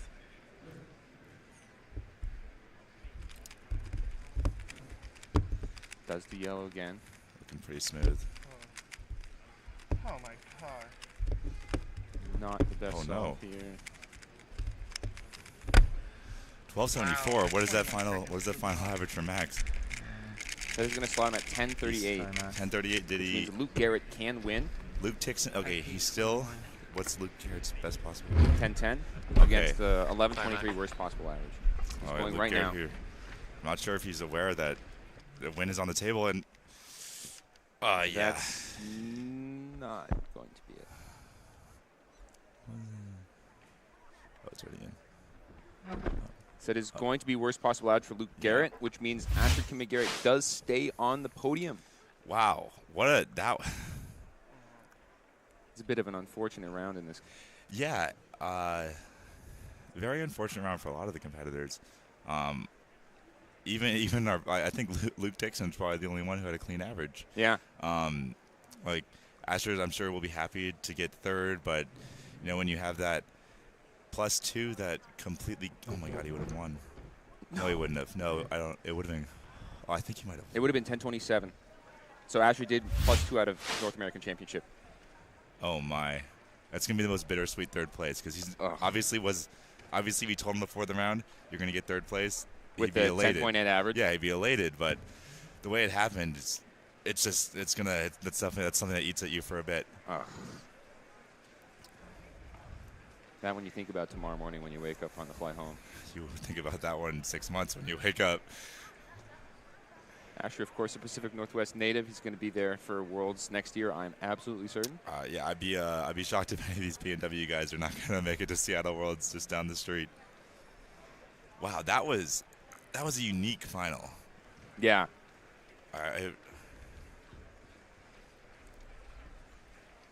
Okay, awesome. We are on deck with Luke Tixon. He's going to be up here in a couple minutes. He's probably the happiest person after that round, second place behind Max. So we're going to send it over to Alyssa. Yeah. Oh. And we're sending it over to Alyssa. We have just finished the final round of 3x3 one-handed. I am here with Luke Tixon, putting down a 10.54 average to be second place on the North American podium. Luke, how are you reacting to that? I am so happy right now. It was really unexpected, but I'm glad I managed to pull it off. Yeah. The deep breaths there. You have had a really, really consistent performance in this event at this competition. What goes into that? Oh gosh, I don't know. I think I just really was trying to control my breath, but even still, sorry, I'm really pumped up right now. Yeah, just lots of practice, making sure I'm not thinking too hard about it. Did any of those solves stand out to you, or anything that you felt like, oh, this was like an insane scramble or anything like that? Not really, no. They were all pretty mid, honestly. All good. Well, Luke, congratulations. I know this is a big moment for you, so go enjoy. Sending it back to the booth. Thanks, Alyssa, for that. Great to hear from Luke Tixon. Awesome competitor. I had to talk to him immediately after he got that sub-10 average at Nats last year. He was all smiles, always a great competitor. Good to hear from him. Yeah, and it's good for him to be on the podium here at North American Championship with an average that he said admittedly was mid, but steadying the ship and staying consistent in one hand. The only thing that he's mid at, he's the middle of the podium. Second place North American champs. Congratulations, Luke Tixon. Okay. We're going to be moving on to 2x2 finals at this point. We're taking a look here at the third round results for some of our top seeds. Sojin Feist with a 129 average. This is a very up-and-coming name. Very recently has gotten a 1.16 2x2 average. He's currently 9th in the world. And I was actually talking with someone in his region, Stanley Chappell, recently, who said that he had taken a break for a couple years, comes back, starts grinding like crazy. Oh, man. He knows Alex, number of Alex comparable to Zayn Kanani, who's our number one now seed. That's saying something. Coming into the competition, and number 2 in the third round. So he's going to be on stream on the red stage. So you'll get a nice overview for him as well. In addition to this, with 158 averages in that third round, we've got Luke Garrett and Joaquin Renes Hernandez, 2x2 NR holder from Mexico. Yeah. You're going to see Mexico in a top seed here. And but this is a wide open final. Bingo. 2x2 has a huge variance. The difference between first place and 16th place is literally half a second. So it's really anyone's game, and most of it comes down to finding the best solutions and then also having the best execution of all. Yeah, I mean, this is going to be extremely fast-paced, everyone, so we need you to buckle up and come with us on this crazy ride that's going to be 2x2 finals. I'm so excited to see what will happen. Zayn, I mean, look, Zayn is Zayn, so. Odds-on favorite going in. He's the only competitor with a sub-1 average that's attending here, one of 3 overall in the world after Antoni Patarakis' .97 this weekend. So you're going to be looking at him to be the favorite, but then after that, the podium is completely open. There are competitors with a 1.15, 1.16, 1.17, and 1.18 average. In addition to Will Callan, Curtis Chai, these guys have incredibly fast averages. Yeah, and everyone is so talented. It's really just going to come down to just a lot of small factors that may not even be visible to you all. The pressure right now in this hall is just absurd. I don't know if you could hear the cheering for some of the during 4x4. Yeah. Like, that was just absolutely wild. We're going to have 3 blind after. That's going to have no cheering, but I'm sure the audience is going to go crazy for that. 3x3 finals is going to come up later in the day. We aren't even that far away. Yeah. We only have, there's only 3 blind in between now and 3x3 finals, right? Correct. And of the 6 finals we have seen so far, aside from 3x3 one-handed, 5 out of these 6 finals have required a record in order to win. We've got clock North American record, 5x5 continental records, 4x4 continental records, Pyramix national records, and we also have Scube records as well. Yeah, I mean, everything has just been absolutely fantastic. You know, we were joking earlier, Zach and I, that this has been like the most boring finals to ever see. And obviously, the biggest joke of all time. It's just only going to get more and more exciting. So we hope you all are prepared for what is going to be 2x2. I think we're just waiting for the competitors to submit and get ready, and then we're going to do the walkout for everyone. Honestly, it gives me a chance to catch my breath a little. I'm just running around. I'm going crazy because everything that we've seen so far is just insane, one way or another. There's so much drama going on. Incredibly fast solving. Of course, for 4x4 and 5x5, Team Ono with those ridiculous continental records, beating Max Park in both of these. Like, that's wild. That's wild. And to be on World Record Watch. We're going to be moving on to 2x2, and we're going to start with walking out the competitors.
As we're getting started with this final, get ready for a lightning fast round. 2x2 averages are below 1 second. Everyone single in the top 12 seeds of this competition are sub 1. Yeah, it's going to be back to back to back to back. So buckle up. Sujin getting his cube first. In the first seed.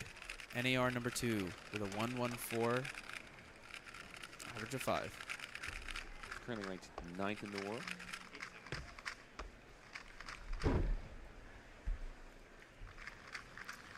All right, Keaton. Yeah, we're gonna have to try and catch up.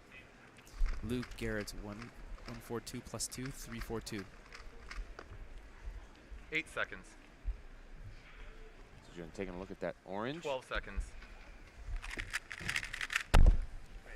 155. That's clean.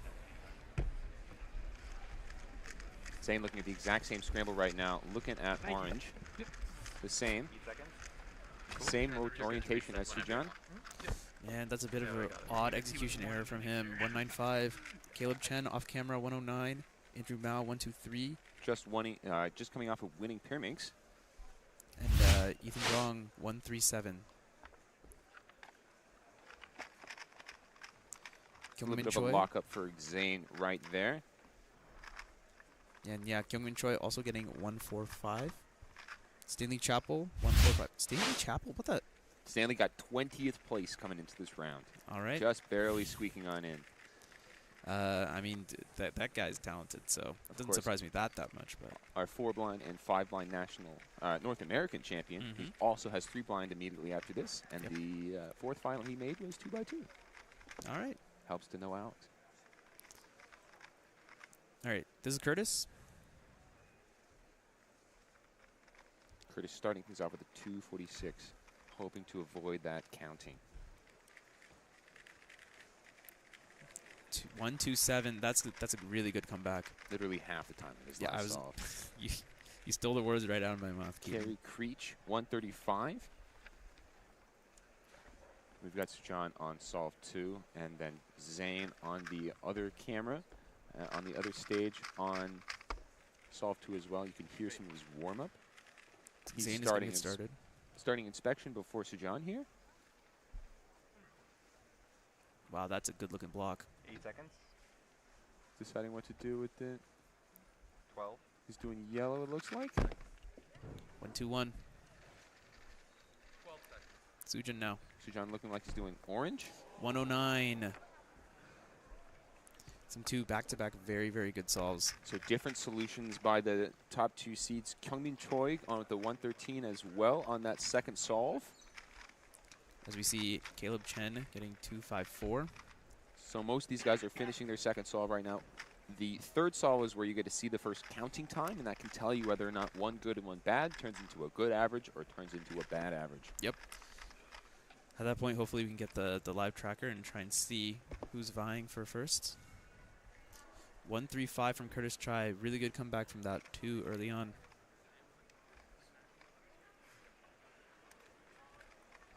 Kerry Creech starting solve 2 right here. Or solve 3, sorry. Oh no. Did CLL but did not have the first layer done. 468. Zane. These small events noticeably punishing for any mistakes that you make, because a difference of 1 second is literally doubling your solve time. Right.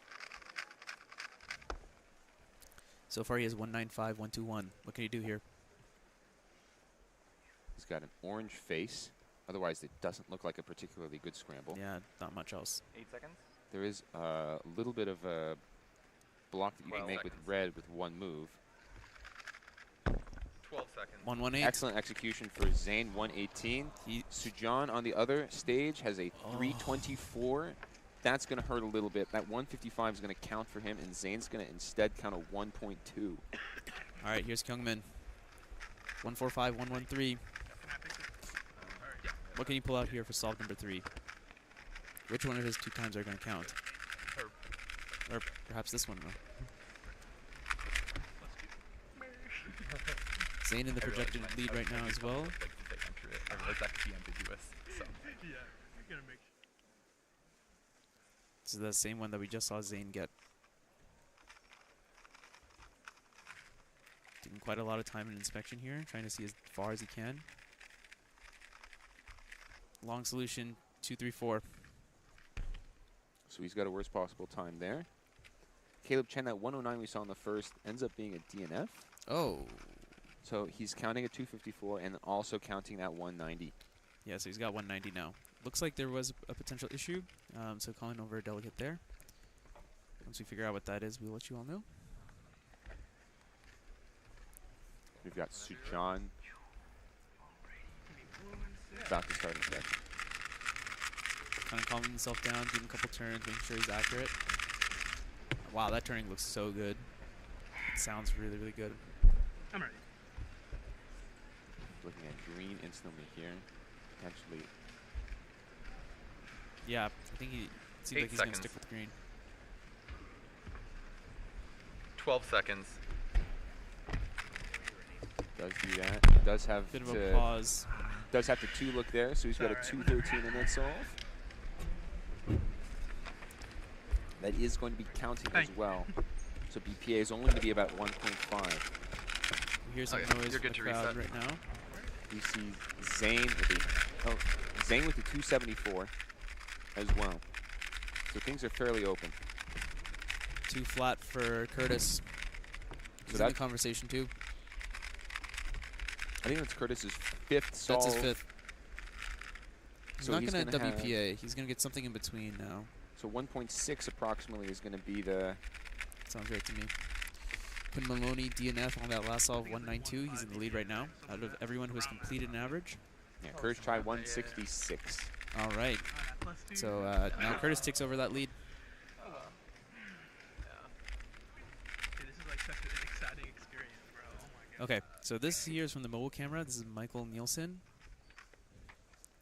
182, 129, 130 to start us off. So he still has the potential for a very good solve right here.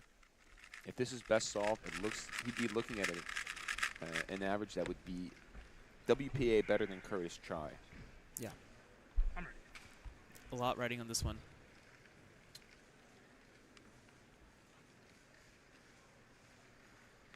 Eight seconds. That looked pretty good. That looked good. 169 for Michael. 12 seconds. That's going to put him in win contention. Sujan with a 2.04. That is going to put him with not WPA, but is going to put him out of podium. Ethan Zhuang with a 159 finishing up. Wow. Zane's best possible average, 145. Yeah, so Zane has a chance. Still has not received his 5th solve yet. Oh, wait. Yeah, That's like 190. Whatever. 190. Alright, thank you. Sujan seems to be an extremely good sport about the average. Obviously not as fast as his PRs, but still a very respectable average for someone who has very recently come of age for top-level 2x2 solving. Yeah. So who's left? Zane and...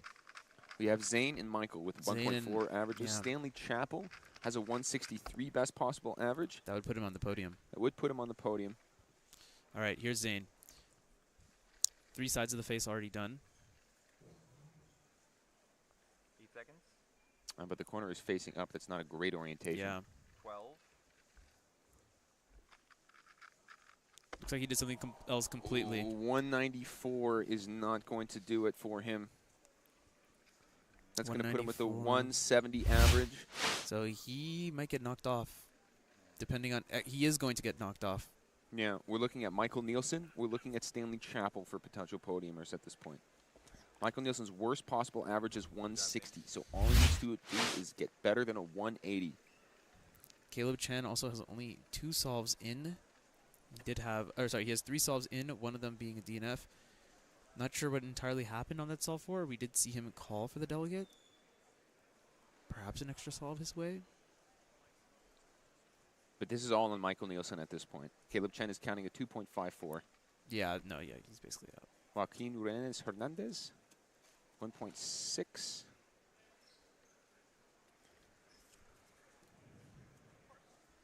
And Michael Nielsen now. Well known for using his warm-up time liberally. Going to be starting here on solve number 5. He needs to beat 159 on average. His BPA is 143. So anything better than a 180 is going to be a win for him.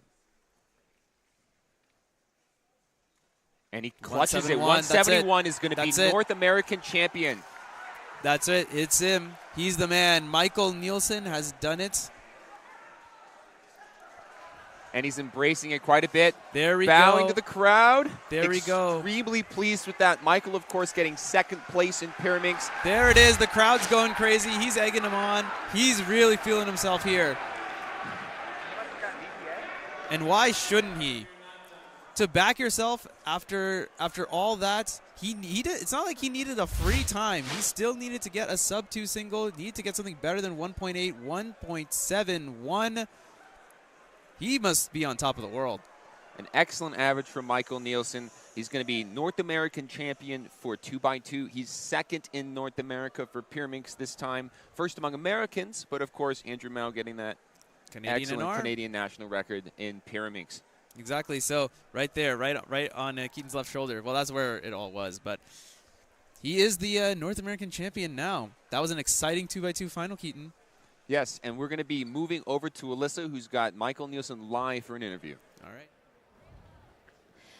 2x2 finals just wrapping up. I am here with Michael Nielsen, who is our North American champion in 2x2. Michael, how are you feeling? Well, first off, shout-outs to my Nana. She's watching at home. I love you, Nana. I'll see you soon this week. Shout-outs to the rest of my family, my friends, my family in North Carolina. And check this out. I got the Rubik's Cube. I got the socks on. We got socks. Michael, you are known as one of the most electric solvers.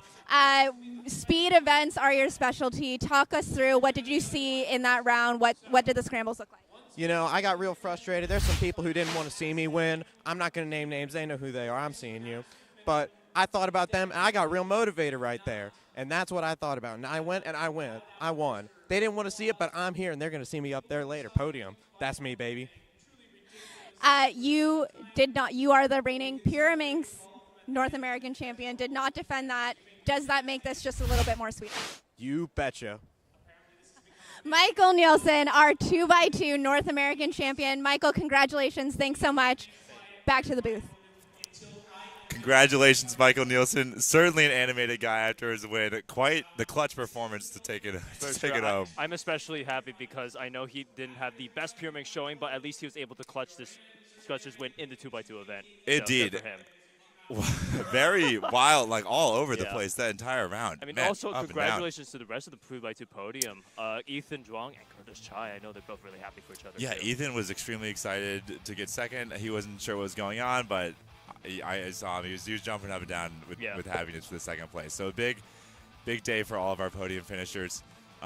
We have, if you didn't know, we have one of the most exciting events, 3x3 blindfold on deck. So who are we looking at here? We're looking at, so again, blindfolded solving is one of those events where instead of taking the average and determining your win, you're going to be looking at your best possible single. So these guys will just need to pull off some good solve in order to get a good time in there. So looking at the results from the second round, we have Charlie Eggins, Elliot Koblansky, Tommy Cherry. Top 3 seeds are definitely in contention. All of them really had a really close time, really close to each other here. Yeah, what is notable here is that, wait a second. Why? Oh, it's just 14-4 for Charlie, actually, on this round one. Gotcha. What's notable is that a little bit probably of something unplanned to Tommy. He started out the second round with double DNF. Yeah. Which is a little, like, even, I mean, he's world champion. He got 3 14s in the world final last year, but no matter who you are, you get that double DNF, and you're thinking about it in the back of your mind. Your mentality is going to be completely different in that third stage. Like, if you miss that last solve, you're out from finals. Oh, so you're done. I mean, it's not a very common occurrence, but it has happened to favorites before. Yeah, I'm impressed because we were doing an interview yesterday, right after semis happened, and right after he did this clutch 1633 solve, and yeah, he said he definitely had to safety that one, and for him it's just going a little bit slower. I mean, safetying a 16, that's crazy. You're right, though, but you can't get out of, you still need to, you want to be safe, but you can't get out of that normal mindset. Like, if you just start going really slow, it somehow, like, it'll throw you off, and you might even be less success rate, or a lower success rate than you normally would going fast. For sure. For him, it's just going a little bit slowly, making sure every letter pair he memorizes sticks, and just making sure he can get into the next round. So, again, it's really anyone's game here for the finals. Looking at some of the non-top 3 finishers, we have Liam Chen, who got his PR single at Worlds last year. So definitely not someone to sleep on. Definitely in contention for this podium here. We have Graham Siggins, of course, a podium in Big Blind here, and winning multi-blind. I was going to say, winning multi-blind, definitely not, 3 blind is definitely not a specialty, but he solves a lot of 3x3 cubes blindfolded, and he's still quite good at it. Yeah, I'd say definitely watch Graham. Maybe not the favorite to win this, but of course someone else to watch for. Noah Swar, who came in second in Nationals last year in Pittsburgh, didn't have the best showing there, so we're going to see if he's able to redeem that did himself last year. Yeah, and then also a little farther down the list, you have Stanley Chappell. He had 22.47. Then DNF in the second round. Probably got that 22, knew he was safe. Went for the blitz, and it doesn't always work out. But winner of 4 blind and 5 blind, and quite an accomplished 3x3 blindfolded solver himself. Similar to Graham in the sense that he doesn't specialize in this event, but obviously there's a huge amount of overlap with the events he does specialize in, and so he's extremely talented here and very capable of making some waves if things work out in his favor. Of course, yeah. Stanley can definitely pull out something. I know Elliot also placed pretty highly on at the Worlds last year. Didn't have the best final showing. I think just the pressure got to him and didn't have the best showing there. Yeah, dude, is it possible? Do we have the Worlds? Okay, we are 3x3 blind is a quieter event, so we're not going to be doing commentary during walkout. We're going to be kind of going to golf mode for this one, but we'll be listening to the announcements here.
Please be quiet. Yes.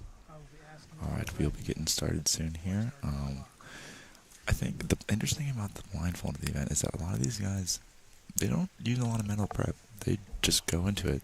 Yeah. I've seen a blind mean start to finish be done in like 3 minutes. Elliot, see, we're right in. Elliot's already going in for his memorization phase. Done in 6 seconds here. That's pretty decent. Oh, a little bit of a luck up there. Just looking for a nice success to get things started. 1686, not bad. Not a bad start at all. You don't know what's going to happen. You don't know. It's also, if we're not aware, it's blind. It's actually a very scramble-dependent event. Oh, Charlie, this is really good for Charlie. 15-20 for Charlie. Yeah. And really so, happy. with blind being a best of 3 and relatively scramble-dependent, sometimes it comes down to who does the best on the easy scramble.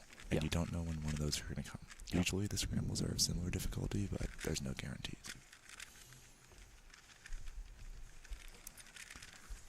Most of these rough one for Stanley. Not terribly bad. That looks like a +2 for him. 13-4 for Tommy. Very nice start. I think that was behind his second place. Yep. Tommy's 14. That's gonna secure him. That's gonna put him in a really comfortable lead. Oh, Charlie Egan's got DNF. Yeah, that was DNF. I didn't realize that we didn't. It must have been two pieces that we didn't see. Yeah, he picked up his cube right after and started turning it. Yes. So, yeah. All right, so Tommy's in a commanding lead, 14-4. This is already shaping up to be similar to Worlds last year. With honestly 14-4 could win. We saw that last year, and he just got 3 in a row. Wow, sub six memo. That's extremely fast memorization. At the top level, most of these guys are using similar algorithms. Taking a while for that last 2 corner twists over there. 2 seconds for that, ending with a 16-24, slight improvement over his and it bumps him ahead of Andy Wong for second place. The notable thing is that Elliott memorized in under 6 seconds, indicating this second solve might be a little easier than the first, so we're going to watch this one closely. But in blindfolded solving, twisted corners are never ideal for the ending state. The algorithms are usually pretty long and a little annoying to execute. I guess Charlie Egan's bumped into second place right now. Nice 15.7. You can see a little bit of relief on his face after the DNF in the first solve. Obviously, these guys are all going for the win, these top 3 especially, but, you know, not having a DNF on the record is always helpful, even if it's not necessarily the first place time. Tommy with a 6 memorization. Very fast execution. He very rarely locks up. These are on corners out of 10 seconds. This looks really good. 14.53 for Tommy. This is shaping up very similar to Korea. Oh boy. That doesn't improve him, but he's 2 successes mid-14. For anyone that doesn't remember, Tommy got world record mean at finals at Worlds last year. Tommy had one of the most dominant performances ever at Worlds. 3 14s in a row. His worst solve would have won the event, and he set world record mean in the final. Yes. Like, absolutely domination. Extremely fluid solve. No pause between each of those commutators. All right, Stanley in the mid-6 inspection memorization, very solid. He's looking to. The podium is fast already. 16-2 to make it a head shake there. I'm curious to see how Andy and Noah are also doing. All right, we're on solve 3 now, and we do not get this one. We're gonna need We're gonna start seeing results here. If this is an easy scramble or not. Taking fireworks could start flying. Elliott's already starting his third solve. Oh yeah, switch to Elliott. Elliott with not the best memo here. This doesn't look too very hot, but the edges were done pretty quickly.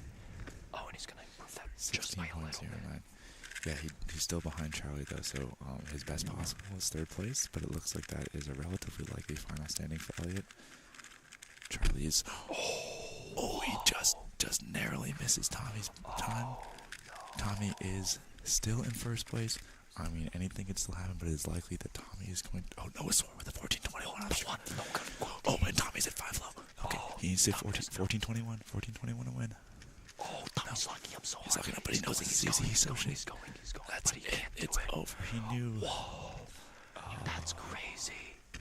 2nd place for Tommy. Oh, he knows. I don't know if his reaction indicates that he is very disappointed. Wait, I don't think Noah's time. Noah's is a +2? Oh, no, +2 is 14-21. Okay, so originally it showed that Noah Swore had a 14-21, but then it got updated to a 16-21, indicating it likely was a +2 that wasn't immediately known by the data editor. So it looks like that solve actually wasn't for 1st place, and he had already secured most likely 1st. Stanley is one of the pure people that no longer can beat him as he's past 14 seconds, but we are still waiting on some more results. But all of the top solvers that have a real strong chance to beat Tommy are done, and it looks like it's likely a Tommy Cherry victory, followed by Charlie Egan's and Elliott Kopolanski. 14:48 for Tommy Cherry, 14:51 for Charlie. Yeah, can't say this was too unexpected from them. I mean, these guys have performed at a lot of large competitions with a lot of pressure, and to be able to pull off these blind solves at this level, they definitely deserve this. Yeah, I feel for Noah though. It looks like he +2'd from 1st place all the way to 4th. That sucks.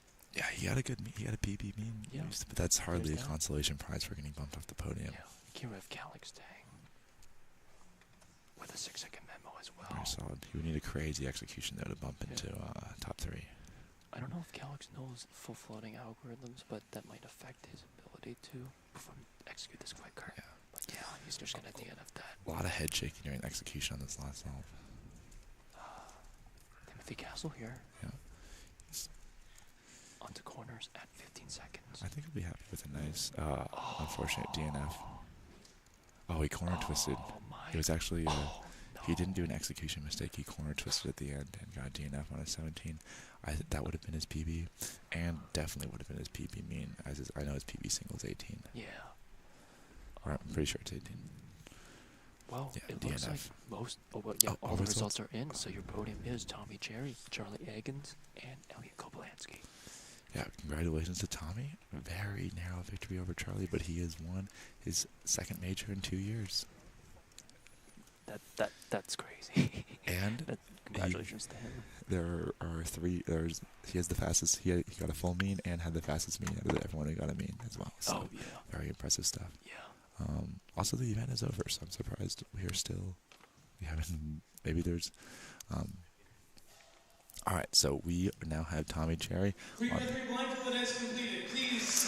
All right, we are back at full volume. Congratulations to Tommy Cherry. We are going to throw it down to the floor right now, where Alyssa is standing by. In 3x3 blindfolded. Tommy, you were by far the favorite coming into this, but we know that nothing is given in the sport, so how are you feeling? Feeling good, glad to pull off the win. It was a bit of an easy set of scrambles, so it's kind of bittersweet. I think the last solve definitely could have been a lot better. Had a lot of mistakes in execution on that one, but, I'm glad to come away with the first place. Absolutely. You are, you clutched it out in the first, you were done. After the first one, that was your winning solve. Talk us through what that solve looked like. That solve, I think it was a pretty average scramble, and honestly, a pretty average solve. I'm not too ecstatic about the times themselves, although the ranking is pretty cool. Can't do much better than that. So yeah. You can't do much better than North American champion. I won't keep you long because we are about to see you in 3x3 finals. Congratulations, Tommy. And for everyone back home, do not go anywhere. Now is the marquee event. 3x3 finals, you will see Tommy there along with 15 of our other top competitors. Hello, everybody. Hope we're coming through fine. I am Zachary Reidel, joined with... I am Brandon Lynn. Hello, Zach.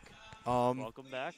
It has been quite the Sunday, hasn't it, Brandon? Oh, yeah. I've been back. It's been back-to-back exciting finals. I don't think any of those, all those finals were just full of excitement. And I'm not even exaggerating here. It's every single one was a nail-biter. Oh, absolutely. I know for sure, even though I'm not competing in any of these finals, my heart is racing right now. I'm out of breath, and I'm sitting down. I can only imagine how you guys all feel at home. Yep. Let us know in chat where you're watching this stream from.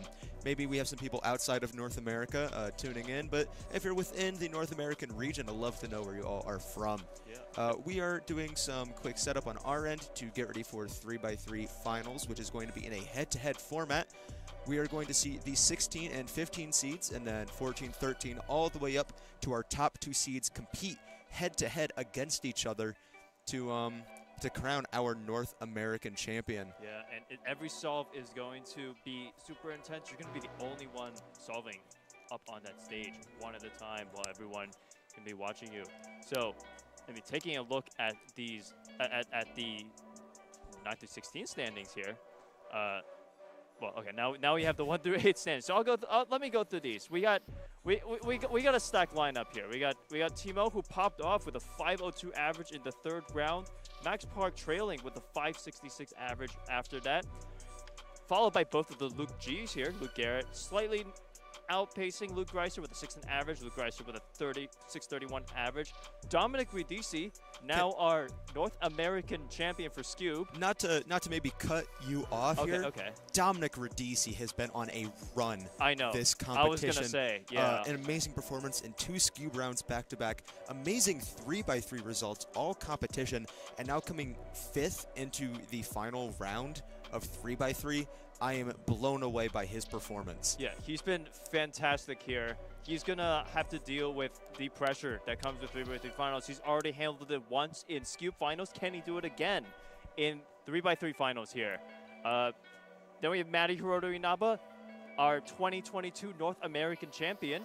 Can he pull off a back-to-back North American champion title here? Soon-Kyuk Nam with a 640. Christopher Sun, again, our Mid-Atlantic representative. Pennsylvania, too. Maybe I have a little more bias towards him. For sure, for sure. 653 average here. So we're gonna see how these guys perform. Zach, are you excited? I am very excited, Brandon. We are going to be commentating the 9 through 16 seeds of this final before we pass it off onto our other set of commentators. But let us all take a moment to kind of just breathe in and acknowledge the amount that we have seen since we have started the final rounds today since lunch. Starting off with clock finals. Amazing to watch live. I got to commentate with our guest commentator, Stanley Chappell. Yeah. How did that go, by the way? Clock. I think clock set the tone for what we were expecting here in finals at North American Championship. We saw an amazing showing back and forth between so many competitors. If you're able to pull up our podium again, it wound up being... obviously, I know who came in first. Brendan Dunnigan with a 3.2. Yeah, you can all see it here. Thank you, production. 3.20 average, a counting 298, 315, 346 from Brendan Dunnigan. Insane nerve control on that average. We did see him come third place at U.S. Nationals last year, so awesome to see some improvement on his end. We saw Dilshan Sadu, our Canadian representative in this podium, with a 358 average, counting 319, 326, 347. Amazing performance. As well as Eddie Artsy getting his revenge from U.S. Nationals 2023. He came third place until Brendan Dunnigan finished his average, tied Eddie, but beat him by single. So Eddie getting his redemption, getting his third place here at North American Championships in clock. Getting also, that well-deserved title for sure. An impressive showing there as well from all of our other competitors. Reed W. Richardson, Jaden Lin, Volodymyr, Elijah Ackerman, Alex Pohak. Really a nail-biter of a final. And that was just the start. Yeah. Brandon, we had... do you want to take us off to 5x5 finals? Yeah, I can talk about 5x5. I mean, Timon Koloshinsky popped off with a European record of 37.27, putting him right half a second in front of Max Park. Really clutch there for his win there. Taking a look at the North American podium, though, we have Matti Hiroto Inaba in fourth place, but second in the North American podium here. Really congrats to him.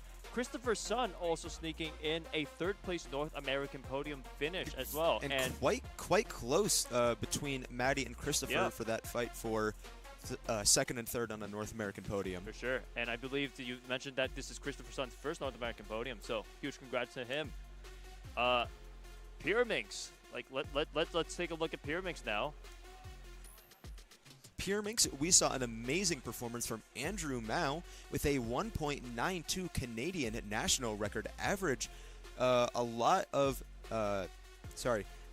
huge showing from the Canadian competitors here at this competition. Maybe getting a little overshadowed by America in some aspects, but they held their own in these championship finals. Andrew Mao, again, holding on to the nerves for that 192 average. Second place, our North American champion for 2022, Michael Nielsen, with a 1.95 average, as well as Marcus Kamen with a 2 flat average. We did see some amazing showings from Keon Wilson, who also had a very good performance at U.S. Nationals last year. Simon Cullum, Kyle Mead, Tripp Peters, Kerry Creech. Overall, a nail-biter of a final, again, going back and forth in between our competitors. For sure. I mean, huge congrats to Andrew for being the representative of Canada for taking the North American champion here. Moving on to 4x4. Honestly, if you remove the word 4x4 and the times, these look very similar. Timo pulling off another European record here with his 1983, his first sub-20 average, right in the finals. Yeah, the third ever, or the third person to ever break the sub-20 4x4 barrier. And within just a week of the last one is amazing work on Timon's end. I was able to watch all of that live, seeing that 17 count the crowd was electric. Oh yeah, I was watching and I turned around and there was a 17 and everyone just went crazy. Going through, we do see Max Park in second place with a 21.71 average. Madi Hiroto Inaba in third with a 22.56 average. Sung-hyuk Nam in fourth with a 23.4 average. And Ari Randers Persson in fifth, rounding out your North American podium of Max, Maddie, and Ari with a 24.87 average. Huge congratulations to all of our podiums, North American and not. For sure. Let's look at the next final. Let's go to the finals. Scube. Oh, Scube was intense. The last solve really came down to what Dom was going to get, what Carter Kukala was going to get on the last solve, and Dom pulled off a 199 average. He only sub 2 in this in this finals to secure that title. Amazing job from him. Ash Black with a 206 average to secure second place. Crazy performance. No, like almost out of left field.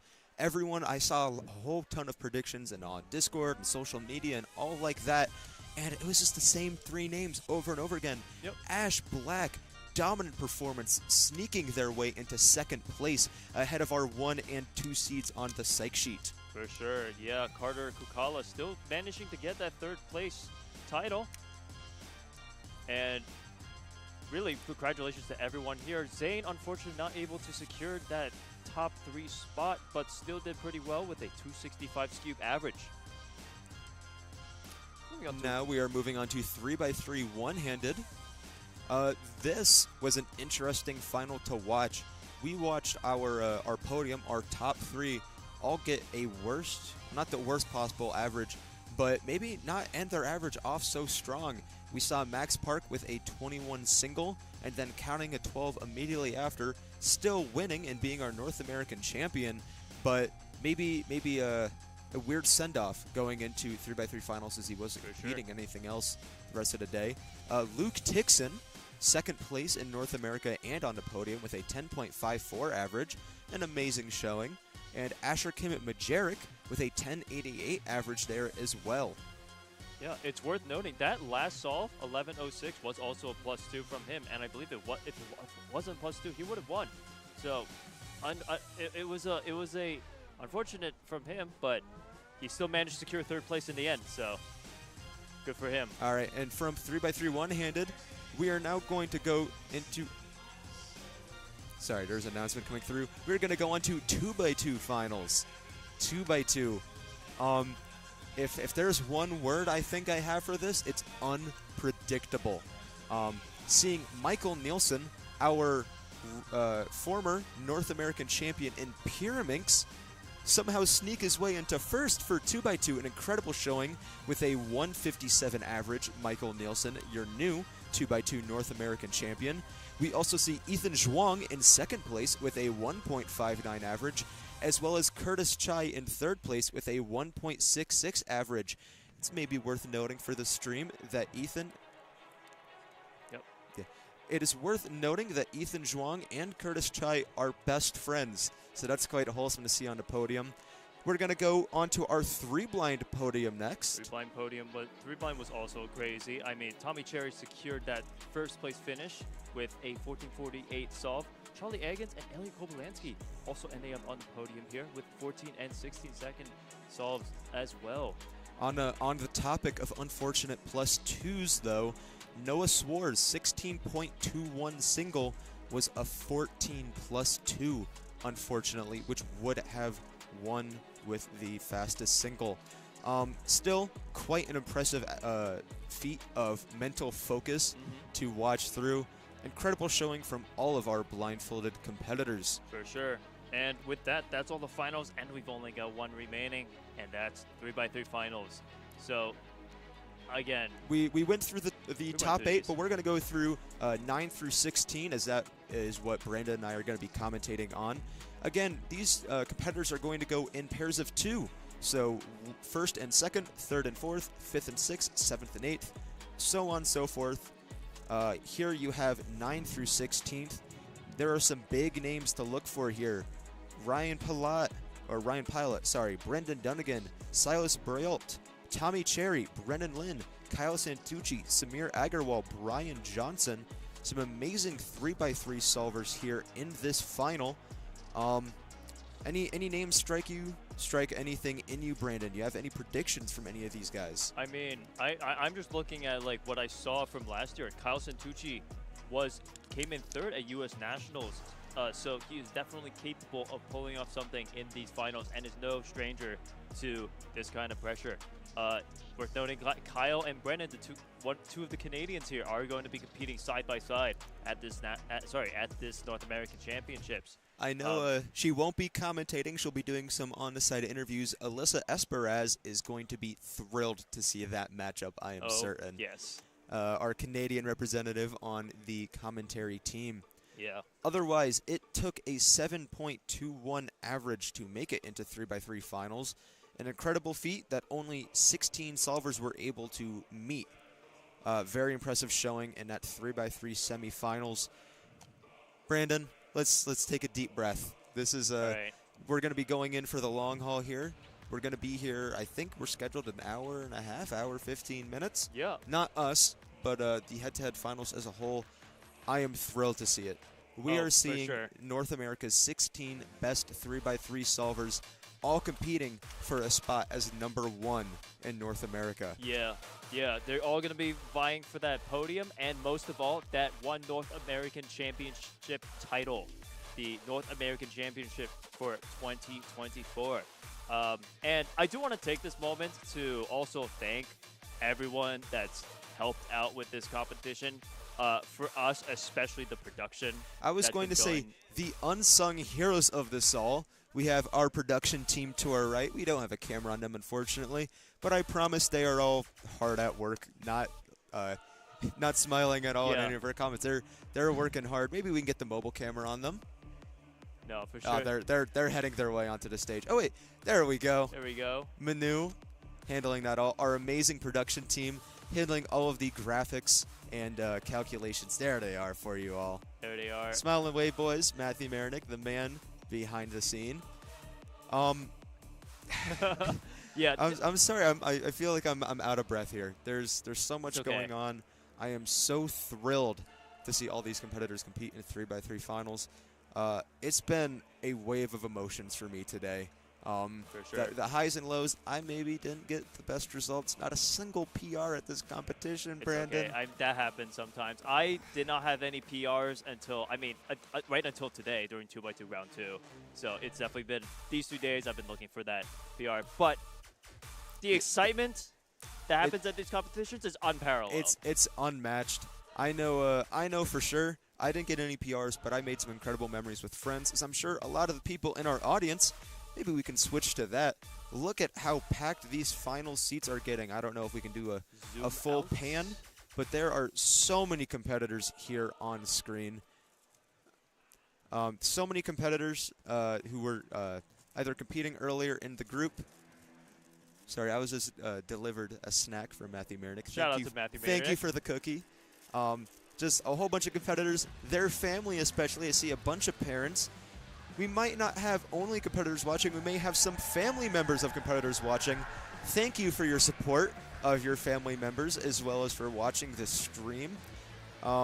These streams are one of my favorite things about competitions.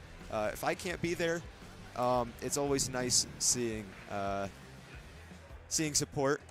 I do see some familiar faces. Anyone you see in a blue shirt with staff on the back. Huge shout out to all the staff that they helped make this competition run as smoothly as it is. Every single one of these people deserves a thank. Can we get a thank you in the live stream chat? Huge shout out to everyone that's been scrambling, running, judging for this entire competition. If you've ever been to a local competition, you know that you can't just have one person doing this. You need a ton of volunteers. And here we have volunteers from across the United States, and some even coming across the world for this event. Some audience members really excited for this final. I love those caps, by the way. Yeah, we have you can see it in the background there. Lids is here at North American Championships. Yep. Custom hats, custom embroidery. There we go. We're getting the camera on it. Slowly getting ready. I see some amazing audience members from the Mid-Atlantic region there. Bunch of friends of mine in there. I'm enjoying. I don't know if anyone in the live stream chat is currently sitting in the audience. Maybe we can start the wave while we're waiting for 3x3 head-to-head finals to start. Let's do the wave. Yeah, good luck, I know. Yeah, when to start, that'd be crazy. Yeah, seeing some familiar faces in here. Let me see. I see Vishwa Sankar, our 6x6 on our national or our continental podium. Right next to that, Alexis Jump. Luigi Soriano and Gutierrez. And that kid's happy to be here. That's good. AJ Camel. We see Ryan Michael Breen decked in New York Knicks gear. Does he know what state he's in?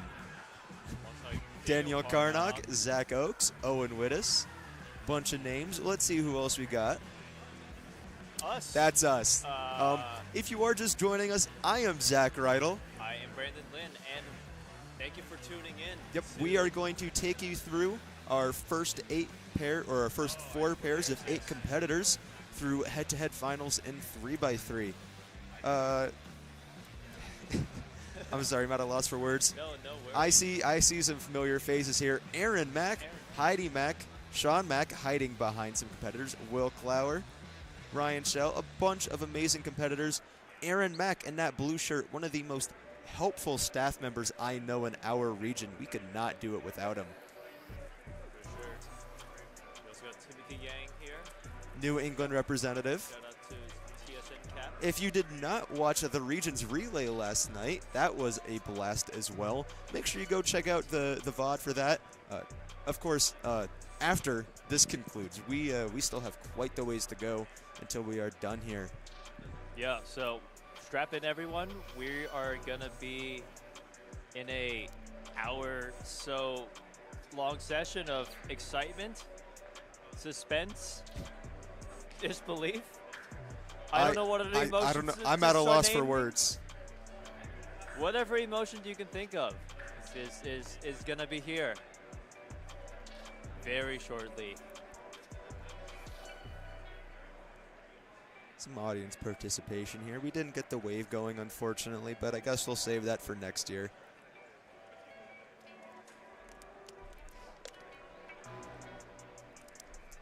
All right, and well, Zach, who are you predicting to take this? Well, I guess not only take the title, but also the podium. So we do have, if we can pull up our top 8 seeds as well. We have, let's see if we can get those pulled up for you guys. There's a bunch of big names here again competing in this final. We have Luke Garrett, Luke Greiser, Timon Kolesinski, Max Park, Dominic Radici, Matty Hiroto Inaba, Song Hyuk Nam, Christopher Sun. Any of those names really can pull off something amazing here. Though, if I had to bet any money, I'm going to say Luke Greiser is going to be your North American champion. He's been putting in so much work. He is so deserving of a great result now. He had an amazing showing at North American All-Stars, as well as some great averages in the rounds before. I'm excited to see what he has. Not to cut off your prediction short, Brandon, but we do have an interview with Schwan Park, father of Max Park. So we're going to pass this off to Alyssa, where she is going to take us away.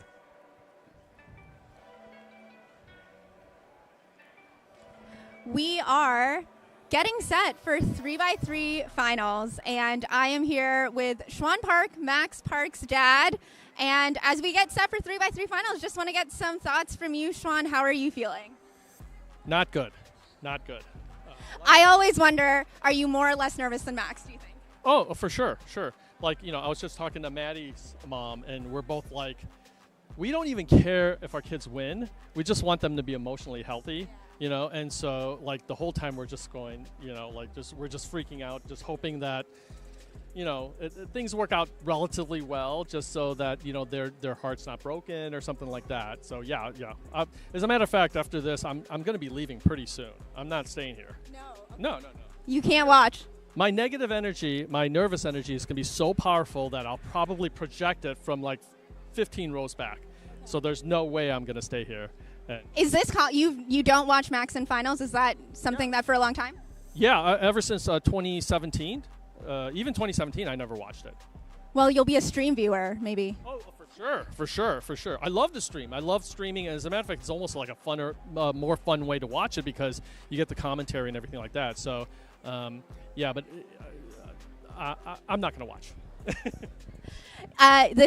You obviously have your eyes on Max, but this is such a supportive community. Everyone's really close. You've got your eyes on a lot of people. And so tell me a little bit about that. It's a really tight-knit community. Well, honestly, if Max doesn't win, I'm still very happy for whoever wins. Seriously, because, it's, in the end, it's like we love this community so much, and we just want to elevate the community as a whole because for us, this is given Max so much that it's just we almost feel sort of like very protective of this community, and so whoever wins for us is a win. Of course, yeah, we would want Max to win, but honestly, it's just we see almost every person that's in the finals as almost like a member of our family. So, yeah. That's beautiful, Schwan. Thank you so much for your time. We are cheering on Max and all the other competitors that we are about to see in 3x3 finals.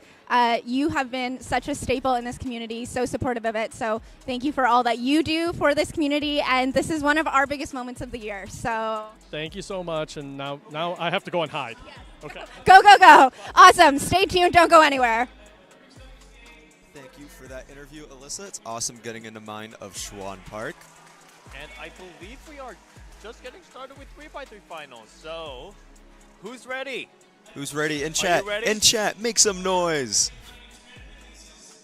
Listening to our announcements. Shout out to Kian Barry. He had an amazing interview earlier.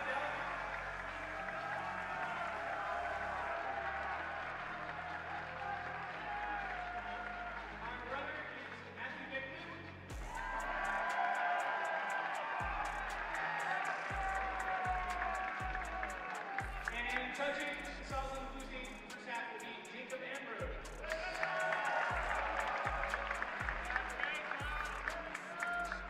On the red stage, our scrambler is Shelly Chang, Executive Director of Team USA.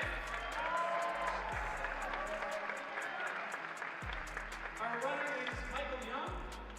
Sorry, James Milton. I apologize, James Milton. And our judge is Michael Young, treasurer of Team USA.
right, everybody, we are going to get into our first matchup here between our 16-seed Ryan Pilot and our 15-seed Brendan Dunnigan.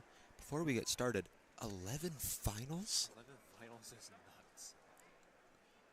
nuts. That's an impressive feat there. We're just getting everything set up, making sure we are all ready. Brendan, of course, coming down from the adrenaline that was clock finals, setting the NAR. We got to change that. That is no longer former. It is current. And also North American champion, naturally. I'm unsure in the order of which they will be solving, but I imagine it'll be Ryan going first. Ryan will be going first here as the 16th seed in this competition. Ryan, of course, current square one world record holder of 341, I think. Yeah, he is the first person to get 2 threes on square one. And he had 2 threes before he ever got a 4 on square one, which is downright hilarious. But he also crazy. has a 3 on 3x3. Quite an impressive all-rounder here. Who do you have in this matchup? Who do you think? They both had a tied average in the 3rd round coming into this. So who do you think's going to take it? I feel like Brendan has fantastic pop-off moments in these finals. I mean, we've already seen this happen. Yeah, he did. Clock finals, all the other finals he's been doing. He's already used this pressure that he's been doing the entire day. So he's got to be in his element here. So starting off with Ryan Pilot's first solve. The crowd is dead silent. You can hear him breathing. I don't want to talk too loud so that they hear me, but we'll try and give as much commentary on this as possible. Ready. Alright, Ryan may be covering up the scramble or our overhead camera. He has 15 seconds to inspect the 8 puzzle, seconds. plan out his first few moves. It looks like a pretty straightforward yellow cross that he's going to be doing there.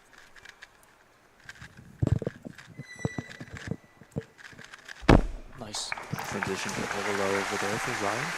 And to go to 7:05. First solve is 7.05 seconds. Quite the fast time. It is faster than his average from semifinals, so definitely a good start. Now we're going to see Brendan Dunnigan. Brendan, an amazing all-rounder and still very new to cubing. Seeing this yellow cross. That yellow cross does look pretty neat over here. But he is exploring his options. We're working on orange. Orange didn't look too bad either. Ooh, quite locky. 8:32 for Brendan, but he's laughing it off. I'm pretty sure he's happy to be here. Being in 11 finals at this competition has got to take quite the toll on you. I agree. Yeah, if you're not viable for that podium, I mean, he can still. I don't want to say he's out of contention, but at that point, you're really just happy to make it the finals on the big stage in front of everyone. So I'm sure he's just shaking it off. So he does have 5 solves in his average, as do both of our competitors. The way that we grade averages is the best time and the worst time get removed from the average, and then we average the middle 3. So that time might not even matter to Brendan. 12. Ryan starting off the second solve over here with a little bit of a blustering F12 Olo at 4.5, finishing PLO with a 656. What a T-perm for Ryan Pilot.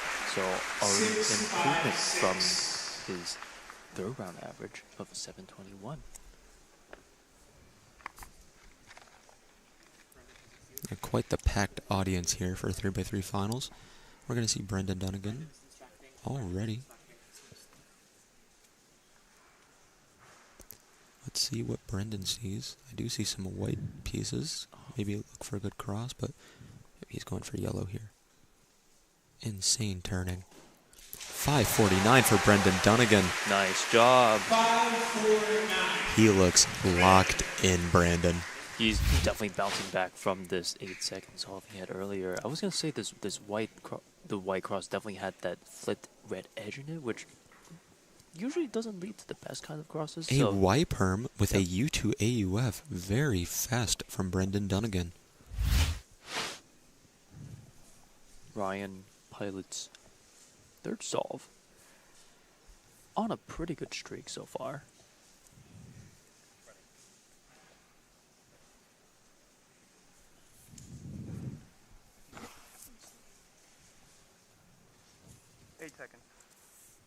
Using every bit of inspection time that he is allowed.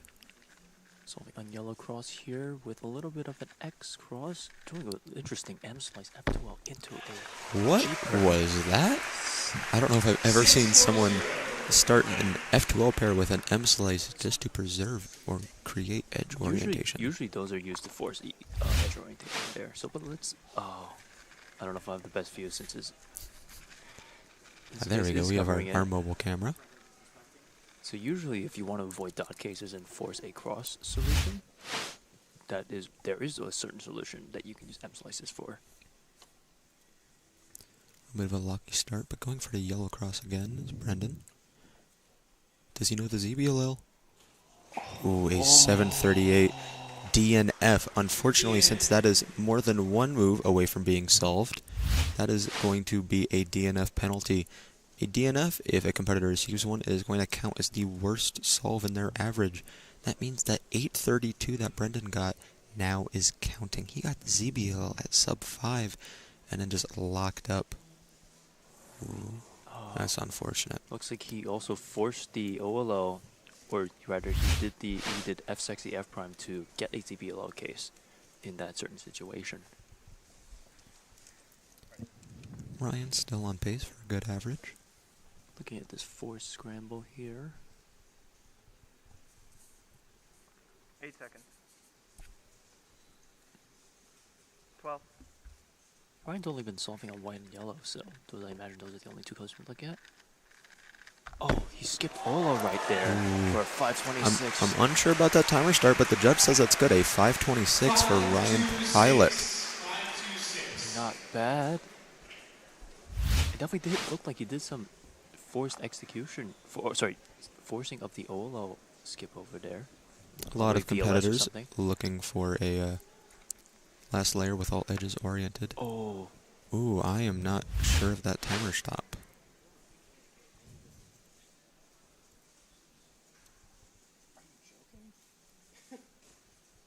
Brendan Dunnigan, 658. Still quite nervous after that DNF.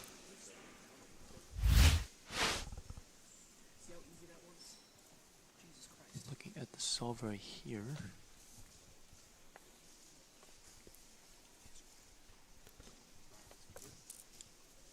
Not the best OLO over here. As in, the OLO case is kind of tricky over there. Let's see at Ryan's average. He has a BP best possible average of 607, which would put him comfortably in a solid position for this finals. Worst possible average of 667 as well. That's like not too bad either. 667 is insane. 12. But a little bit of a pause after that first slot with an ELL.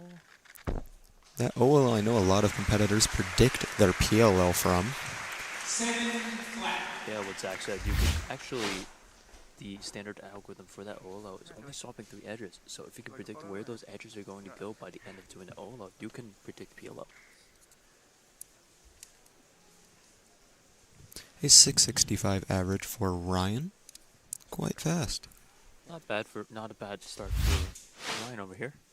I'm going to see Brendan's 5th solve now. And Brendan is unfortunately going to be counting that 832, so he can't outpace Ryan, unfortunately. A little bit of a stutter on that start. Going for orange cross. 604. He does end it with a fast average. It is a 698 for Brendan Dunnigan. It is sub 7. Nice job to both of these competitors for getting the director finals right for Ryan for that 665 average.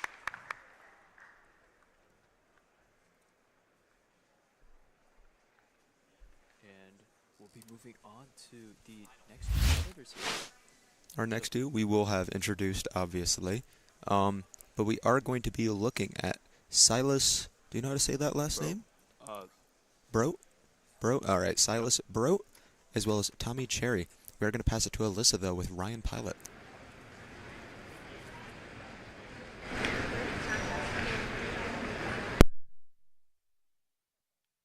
Scrambles, how did they look?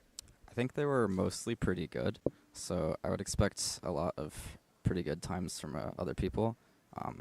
I was pretty happy about how good they were and how decent I did on them. This is a major championship final. There's nothing like it. What did it feel like up there? I was like a little bit nervous. My hands went completely numb on the last solve, but it was pretty nerve-wracking. But I've been in similar-ish situations, so I was okay. Ryan, congratulations. An appearance in a North American Championship final. We're getting set for our next matchup.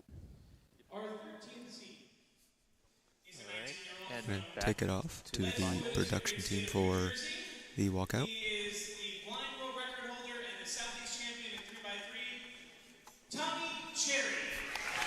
Tommy Cherry now coming up to the stage if we're able to show that.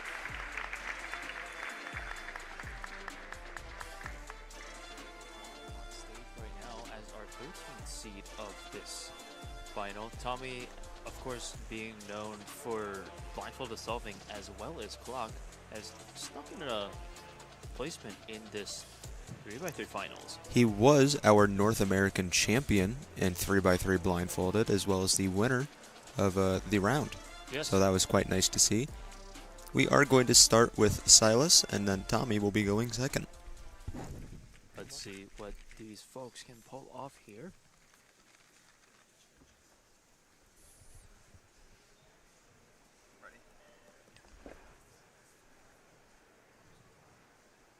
Silas starting his first solve.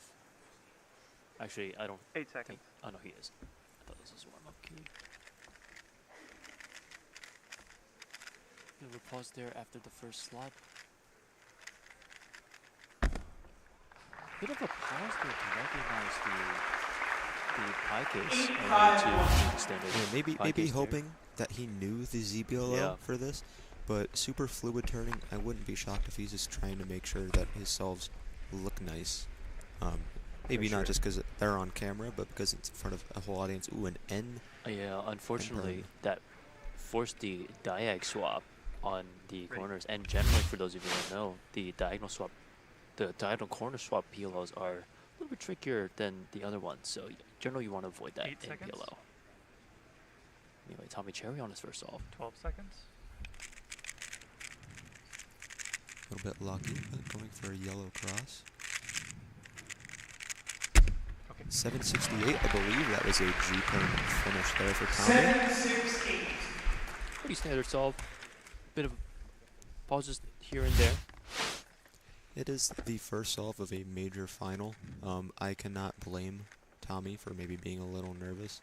We can see all of his F2L pairs. Coming back to that red-blue pair.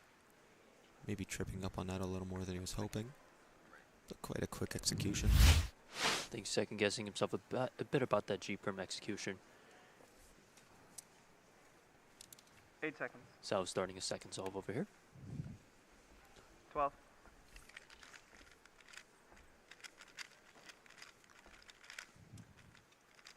Yellow cross, but his cross isn't solved. He had two opposite corners swapped. 9-4-2. Or two opposite cross edges swapped there. Yeah, but still able to make a nice solve out of it. One thing I'm looking forward to seeing from Tommy Cherry, something that is maybe a historical or something common from him in head-to-head finals, whenever he gets a U-perm, he uses quite a fancy algorithm. Oh yeah. So I believe we saw that when he was doing 4x4. 8 seconds. In the, I forget if it was the first or second round, but 12 seconds. He was doing that.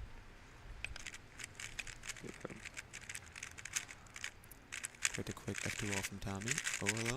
Okay. Quite the fast PLL. 6:43 from Tommy Cherry. So Tommy taking this early lead in the average with a fantastic 6-second solve from him. So we're going to watch that again. A white cross, a couple big regrips, and a little fumble onto that first pair. But Tommy's still being able to bring things back together. OLL into T-perm with no AUF, being completely solved after that algorithm.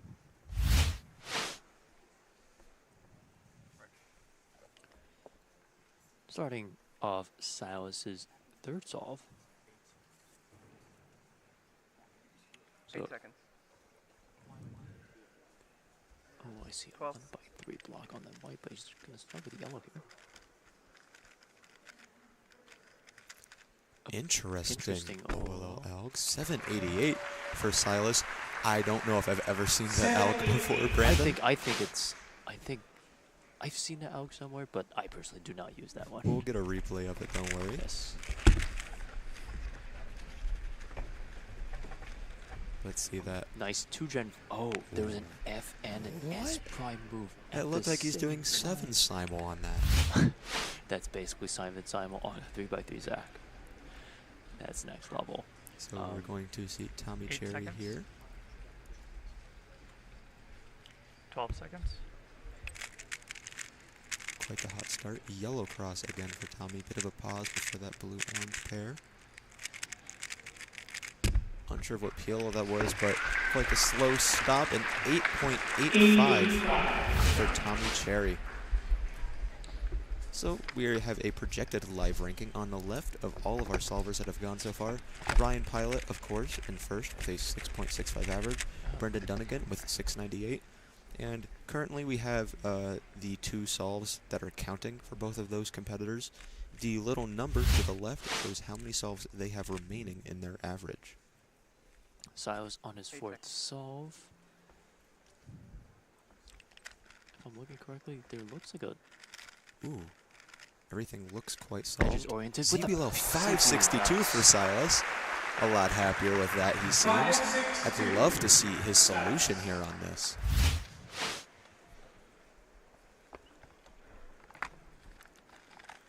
Was this rotationless as well? A ton of edges oriented here. Yeah, this solve was the F2L is rotationless with the ZB. And then an 8-move ZBLL. Oh, Brandon. That's the ice. That's the cherry on top. Sorry, no pun intended. Tommy Cherry preparing for his 4th solve. 12 seconds. Right, seeing here, going for a red cross. OLL into an A-perm 647. The A-perm was definitely a lot better than the third solve that you locked up a lot on. Yeah, let's see a replay of this. Going for some big pauses in between F2L pairs, but there we go. Nice speed. Getting to OLL. I think that's the second time we've seen an OLL case this final. That OLL traumatizes me every time I get in a solve. So I quite like it. Really? Okay. It's fun. Really? I'm always just it annoys me sometimes. Anyway, Silas on his last solve. 8 seconds. Unfortunately, his best pause average is 734. Let's see what he can pull off. Not as smooth as the last solve. It's gonna. Oh, also ends with the all corners oriented. I was going to say, yeah, that's the second time we've seen that OLO. Yeah. We've seen a ton of similarities here. It's not uncommon. But OLO is nice, as you are able to predict your PLO quite easily from it, especially all these top solvers I'm sure know how to. We did see quite the quick transition from Silas there into his PLL, that G-perm. We're going to take it over to Tommy on the blue stage, getting ready for his 5th and final solve. 12 seconds.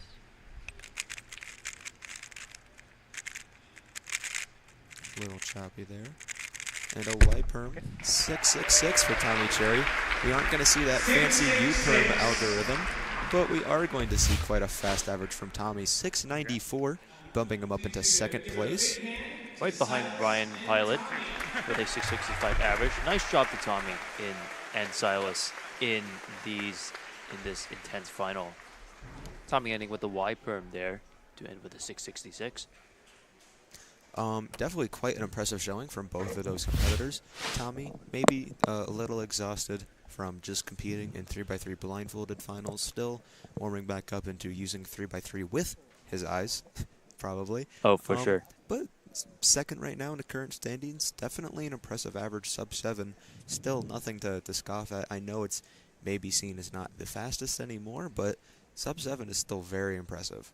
Yes, sub-7 in this intense finals is nothing to laugh at. It's pretty impressive that they're able to pull off these times. Absolutely. In this kind of environment. Anyway, moving on to our next two seeds, we've got the battle of the Canadians in this next one. We have Brennan Lynn versus Kyle Santucci. Brandon. Hello. Lynn, who are you rooting for here? Oh, I gotta pick a side here. No! You gotta pick either Kyle or the one who you interviewed already. Like, Kyle is fast, but I'm gonna root for my man Brennan, the guy that shares my name. So I gotta give it to him. He's the current Canadian NR holder and has been. I'm sure he's been wanted by it for this. There we go. Here's his walkout. Brennan, quite the competitor.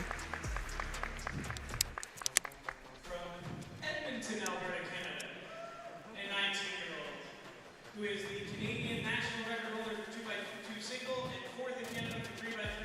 Please welcome Kyle Santucci. Kyle Santucci. I believe the highest seeded Canadian competitor in this final. Yep.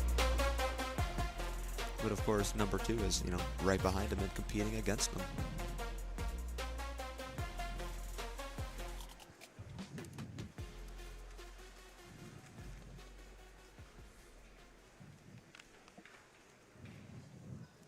So some stats on Brennan Lynn there, 2023 Canadian Championship winner.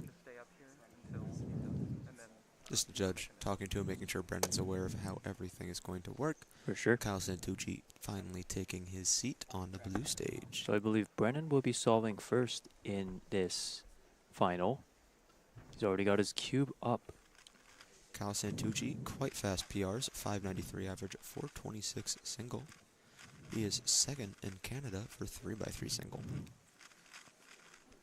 Brennan warming up with some random moves. I don't think that was anything specific, but starting with this first scramble.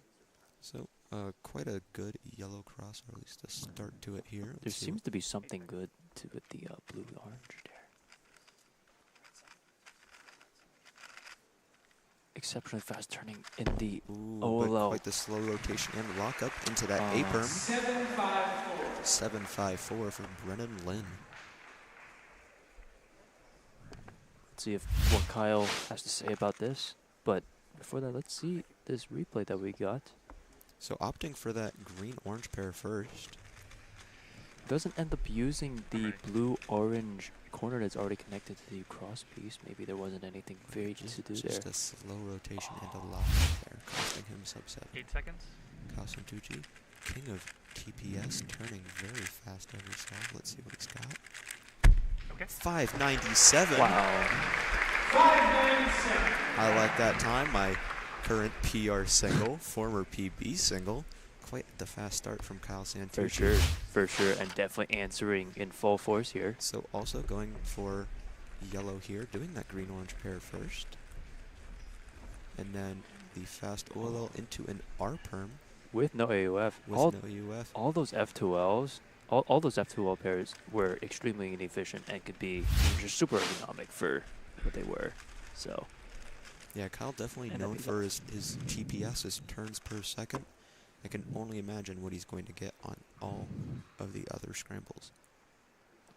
Brennan starting his second solve of 3x3 finals.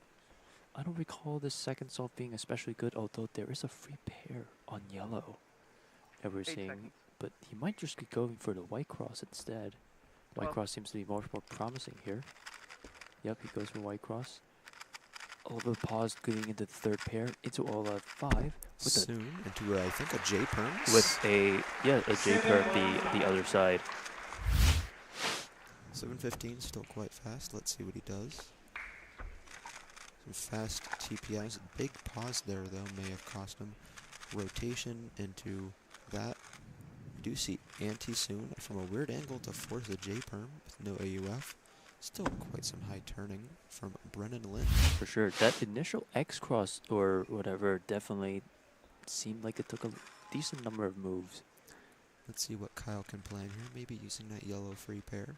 But he might be opting for white instead. Yeah. Considering the position of that pair, it might be awkward to use. Okay. Yeah. Kyle Santucci knows the ZBLL. 6.08 seconds. 6:08.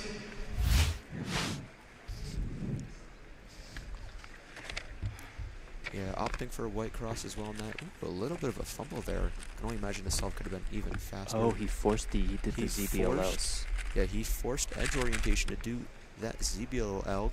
So a lot of these top solvers, they opt to orient all the edges on the top layer when they get to OLL. That way, they can solve it using an algorithm called a ZBLL. It's become very popular as of late to learn these algorithms, as they are quite short and could possibly be faster than just doing OLL and PLL. Flying through this third solve. Oh, with a OLL into another backwards J-perm.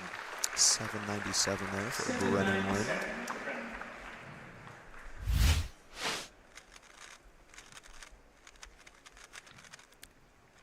Pretty good yellow cross there. Preservation of that pair into a 3-move pair, set up to a 3-move pair.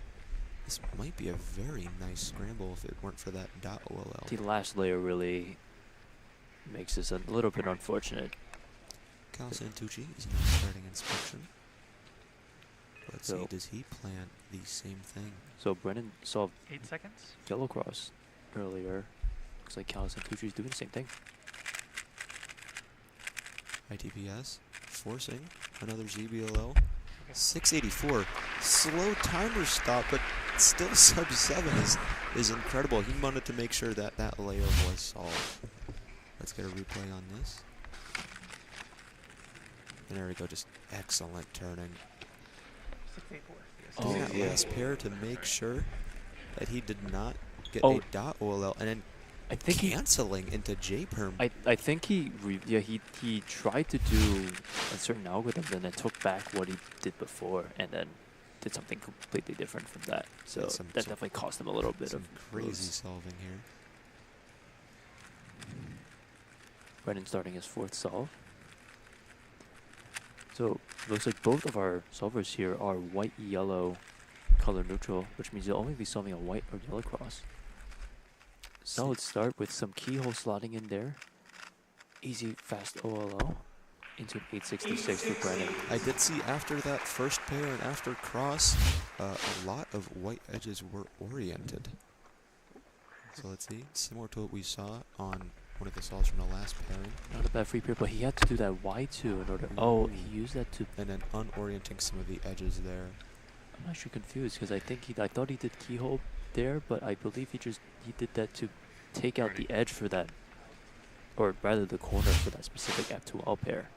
Gonna take it to Kyle Santucci here for his 4th solve on pretty good pace. 8 seconds. Quite high turning, there may be some slow. Ooh. Okay. 649 for Kyle Santucci, getting an H-burn for his PLL. Kyle with a pretty nice pace here with a range between 618 and 647 for his possible averages. No matter what time Kyle Santucci gets on his last solve, he's going to cement himself into 1st place in our current rankings. Very choppy turning there from Kyle Santucci, but still knocking out a pretty good time. Doesn't look like he double flicks that H-perm either and still managed to pull off a 649 solve. Not the best solve of his average, but still decent nonetheless.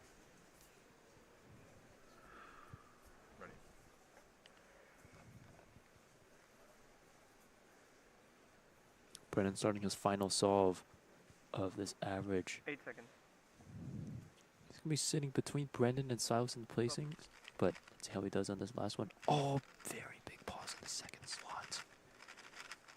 And we saw that same OLL again. Same OLL that makes it very easy to predict the PLL that comes right after that. And it's at a 771 average here. He doesn't seem too thrilled, but that does put him in 5th place currently. Yeah, it looks like he wasn't able to see that orange-green pair in time, but ended up opting to do that instead.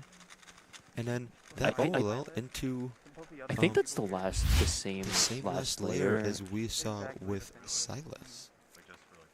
Just the last one. I can't tell about the other ones, but that one. Santucci starting his 5th solve, very fast turning.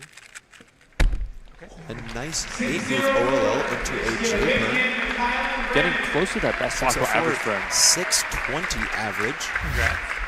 Very fast from Santucci. That is going to put him first in our live rankings. So if you take a look closely, he took advantage of that, I believe, the orange-blue free pair that was there, and really just slotted the last cross piece in there, so freeing up some. Could have been sub 6 there, but during the J-Perm, he chose to do 2 U moves instead of a double flick there, which that little bit probably did cost him a sub 6 single. But again, an impressive showing again from Kyle Santucci and Brennan Lin, our 2 Canadian representatives in our head-to-head finals.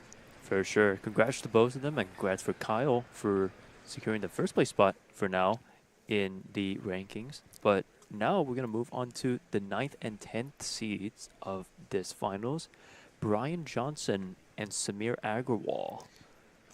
Both of these solvers are quite experienced in Square One. Definitely. Yeah, I know them both for Square One. Definitely not through sorry, we're not in Square One finals, obviously, but they are quite the excellent 3x3 solvers. We're going to introduce them now. Our 10th seed is a 19-year-old from Belgium, Washington. He's the 2023 Washington 3x3 state champ and the Square One world champion. Please welcome Samir Agrawal.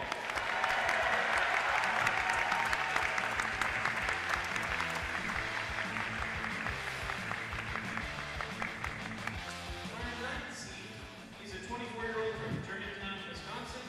He is 4th in the United States for one-hand average, and he has a Wisconsin state record. Please welcome Brian Johnson.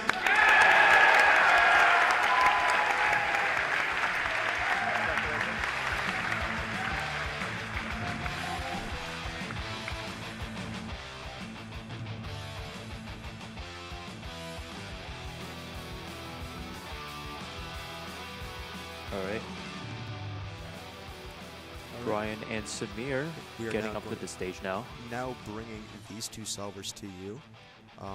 Our 9th and 10th seeds, Samir Agarwal, 581 PR average and 447 PR single and 3x3.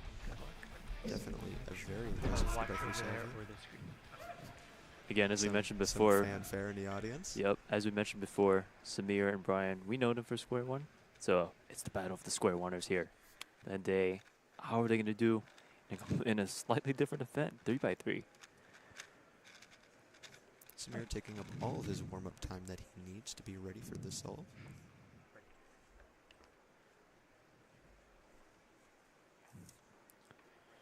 Samir inspecting his first solve right now. Maybe choosing that yellow cross that we were seeing earlier.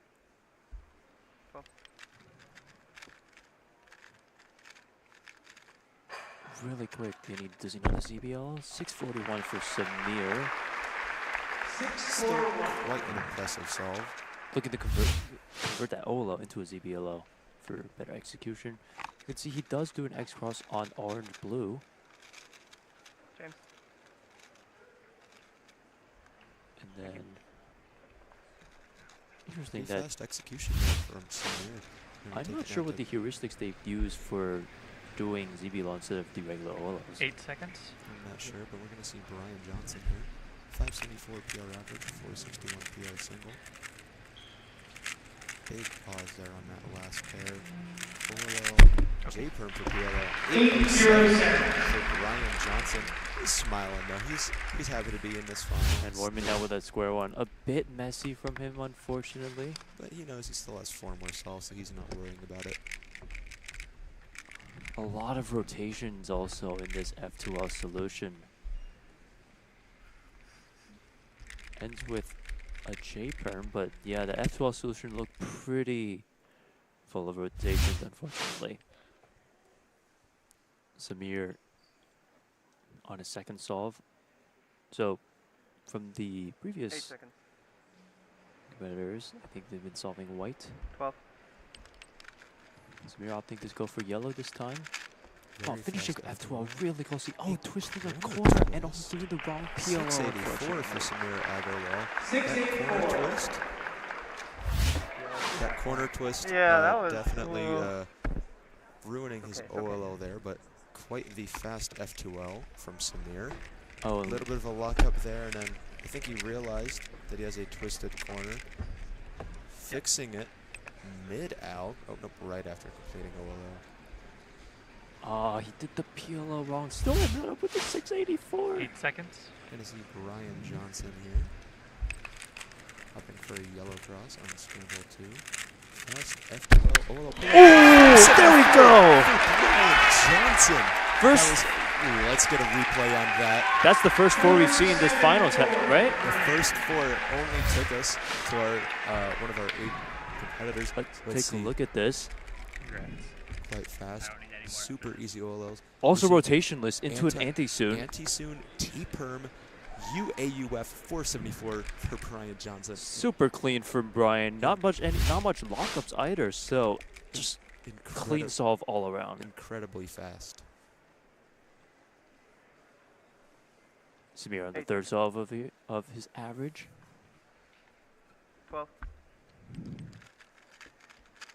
Samir also going through F12 really quickly. Does he do the ZBL? No, but he does do the COLL to end with a 650. 650 still quite fast from Samir, on pace for sub 7. Looking at our live rankings, we have Brian Johnson in second, Samir Agarwal in third. Both competitors on pace for some good averages. Let's see. Oh, just doing a standard pie out into a G-perm, I believe, not COLL. Gonna see Brian Johnson. Thanks for the correction, Zach. Of course. Inspecting his third solve. 8 seconds. Looking to go for a yellow cross. Let's see what he does. Bit of a pause there on F2L. Knows the ZB 6. Was that a soon ZB? I think it was. Obviously, it's a little hard to follow up a 4. The soon ZB or just doing this regular soon AUG. I believe he had a free pair in the back. Oh, he ends up doing that. Okay. He didn't realize he had it and then went ahead and did it. Forcing. It was a soon ZB, but he did edge orientation and then choosing to do the soon ZB. And take it to Samir now. Samir's fourth solve. 8 seconds. Probably looking to opt to do yellow here. Which he does. That is insanely fast F2L, but very lucky on the OLO. Into a U-perm, very 759. Very unfortunate. He's laughing it off. It's okay. Let's see if we can find out what happened here for Samir. Oh, he missed a turn on that OLO, and he's just trying to reverse engineer his way out of that. Does so successfully, but also locks up on the U-perm. Ryan Johnson coming in for his 4th solve. Again with that free pair on yellow. Opting for a red cross here. OLO skip. Oh no! 554. You would have seen a counting 4 from Ryan Johnson if it weren't for that. That could have been like PR single. Yeah, what? It could have been a PR single. That is unfortunate to see. Wow. I'm reacting the same as Brian right now. Let's see a replay of that. Choosing to do. I believe this is a different solve. This is the incorrect solve from Brian. Yeah, this is not the solve. This is another his last solve actually. He chose to do a red cross there. Got an OLO skip. Crowd needing to calm down, being a potential distraction. Samir warming up with his first pistol. So Samir's times ended up a best possible average of 658. Let's see what he sees here. 8 seconds. 12.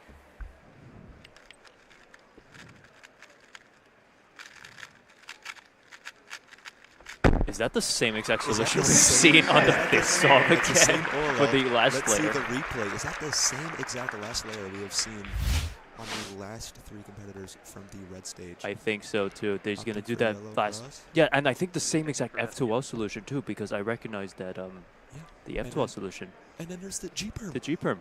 I think we have seen 3 of the exact same solutions on Scramble Everyone else on 5. the stage All in yellow cross, all with this very similar Judge even F2L. commenting on it. Brian Johnson going in for his 5th solve. Opting for orange cross. COLL 7. 7-2-0. Please give a big round of applause for Brian and Samir. 648 for Brian, 658 for Samir. Pretty solid averages from both. All right. We are going to hand off the casting to Kevin Hayes and Keaton Ellis for our top 8 3x3 seeds. As you can hear, we're halfway. Give him such a nice round of applause. Walker Welch on stage.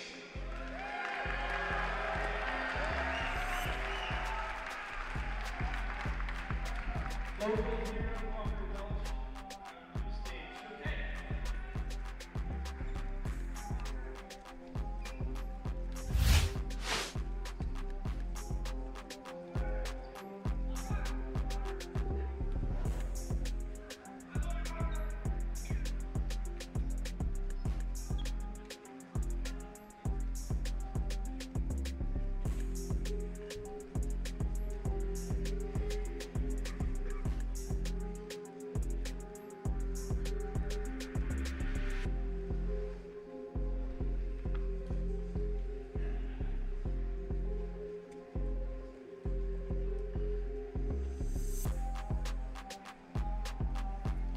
All right, we are back. I'm Keaton Ellis. I'm Kevin Hayes. We have the top 8 seeds for you guys. It has been an incredible first 8 seeds in our finals. We've seen a 4, we've seen a couple of almost 4s, and we can see some of these scrambles are looking pretty good. Yeah. That 4th scramble, both red and yellow are looking good. So Yeah, we had a chance to check that one out in detail. Keaton, our man inside, yellow and red. We're excited to see what these top guys are going to get on it. we're moving over to walkouts. Please welcome Christopher Sun.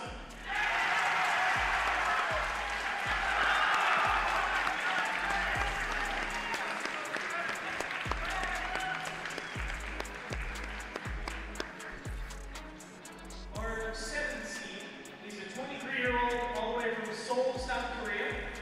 He is the Asian record holder at 4x4, 5x5, 6x6, and 7x7, and he won 2 bronze medals at the World Championship 2023. Please welcome Sun Hyuk Nam. All right, we have our next 2 seeds walking in right now. Chris Sun from the Mid-Atlantic region has a decent amount of experience and also is having a monster of a competition. Oh my goodness. He's gotten best times in basically every single event he has competed in, as well as the huge accomplishment of sitting right in this seat right now. Absolutely. Chris getting 3rd place in the North American podium for 5x5, which is incredible given the competition that we have here. Oh, absolutely. Also, as you saw in the graphic, Eternal Northeast champion, won the last Northeast championship before we switched regions to New England and Mid-Atlantic. He's got a 5 average, of course, and we're going to see him go first here on the red stage. He's getting ready for his first solve now.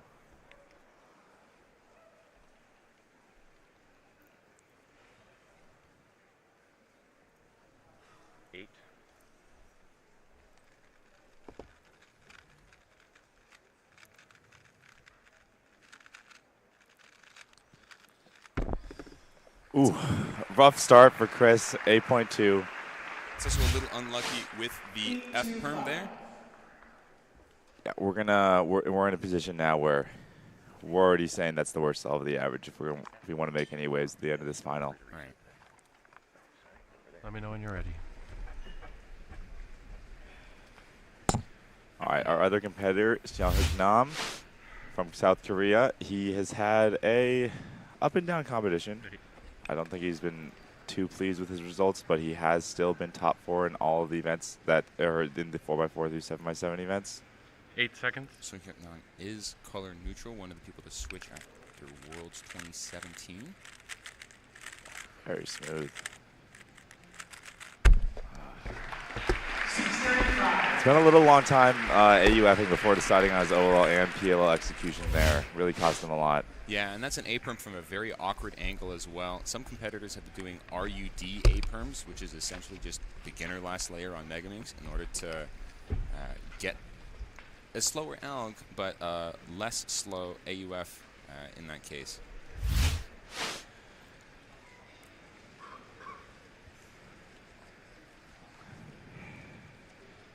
Chris has got to be, you really just got to forget that first solve even existed. As we can see on the live rankings, 8 average is going to put you already out of the top 8. Oh, wow. That's a good solve. Oh, why permanent? Oh, he was on a good pace, but that PLL at the end there, the Y perm, we saw there he had to undo a couple of the moves. It looked like an accidental S move, which had to be undone. It cost him a few extra seconds, or 1 extra second, which is an eternity in this event. Also, doesn't do the alternative ALG for that OLL. Yeah, there goes the wide F essentially. Oh. Yeah, we talked to Nam this weekend, and despite having a 6x6 world record, being really more highly ranked in big cubes, he still says 3x3 is his favorite event and the one he practices the most. So, and the one he says that he gets the most nervous for. 695, not the worst start, but if he wants to be a podium threat, he's gonna, and he wants to count that, he's gonna need some low 5s.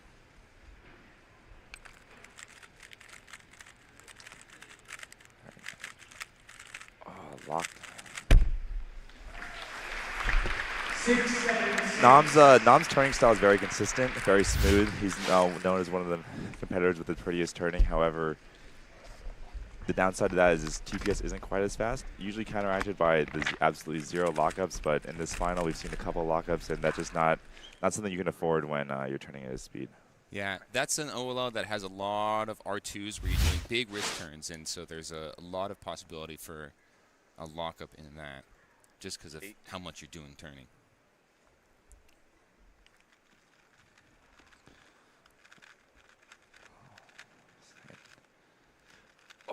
Corner twist in the middle of an end perm. It's extremely unfortunate for Christopher's son. Yeah, to essentially completely take his right hand off of the cube in order to fix it. Yeah, we're seeing a lot of execution errors on these last layers. F2Ls have been relatively smooth, which is interesting considering that's the more complicated part of the solve. That's a very interesting choice for that last 2 pairs. He did have 1 pair ready and lined up in the position that it should be and opted to go and do a rotation for a 3rd pair instead. I wonder if that decision cost him some time. Sung Hyuk on scramble 3 looking at yellow here. 8 seconds. A lot of blocks here to work with, but he's going to need to start getting into the low 6 range at the very least here. A much smoother. Nice. Even then, he finished F2L at a low 3 and didn't have the hardest OLL PLO. It just, I feel like he needs to get needs to get those moves out a little faster at the end. Yeah, these are okay OLLs, and an F perm is a below average PLO in That terms of speed. wasn't that T? It was F. Oh, that was F? It was Oh, F. sorry. I apologize to Nam. It was a respectable PLO execution then.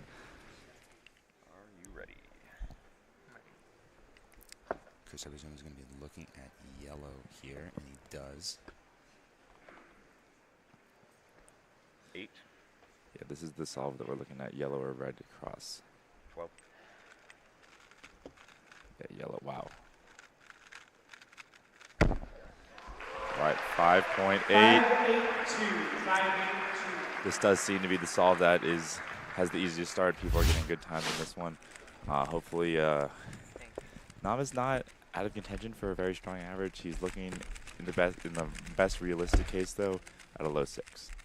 Let me know when you're ready. Which is probably enough to make top 3, but the guys coming up all are capable of 5 averages. Be interesting to see whether or not he goes for red or whether or not he goes for yellow on the solve. He's looking at red.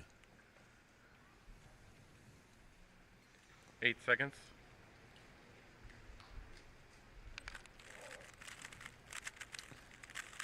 That's fast. Everyone with the good solve 4. Kind of a nice spot for that easier scramble, you know. Little jitters after solve 3. It's like, oh man, we get good luck in the last 2 and a nice easy solve there. Yeah, it helps the WPA as well. 669 in this case for Sung-hyuk. He does have 6.25 best possible for him as well. Unfortunately, best possible, he cannot win as Kyle Santucci with a 6.20. Nam has been eliminated from winning the competition.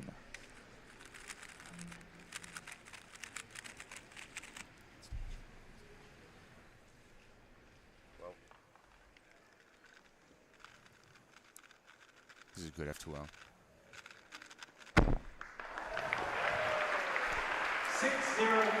Bit of an unlucky set of PLOs for Chris Sun there. 6:05 with the GC perm, but flawless execution to be able to get a decent final couple solves. Yeah, a pretty solid end to an otherwise unfortunate average for him. 681 is a respectable showing in an international final. However, I know he was going to, as a top 8 seed, he's coming in with a bit higher expectations. Let me know when you're ready. Yeah, and his PR average of 5.97.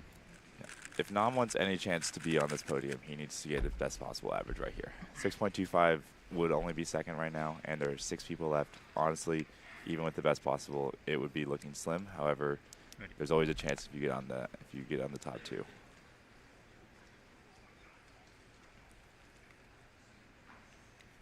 Eight seconds. 12 seconds. Oh. Looked like a mistake during F2L. Maybe you can see on the replay, I think he might have done 5 pairs. That's worst possible average for Sung-hyuk Nam with a 669. He's out of contention already in 5th place after 10. And what do you think the odds are that many of these next guys go over 6'6"? So Dominic Radici, one of our next seeds, this guy has had one heck of a competition. He has a 5.8 average officially, but today, in these past couple days, 6.8, 6.0, 6.3. This is some of the better solving he's been doing recently. Yeah, we've been looking at the right time. Oh, absolutely. We've been looking at his results recently. He's been more low 7, some high 6s. That 5.8 was a while ago, and it looked a little kind of out of the blue. You get one of those crazy averages, and then you work. If that kind of happens, you get that lucky average. You kind of work them to get more consistent and get your times back into that range. And it looks like this is the competition where it's starting to happen. Yeah, so far so good for Dominic Radici. But we're going to have to see with this next average of his.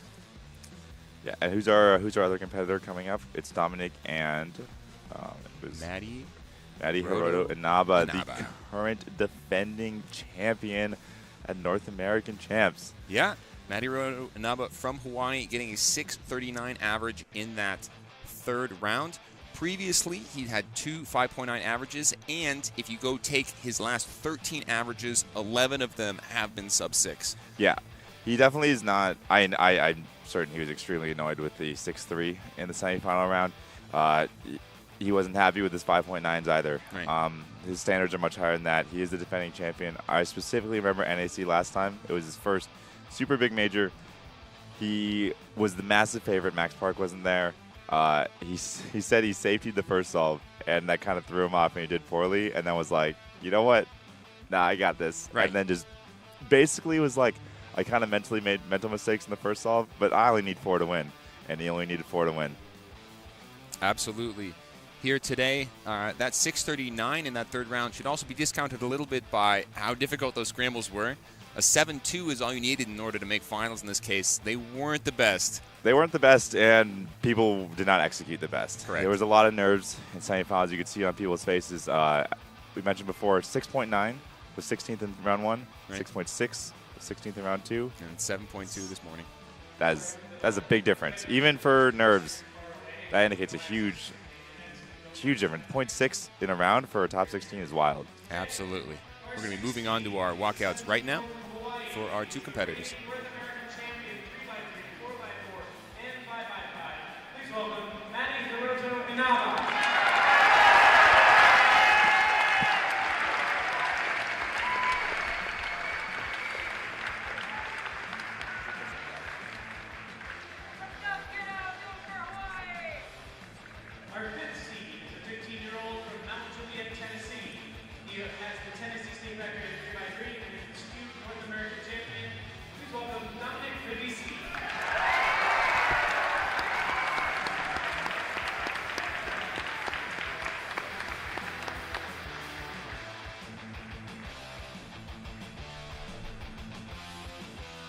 Dominic, as mentioned, is also the Scoob North American champion from earlier today. Got a 1.53 average in the second round, which is second in the world just behind Carter Kukala. And then in the third round, got a 1.99 average to clutch that win. So he's coming off of a high from that Scoob performance. Maddie, of course, also doing fairly well this competition in terms of results. Oh, absolutely. He's third place NA in 6x6, which is an event he doesn't even focus on too much. Right. 7x7 he competed in. I don't think he was too upset with that. Fourth place in 5x5, which I think he was hoping for more, but it's kind of an event that he hasn't quite broken into yet. He's kind of sitting on that precipice, but third behind Timon, Max, and Nam is nothing to be annoyed with. And then third place in 4x4. Right. Plenty of North American championships under his belt. Plenty of podiums as well. Yeah, I think the most notable result so far is that he beat Nam in 4x4, which is, like you said, that Nam, Timon, Max trio. It's a pretty hard arena to enter. Right. And he's done it. They're the statistical favorites for sure when it comes to these events. Maddie right now on Scramble 1, looking at yellow. Maddie's our first competitor we've seen so far that's really in that super top tier.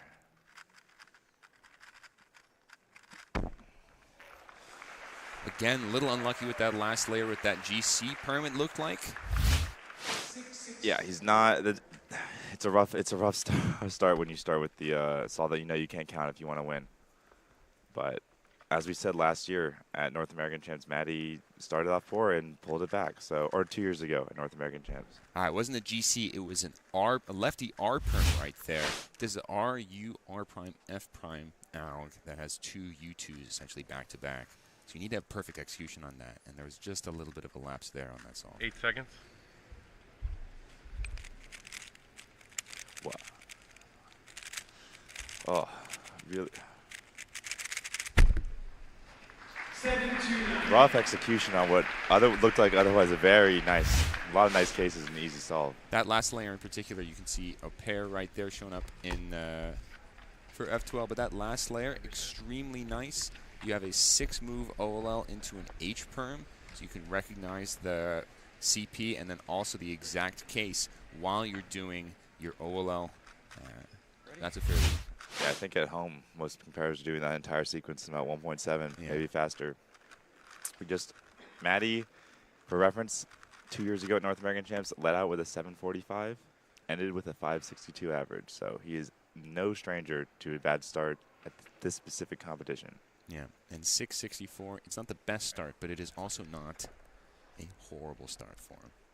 It is fast enough to where he can count it. He is capable of multiple low fives, and he can count that in a 5-second average. Absolutely. Maddie looking at yellow here. This is decent.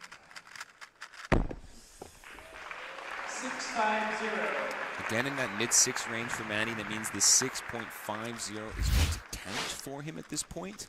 He's starting to dig himself a little bit of a hole. It's not that deep right now, but he's going to need to start climbing out of that thing if he wants to get on the top of this podium. That's an extremely unfortunate set of last layer cases. Again, below average luck for Maddie. He has the lefty W OLL into an F perm. There's just a lot of moves that you need to do.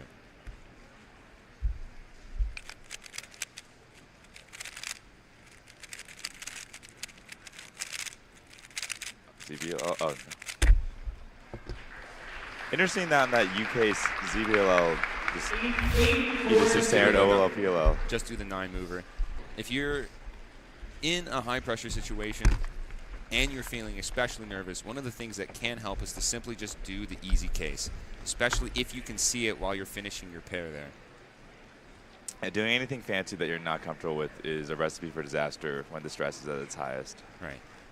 Ready? One of our future competitors, Max Park, clearly exemplifies. Having the fundamentals nailed down is sufficient to be able to have world-class times. 8.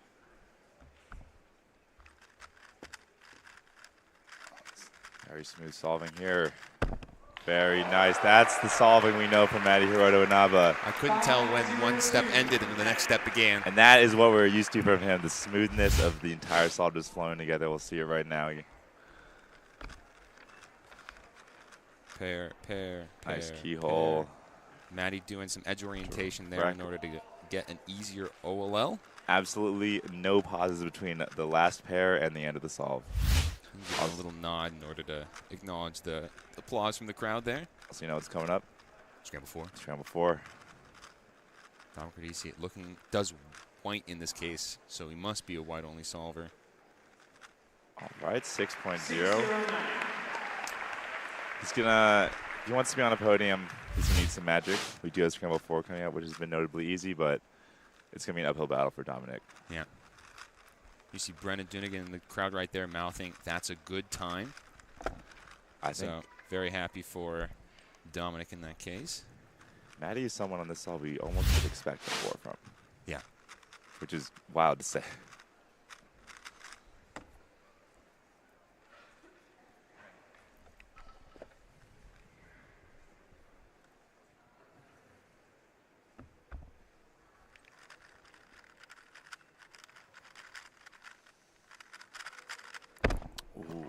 A very unfortunate GC perm there again for Maddie. Doing great execution up until that last layer, and then just the number of moves dictating that time in that case. Small fumble on the second pair, but nothing that costs more than a 10th in that case. Let me know when you're ready. A lot of it. Yeah, just tons of moves. Yeah, just a brutal, even with the good execution, it's one of the slowest options. 8 seconds.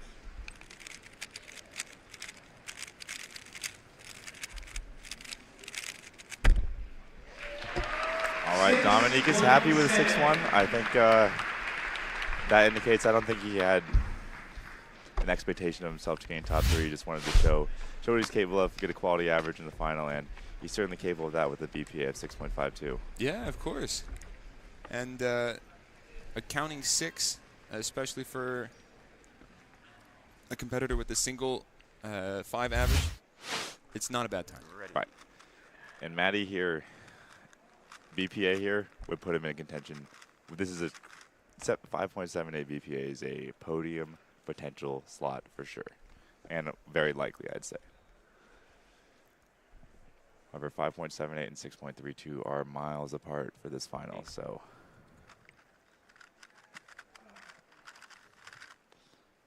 CPLL. 6.25 All for right. Maddie. Right in the middle there, 6.19 average.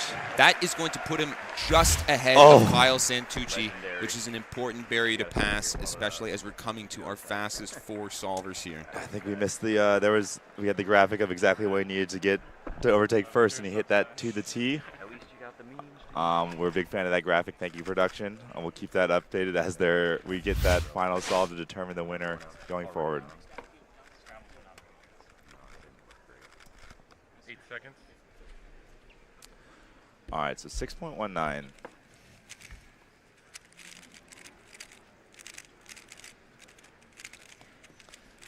Dominic, unfortunately, wrapping up with his worst solve. 7.29 in the final. Honestly, I'm happy for him. He seems happy to be here. He seems to be having a good time, and we love to see that. That's a great performance from Dominic right there, and great sportsmanship. Maddie taking a nice picture with James Hildreth on that 625. Thank you. Currently in first place. It is going to be tough for that to win. Yeah. We're going to see how it stacks up on the podium, and we are actually going to soon throw it down to a Maddie interview. He's standing on deck. I'm looking at the third round results right now. 6.19 would have gotten 4th, just behind Luke Garrett at 6.10. So we are, Alyssa's standing by right now, and we are going to go send it down to her on the floor. We are here with Maddie Hiroto Inaba, who just put down a 6.19 average, putting you into the first spot. What did that feel like, Maddie? It wasn't terrible, you know. Obviously, it could have been better, but I feel comfortable with that. You know, I tried my best, and that final solve was pretty funny. So yeah. I was gonna say you got a legendary time on that last solve. Any of the scrambles standing out to you as we see our top competitors coming just now? Expect big things from number 3. That was a good one. Yeah. Awesome. This is Maddie. We're going to our top competitors now. All right. Thank you, Alyssa. We will be standing by watching Maddie as he He watches his own destiny unfold in front of him. We have the next walkouts coming up. Luke Greiser just watched on the stage.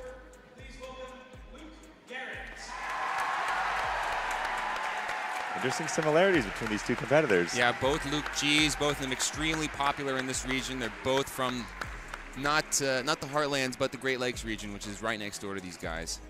Luke, of course, very well known for his 3x3 solving, but is very much so an all-rounder.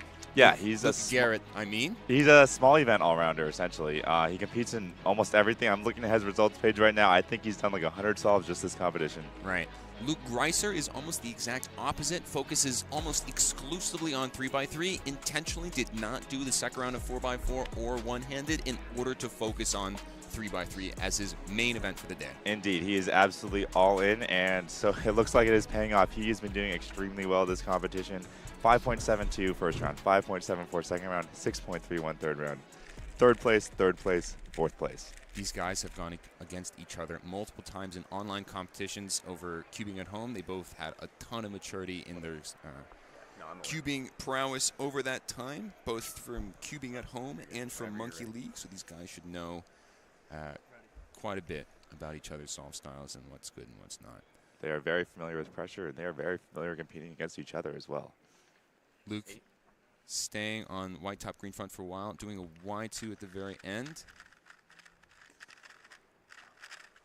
Olel, and then R-perm with okay execution. 6.69 is not the type of solve that he's looking for. I also think his reaction indicated he's like 6.69, you're right, but it's not so bad that he can't count it. He's one of those guys who can get multiple low fives. It's a little unfortunate for Luke right there. He did end up breaking up a 3-move pair that was put together already, which he could have saved with a lefty sledge.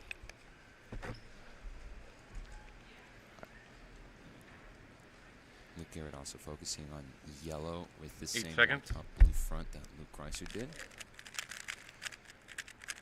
Also breaking up the pair in the same way with the exact same solution. 6.86. Yeah, Luke Garrett's had a bit of a roller coaster of a competition. He's very up, very down.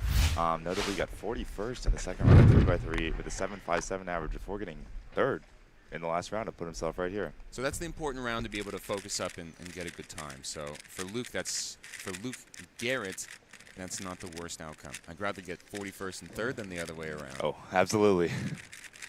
Yeah, notably also didn't perform quite as well as you would have hoped in one-handed or 2x2, but I guarantee that if he gets a good average here, all of that will be instantly forgotten. Exactly. Luke Greiser now taking a look. He's got red top, yellow front, most likely going for a yellow cross in this situation. Primarily does white-yellow. Very good execution so far. That was so lucky, Brad.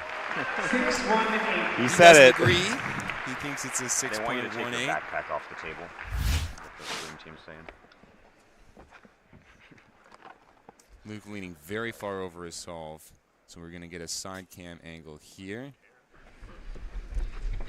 It does have an RUDG perm, which does lock up a little bit. 6.1 is counting.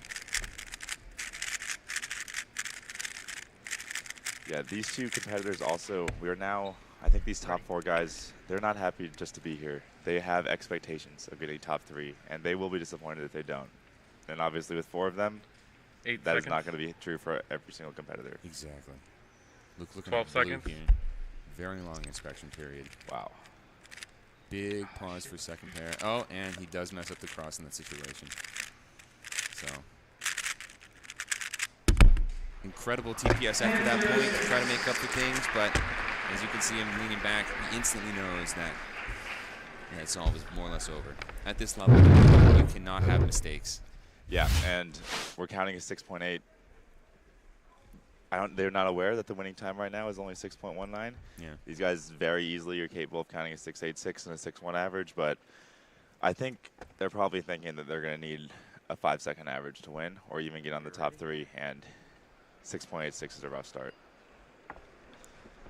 Yeah, we're looking at Luke Garrett's cam, and he's already not pleased. He seems a little dejected, which you got to pick yourself up because you're only 2 solves in. It's by no means over. Oh, man. You can see Luke Greiser shaking a little bit there. It is a mental battle as much as it is a physical one. 8. Looking at yellow again on this solve.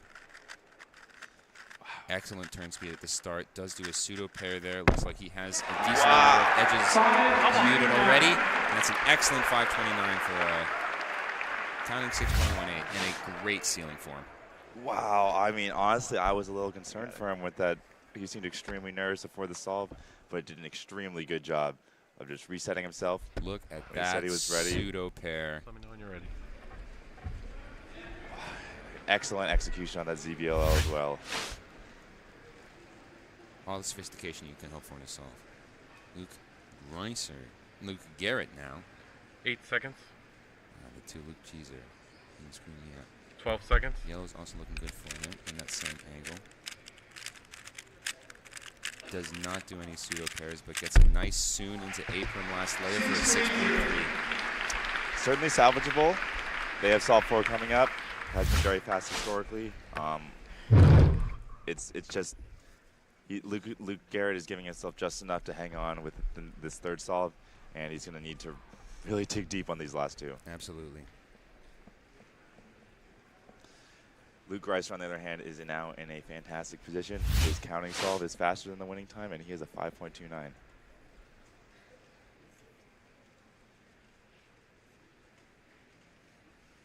Mentally focusing before the solve, competitors have 1 minute in order to indicate that they're ready after the cue has been put in front of them.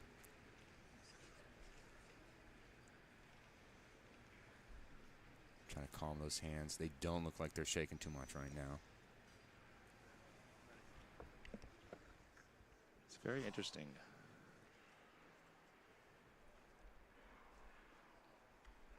Eight. 12. He does white in this case, does not go for yellow or red. Very interesting. He thinks that he did a turn in inspection. A turn during inspection. Yeah, we heard that. We could hear the slight turn during inspection on the stream. I missed I it. wasn't sure whether or not it was a full turn or not. To DNF, actually. Yeah. A turn during inspection.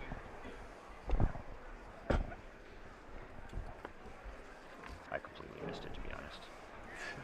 I missed it too. Right when I was trying I to could mark only for hear 12. the turn, but I wasn't sure whether or not it was going to be a full turn. Yeah, you froze. And I was like, "What is it? Something is up with this." I thought you might have like identified a miss scramble. Luke looking at red.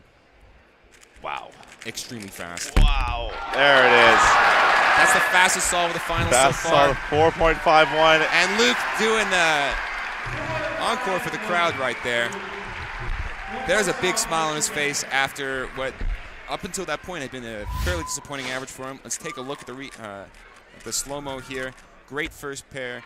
Only one rotation. F inverse sexy into lefty R perm right there. Not an easy out to execute either. Top speed does a U2 prime with his left hand. See that BPA on the screen?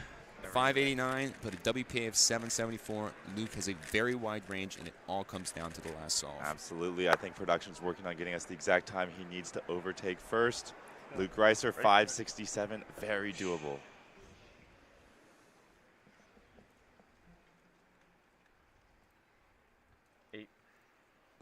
Taking a long time for inspection again. There is that yellow cross that he's focusing on. That was a decent set of pairs right there. And he does it. Go, Luke. 5.45 for Luke Greiser. That's going to put him in first place for now. 6.11 average going into Garrett's last solve in the top 2 solvers. He just been told he's first. Is "Are you serious?" reaction, but it might not last for more than a couple minutes.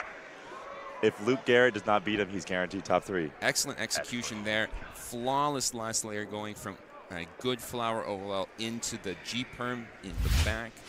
Very fast RUD execution. I'm ready. He's also guaranteed top 3 NA. Luke Garrett right now focusing on the exact same scramble. Immediately looks at orange and hasn't changed 8 seconds. Color that he's looking at. Does a couple of twos in order to get that cross oriented right now. This is a decent solve with the J-perm at the end. 9-2, I don't think is going to be enough for Luke.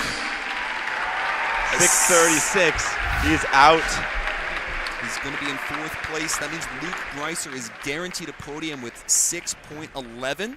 He's guaranteed at least 2nd in NA, and Maddie is guaranteed at least 3rd in NA. Absolutely, this is an exciting moment.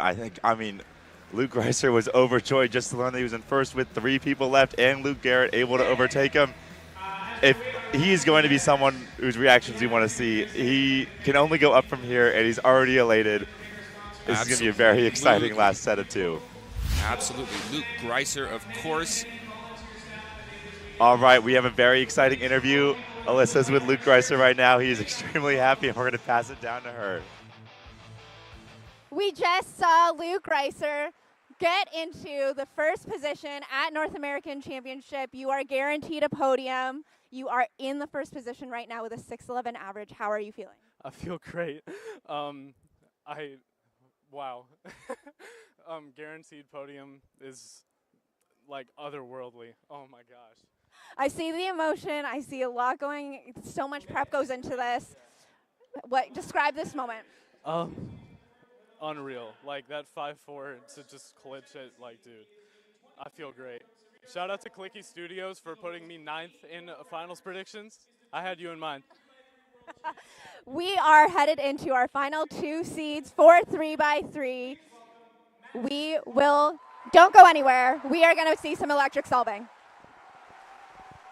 All right, we are going to keep an eye on Luke. He's going to be keeping an eye on these top 2 competitors because we have the 2 big dogs coming on right now. Max Park and Timon Koloshinsky, these are your top 2 seeds coming into this competition. They are the 2 competitors with sub-5 averages officially. They're the 2 competitors that are the favorites. Yes. I think if you ask anyone, it's these 2. Far and away, they're the most consistent. They are the most decorated. They are no stranger to this type of event. They are both top seeds at World Championships last year, and we're both on the podium as well. Absolutely. Timon has taken the #1 spot in all 3 rounds of this competition. Max is not far behind. Was 2nd in the first 2 rounds, has a 5.3, 5.8, and 5.6 today. So these guys are extreme favorites. What is somehow amazing is that Max Park has set the world record in the 5x5 average, the 6x6 average, and the 7x7 single at this competition. And somehow I think Timon has had a better competition. Yeah, 2 continental records for 4x4 and 5x5 in those final rounds. And he won. Giving him the win over Max in those 2. I don't know how he does it. He's unstoppable. And 4-7, 5-3, 5-0, first. All 3 rounds of 3x3. And we are about to see. Yep. We're going to see it right here. Max taking a look at what seems to be blue this solve. 8. He does do blue. F in for sexy last layer. Yeah. Great start for Max. He might be the only competitor that's actually started really strong on the first solve. Right, the only other one, Kyle Santucci, in our first 2 with a 597, but Max currently with the best time on the first solve of 569. Indeed. The third best solve is 6.4. Yeah, everyone kind of dug themselves a mental and time-based hole. Team 1 right now. 8 seconds. Looking at yellow, different cross color than Max here. Does do yellow. What? The kid is so good. He made a mistake. He had made a huge mistake and got a 4.9. Locking up on the last 2 turns of that solve, still with the 4.92. An incredible solution from Timon right here. Flawless execution. Does the U-perm plus U2 and locks up on that last U right there with the back of the right ring finger. Extremely unfortunate stuff for Timon. I mean, as unfortunate as you can get when you're still getting a 4.9 second solve. Right. From a personal best perspective, that's an incredibly tough thing to swallow for him. But from a North American Championship perspective, 4.92 is exactly what you want. He's well in front. Yeah, literally a flawless solve except for that one mistake. Yeah. 8. Max right now looking at blue again.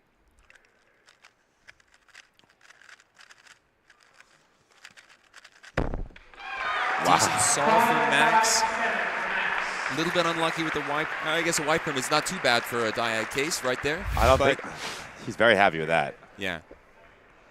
That means this 569 is a counting time.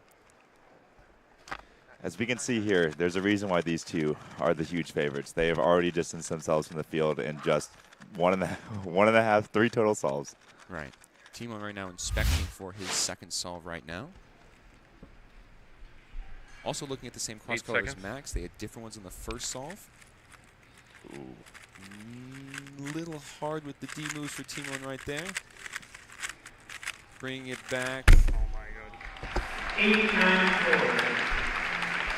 It's going to widen the range for Timo quite a bit. Indeed.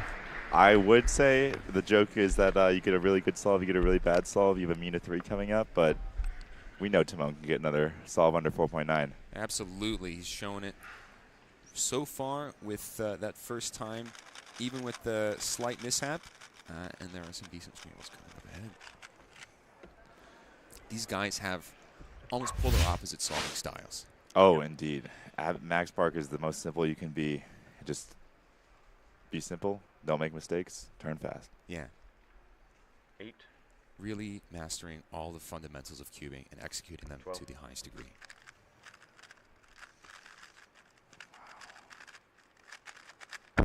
Wow, consistency at its finest. You can see it right there as well. Max, the standard OLL and PLL last layer, the same things that a 25 or 30 second solver would be able to do, but just putting on a master class in how to do it with no pauses and more or less flawless execution.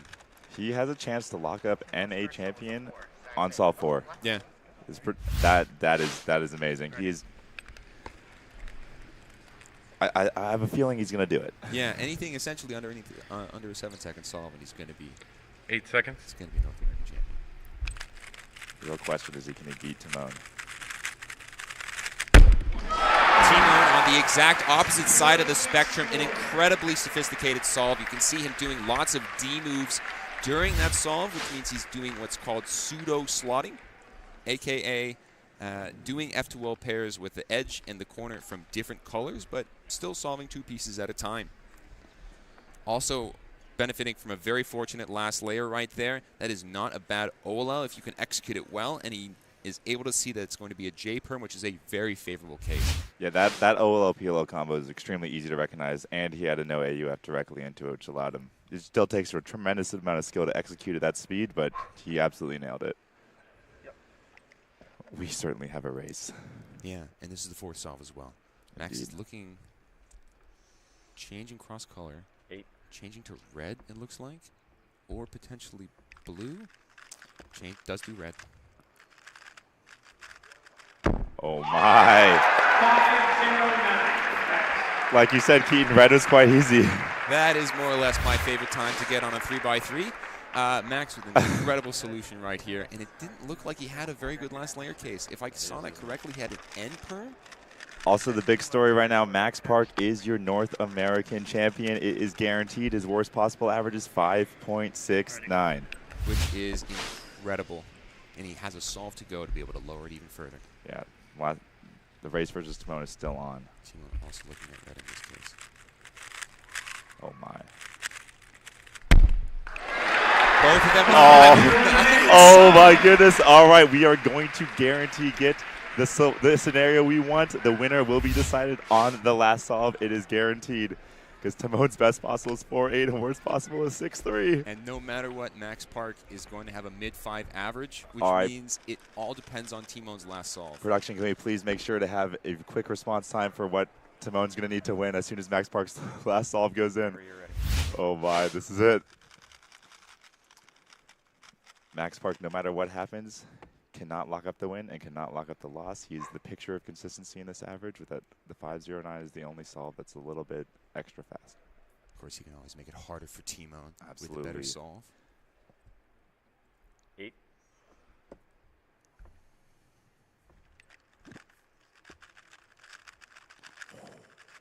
flying through this solve right now, but a little unlucky with the GC at the end. Max opting to go with the RUD out from the back. A 6.11 is still a very respectable time, and Max is going to lock up worst possible average in this case with 5.69. Indeed, his Timon only needs a 7.06 to win. That is all but guaranteed for him. He posted a YouTube video of getting like 35 sub-6s in a row. But also, I mean, he does have that 8. And this is a major final. Anything can happen. Relative to other cubers, though, Timo does extremely well under pressure. Oh, he yes. loves the crowd. Remember, 7.06. You do seem shaken a little bit right now. Oh, my. That's a good last layer. Oh, my. The man is unstoppable. Timo Kolashinsky got a 490 at North American All-Stars on Tuesday. Sunday, 5 days later, gets a 4.94 average. He was first in every single round of 3x3, and he's going to take home the win at North American Championships. Congratulations to Timon. Also, the average of all 4 rounds is under 5 seconds in this competition. Unbelievable. 479, 538, 502, 494. Timon has put on a master class of solving here for 3x3 over these 4 rounds. His worst time across all of these, a 6.27. Other than the 8.94. We forget about that one. You can drop the best and drop the worst here. Oh, my goodness. Honestly, he took first place in all 4 rounds of 3x3. Upset Max in 4x4. Upset Max in 5x5. This is, last year at Worlds, I said it was one of the most impressive competitions I've ever seen, and this might be more impressive. Yes. Winning Worlds last year required a 5.3. Timon, of course, here today with a 4.94 average. That is monumental. He won by a massive margin. 0.75 over second place. First time he had a lockup on the last U. Yeah, you're could correct. have been better. I mean, okay, we could play the coulda, shoulda, woulda game for years, right, but this guy we don't need is to. It was by pressure like other people have been. The thing with Timon loves it. The thing with Timon is you can play the coulda, shoulda, woulda game, but it doesn't matter because he already won. Yeah, he did it. It doesn't matter. All right, so Timon has been jumping for joy all over the place. He's calmed down just enough to talk to Alyssa, and we are going to throw it down to her for the winner's interview. We just saw a mind-blowing performance in North American Championship final. Timon, I feel like I've been talking to you all day. This is your 3rd sub-5 average this week. What was that? Wait, what was my average? Yeah, no, what did it look like? It was 494. Oh my God. I didn't even know if it was up 5 or not because I was just so locked in. After that 8, I was like, okay, just think one solve at a time. I always try to do that, but this time I was like, okay, I have an 8. If I think about the 8, it's over. So just lock in one solve at a time and hope for the best. And so, I guess it was the best. 7 sub-5 averages in your career, you have just laid them down over and over and over again. Walk us through which of those solves felt kind of the most fluid, and what did you feel? Which solve felt the best? I think the last one, obviously, because I just felt that I won, even though I didn't know other people's times. But with that good of a solves except the 8, I kind of knew that there's a very, very low likelihood someone would beat that. But yeah, I mean, I've just been practicing so much, and this is my first actual major win because Euros wasn't real. Patrick beat me. I've been trying so hard to do this for so long, it just feels unbelievable. You come into North American Championship, you win. Obviously, this is not your championship. Your championship is coming up in 4 days. Give us a little preview. I mean, just going to try to do the same I did here, but, I'll be jet lagged. I'll be tired after this. We'll see how it goes. I just hope to get a podium or something. Speaking humbly, I know you are not hoping just for a podium. You are hoping to win there. You have won here. Timon, congratulations. We will send it back to the booth. All right, we are back. Congratulations, as Alyssa said, to Timon. I also am with her. I think Timon's sights are on a little higher than just a single podium next weekend. Especially, he does not have Max Park as his competition next week in Euros. There's not to say there's a lack of competition in Euros. Absolutely. But Timon, of course, doing extremely well in all of the events that he participated in this competition. 3x3, 4x4, 5x5. 6x6 and 7x7. 6x6 was his only weaker event. He did get third behind Nam, and it was an average that wasn't quite so good for him. But I think we can give him a pass, given the rest of his insanely impressive results. Yeah, he's within a quarter of a second of his PR average, doing so in front of a crowd of over 1,000 people here at North American Championships. Just incredible stuff. And congratulations to the rest of our podium as well. Indeed. We need to recognize the North American champion, Max Park. Congratulations. Luke Greiser in second place, and Matty Hiroto Inaba, while not defending his title, managed to sneak onto the podium in third. Staying on the podium in a field like this is incredible. And being able to do that multiple years or multiple competitions in a row is incredibly impressive. Indeed, especially for these Continental Championships where only every 2 years. Stringing those together requires domination over a long period of time, which is very hard to keep up. I think next we're going to try and get some interviews. I know Luke Greiser will be extremely happy with his results. We could probably get him in for a longer form interview. I think it's probably a good idea. I don't know what production's thinking exactly. There's not much. I think we're all hoping to hear from this weekend's champions and what they're thinking and how they're going to, what their plans are, what they're thinking. We're actually going to cut to a quick break, and do not go anywhere because we will be back very soon with more reactions and award ceremony as well. Thanks so much for watching, everyone, and we'll see you soon.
gonna be chill. laid Okay, back. we can be chill. All right, everyone. We've concluded the North American Championship here. We've got one of our top players from 3x3, third place Luke Greiser, second in North America. First off, congratulations. Thank you. How does it feel to have podium tier at North American Championship? Like nothing that I've ever done before. Like I said, that the All-Star podium was my favorite cubing moment, like in my career. No, this takes it, and it's not close. But All-Stars is still pretty cool. So we know that you dropped out of 4x4, you've dropped out of 3x3 one-handed solely to focus on 3x3. Yes. What did you do during your morning? Do you have a secret to your success? I didn't cube basically at all. Like I did maybe 50 or something solves before semis, and then I did semis and like did all right. And then immediately after semis, I don't think I touched a 3x3 until like Dom and Maddie went for 3x3 because I require so little like warm-up time, and I didn't want to like make my hands overly tired. So just not cubing, watching final, like having a good time. Like we talked a little bit about it. I think it was we talked a little bit about it yesterday, like trying to make myself as comfortable as possible in a competition environment, and I was just able to do that by just watching finals and not cubing. I want to ask very quickly before we transition over to awards, tell us a little bit about your average here. How did you feel going in? What did you think that the solve times were that you needed in order to do well? Ooh, I thought like sub-6 for sure. Okay. For some reason, like not for some reason, like it's reasonable to think that, but I thought sub-6 for sure was what was needed for podium at least. Is this me? This is me. I went into it, first solve was 669. It was a little like very, very lucky. It was very good. It was good for being lucky. And then this is the 618. So you said this was lucky, and I said on stream that it looked like it was a very fluid solve. So you have very high standards for what you think is good. Well, like in the moment, like it always feels worse than it really is. But yeah. The OLL to PLL transition was like basically seamless. I don't remember what the OLL was, but I do remember like going into the G perm, it felt really good, and just being able to overcome like the very, very catchy turning that happened. This is the 529. I recognize it. I did a little ZBLS trick there into a ZB that I knew. It was really nice. Yeah, it was very nice. Yeah, there's that, and then the inverse, and that one is a lot nicer than the inverse. So I lucked out a little bit there, but I was able to execute it well, so it's a good mix of luck and skill, I guess. Tell us just quickly about, on that fourth solve, you do one turn in inspection. Yes. You get a DNF, and you're able to have nerves of steel going into that last solve and get a 545. Yeah. Tell us a little bit about how you felt after that and what that does, how you were able to overcome it. So the reason that solve was a 9 was because I was not focused during inspection at all, and like I knew it was going to get DNF'd either way. Like you can see I inserted a corner there instead of a normal edge or a normal pair, and yeah. the little showmanship. It's not quite, I know it, but like I mean it's a nice little timer stop. And then yeah, that's me telling Hildreth that I turned during inspection, because it's always better to be honest rather than like try to cheat the system. Right, and you were able to do so well on that fifth solve anyway. And that was I blacked out. I don't remember anything about it other than it was a G perm to seal the deal. But I remember it being very good execution on the G perm. Other than that, I remember nothing about it. But I remember finishing it, looking down and seeing a 5.4 and being really excited because I knew it was a good average. I did not know I needed a 5.6 to take over Maddie. I'm very glad that I didn't know that, because if I did, that would have just been more pressure. But is this the last one, I'm guessing? Yeah. Yeah, okay. Little bit of a locky cross, that's fine. Rotation, second and third pair. Okay. This was flawless from our perspective. It was perfect. It was a ahead. very, very good solve for me, for sure. A little bit of a catch-on cross.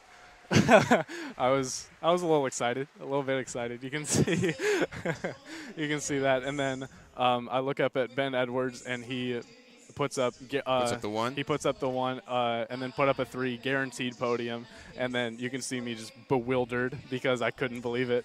And then then I started getting happy.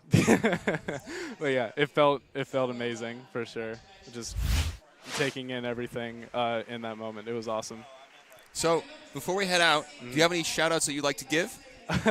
I do. There's a lot of people from my summer camp GSA watching.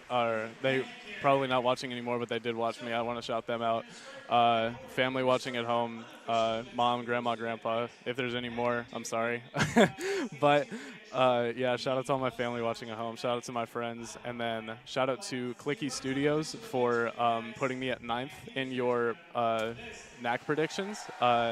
So I watched that video last night, and I was like, okay. And so I set out to just prove them wrong, and it feels good doing it. Well, congratulations. We're not going to take up any more of your time. Go celebrate. Thank you so much.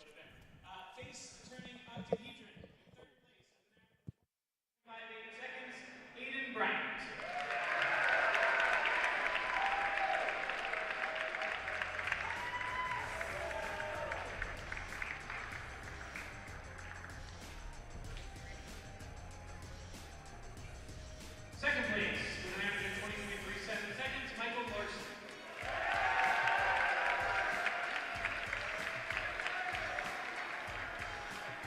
And in first place, with an average of 19.08 seconds, Dan Pashchikov.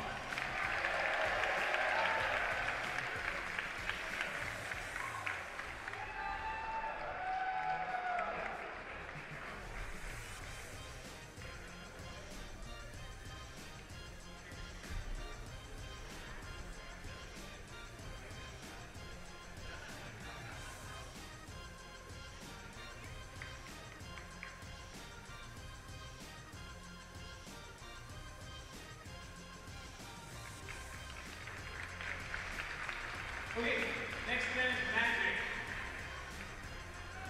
In third place, with an average of 1.42 seconds, Ernie Posty.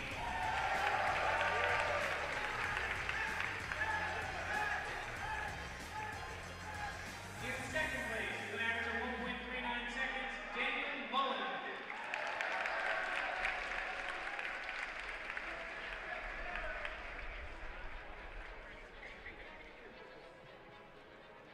And in first place, also with an average of 1.39 seconds, but with a slightly faster best single, Joshua Theron.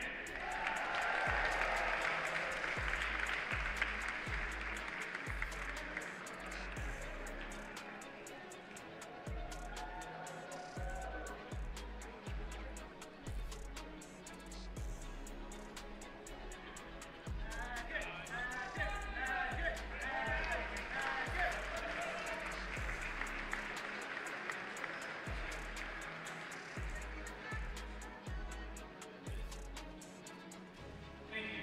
Next unofficial event is mirror blocks. In third place, with an average of 24.81 seconds, Eddie Arts.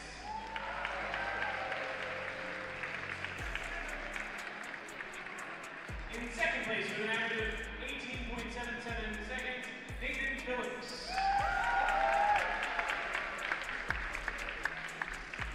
And in first place, with an average of 13.16 seconds, Braden Richards. Also an unofficial world record.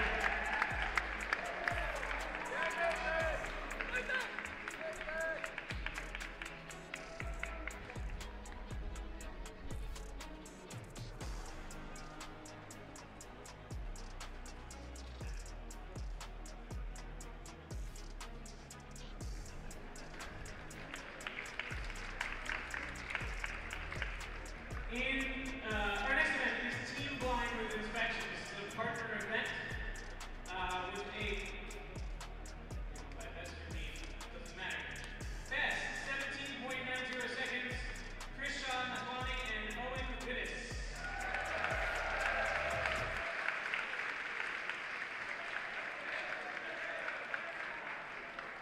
In second, with a best of 15.63 seconds, Christopher Chi and Luigi Soriano.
41. 6 seconds 41, correct.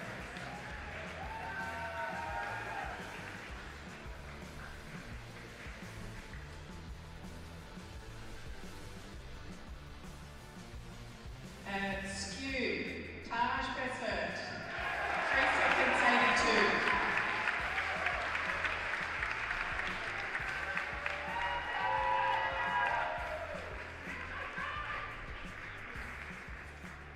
Pyramids, Marianne K.B.,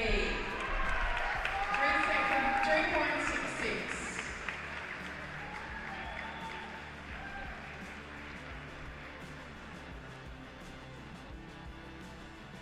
Megamix, Lucy Grace Bryson, 43.71.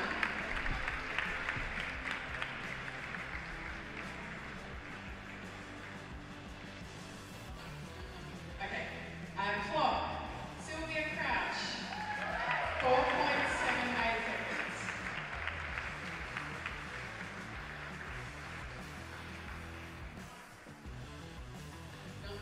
Okay. One-handed, Terry Casey, 15.68 seconds.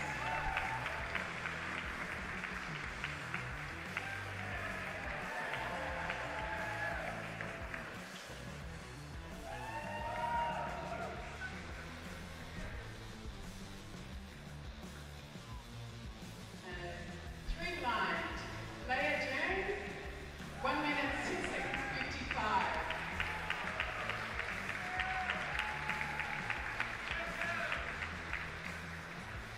Seven by seven, Kate Graham, 2:19:11.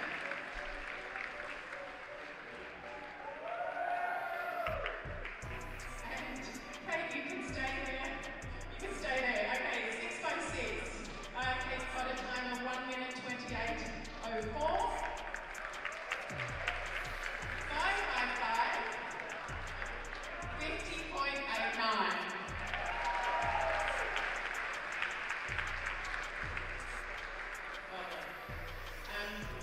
4 by 4, Katie Hull, 29.73 seconds.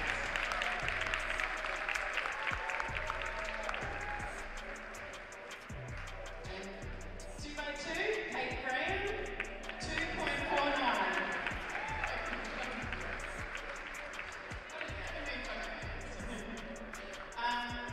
And 3 by 3. Third place for 3 by 3, Salma Sidikoff Mendez with a time of 9.89.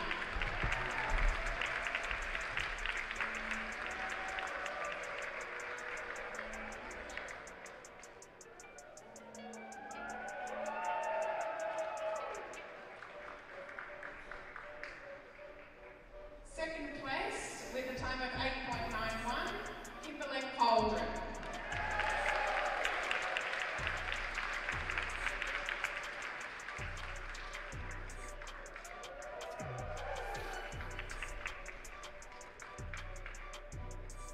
And our top place female competitor in 3 by 3, Terry McCasey, with a result of 7.8987.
with a solve of 44 out of 50 cubes for a 38 points in 57 minutes and 42 seconds, Elliot Kobolansky.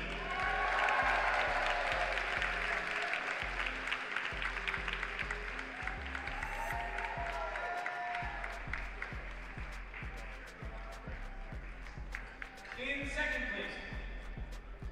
second place, with a 54 out of 66 for 42 points, Roe Hessler.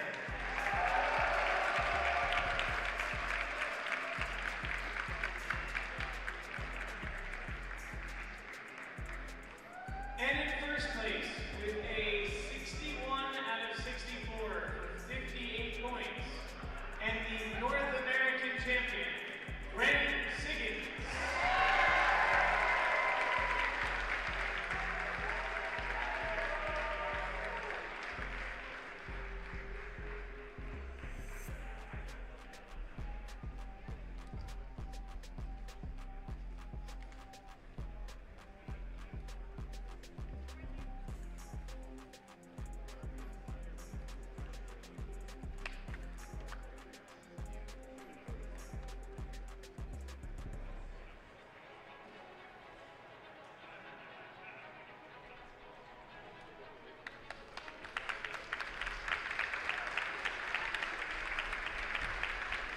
Our next event is 5x5 blindfolded, with a best of 4 minutes and 19.54 seconds.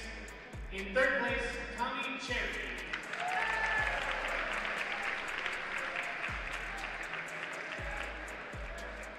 In second place with a time of 4 minutes and 4.92 seconds, Graham Siggins.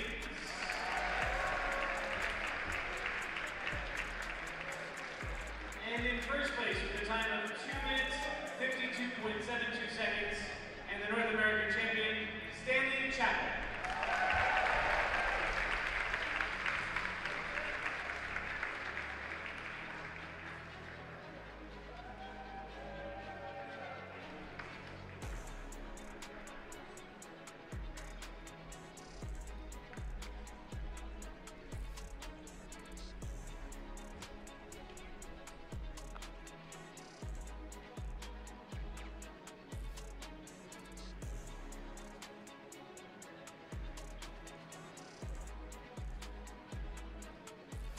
Okay, 4x4 blindfolded. In third place, with a 1 minute 53.93 second solve, Graham Siggins.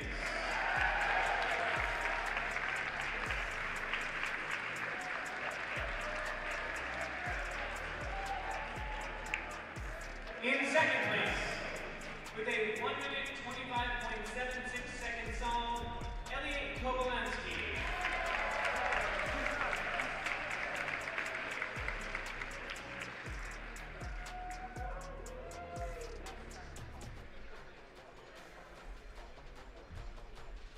And in first place, with a solve of 1 minute 25.21 seconds, Stanley and the North American champion, Stanley Chapman.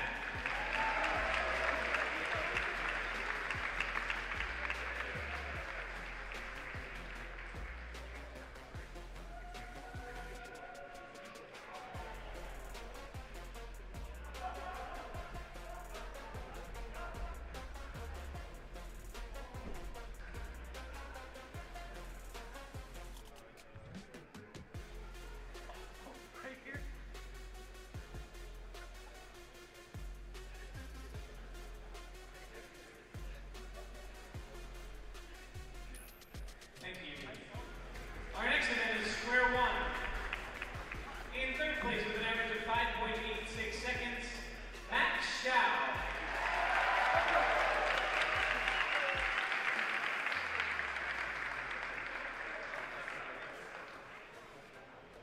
In second place with an average of 5.30 seconds, Hassan Kanani.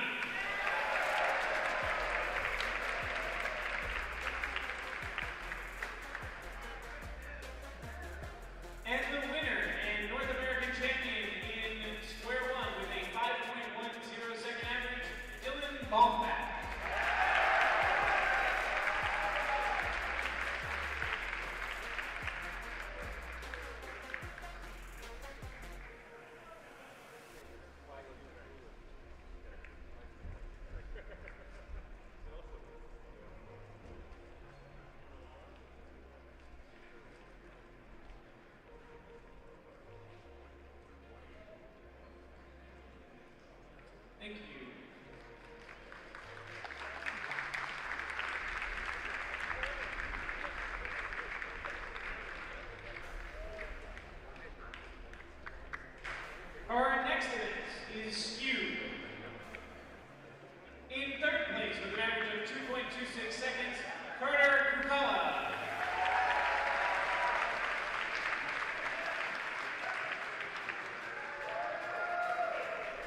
In second place with an average of 2.06 seconds, Ash Black.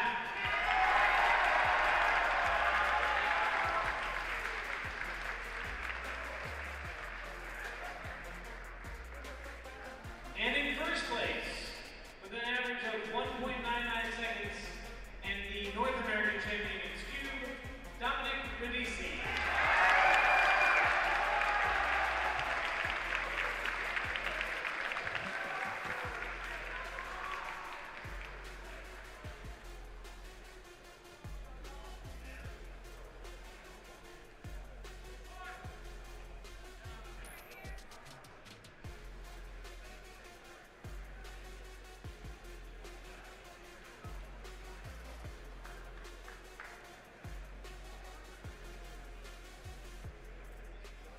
Thank you. Our next one is pyramids. In third place, with an average of 2 seconds flat, Marcus Kamen.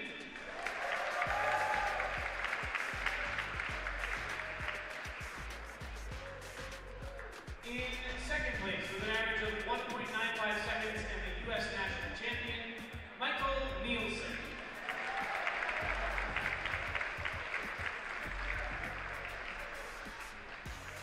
And in first place, with an average of 1.92 seconds, and the North American champion, Andrew Mao.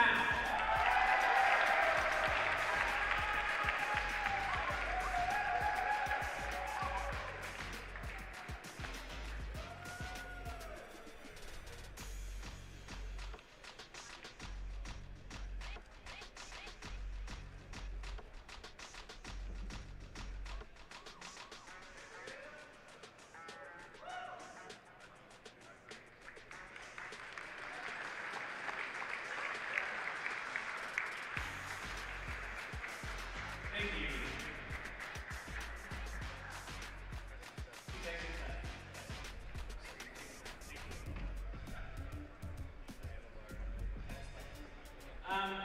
In third place, next event's Megamix. In third place, with an average of 32.43 seconds, Kevin Choi.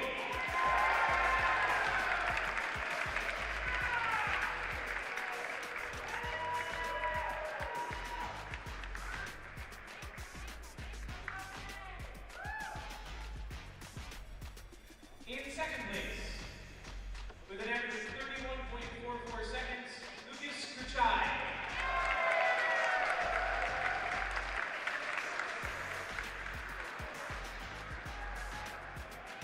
And our first place winner and North American champion is not here. He has already received his award, but with a 29.01 second average, it's Nicholas Yang.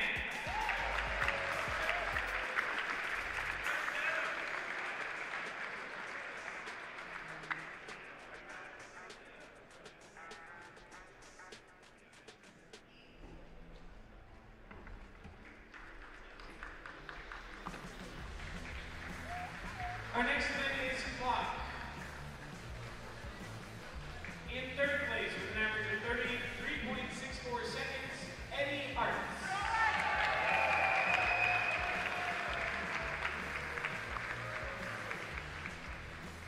In second place, with an average of 3.58 seconds, Dilshan Sidhu.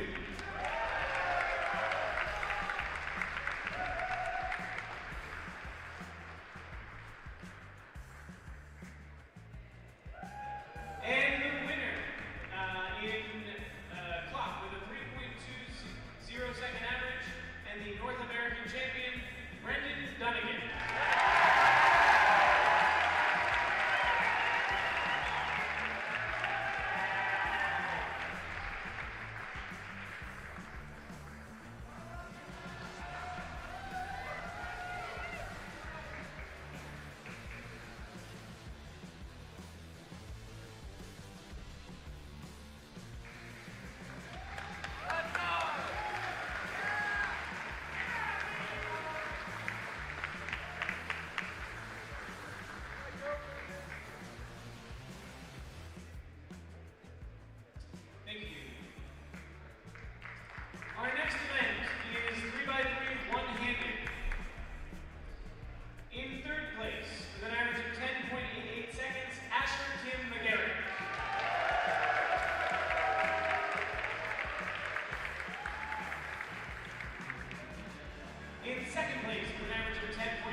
We have a tie for second place.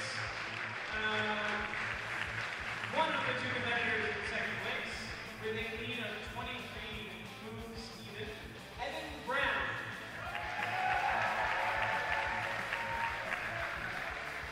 Also tied for second place with a lead of 23 moves is Noah Sword.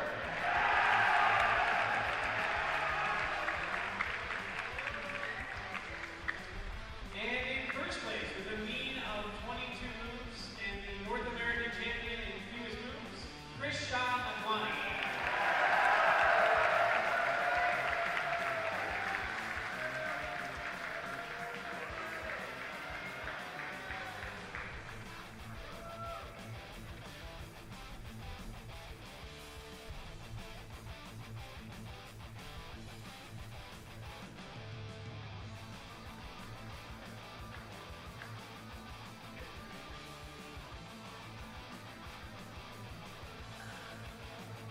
Thank you. Our next event is 3x3 blindfolded. In third place with the best of 16.09 seconds, Elliot Kobolansky.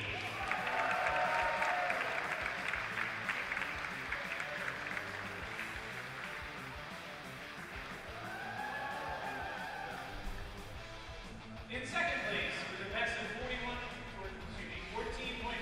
seconds, Charlie Higgins.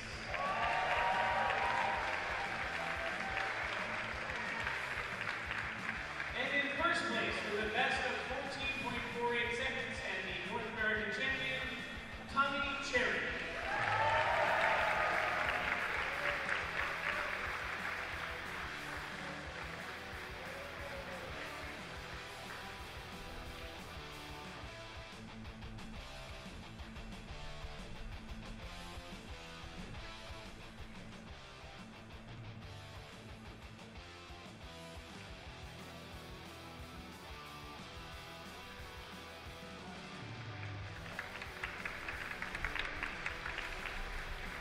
Okay. Our next event is 7x7. In third place with a mean of 1 minute 56.61 seconds, Sun Hyuk Nam.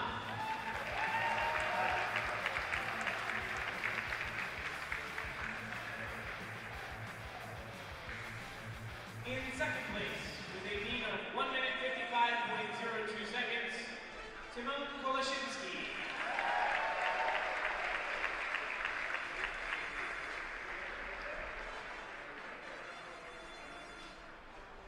And in first place, with a mean of 1 minute 41.34 seconds, and the North American champion in 7x7, Max Park.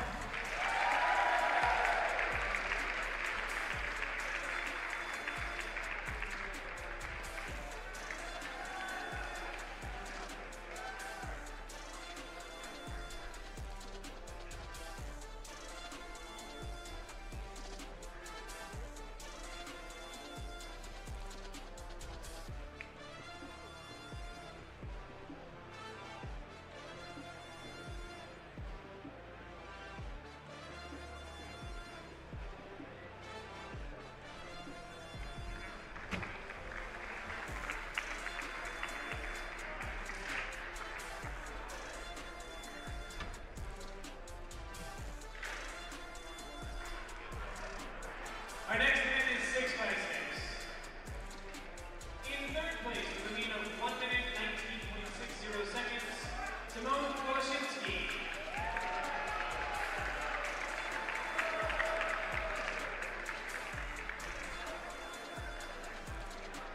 In second place with a mean of 1 minute 17.04 seconds, Sun Hyuk Nam.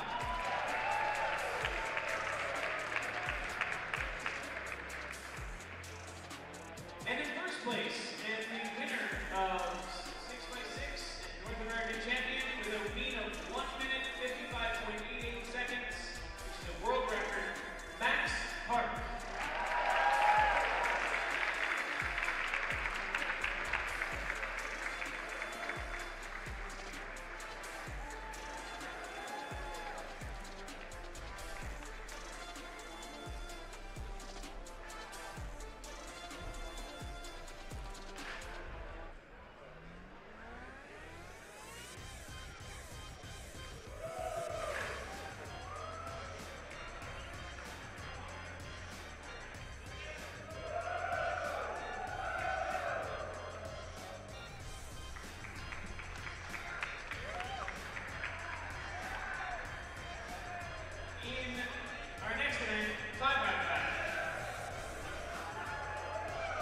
In third place with an average of 40.69 seconds, Sun Yat Nam.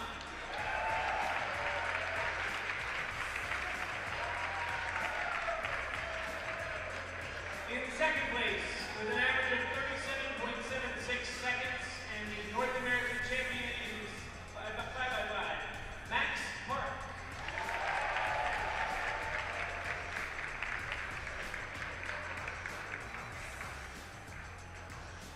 And in first place, with an average of 37.27 seconds, Simone Koloshinsky.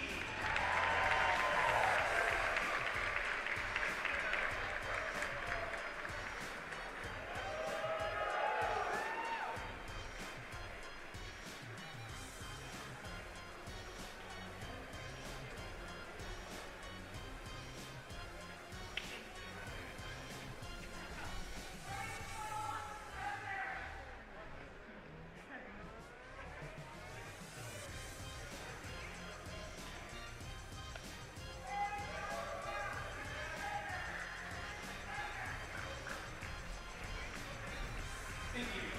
Our next event is 4x4. In third place, with an average of 22.56 seconds, Manny Hiroto Inaba.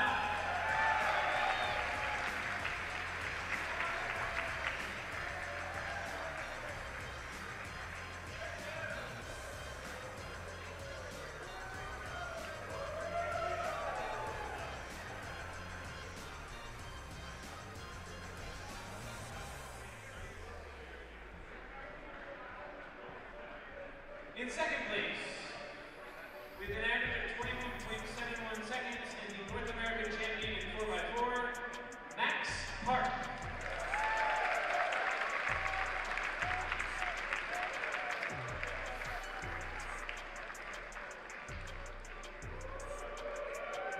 And in first place, with an average of 19.83 seconds, Simone Koloshinsky.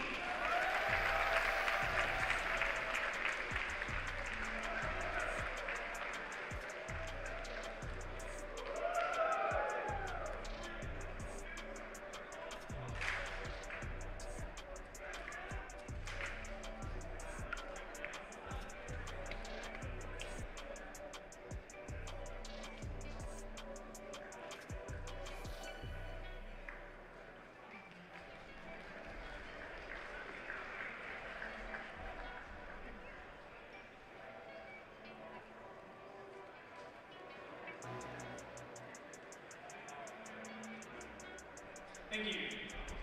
Our next event is 2x2. In third place, with an average of 1.66 seconds, Curtis Chai.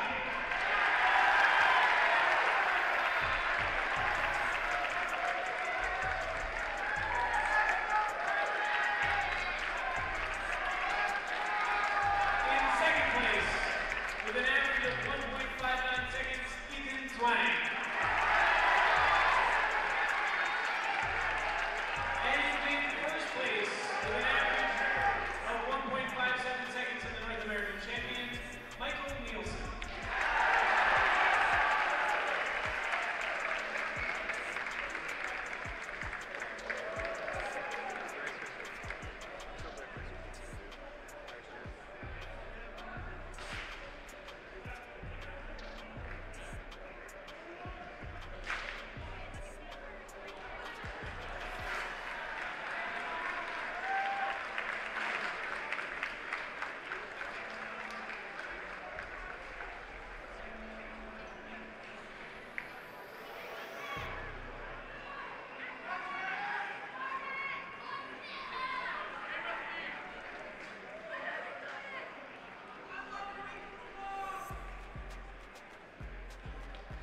Thank you.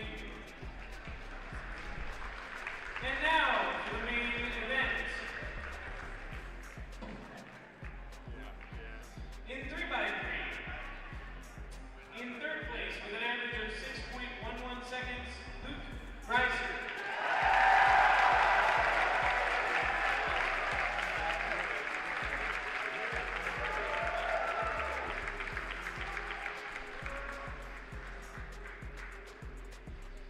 In second place, with an average of 5.6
which will not be with you, but you get to see it.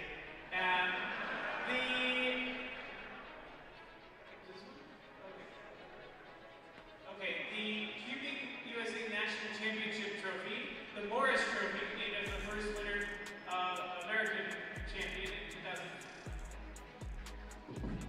And the WCA North American Championship Trophy that does go with it. Yes. Okay. So if you guys want to like put them out there.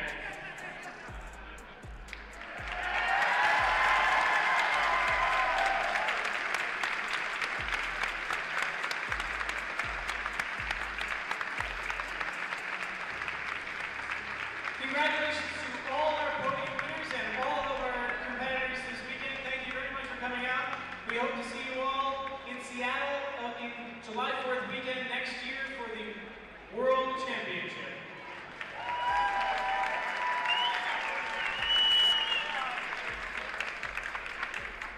Thanks so much, everyone, for watching the Rubik's WCA North American Championship 2024.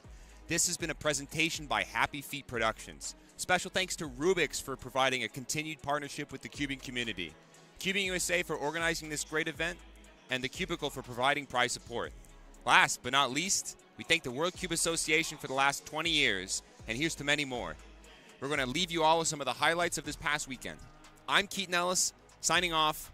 Thanks again for watching.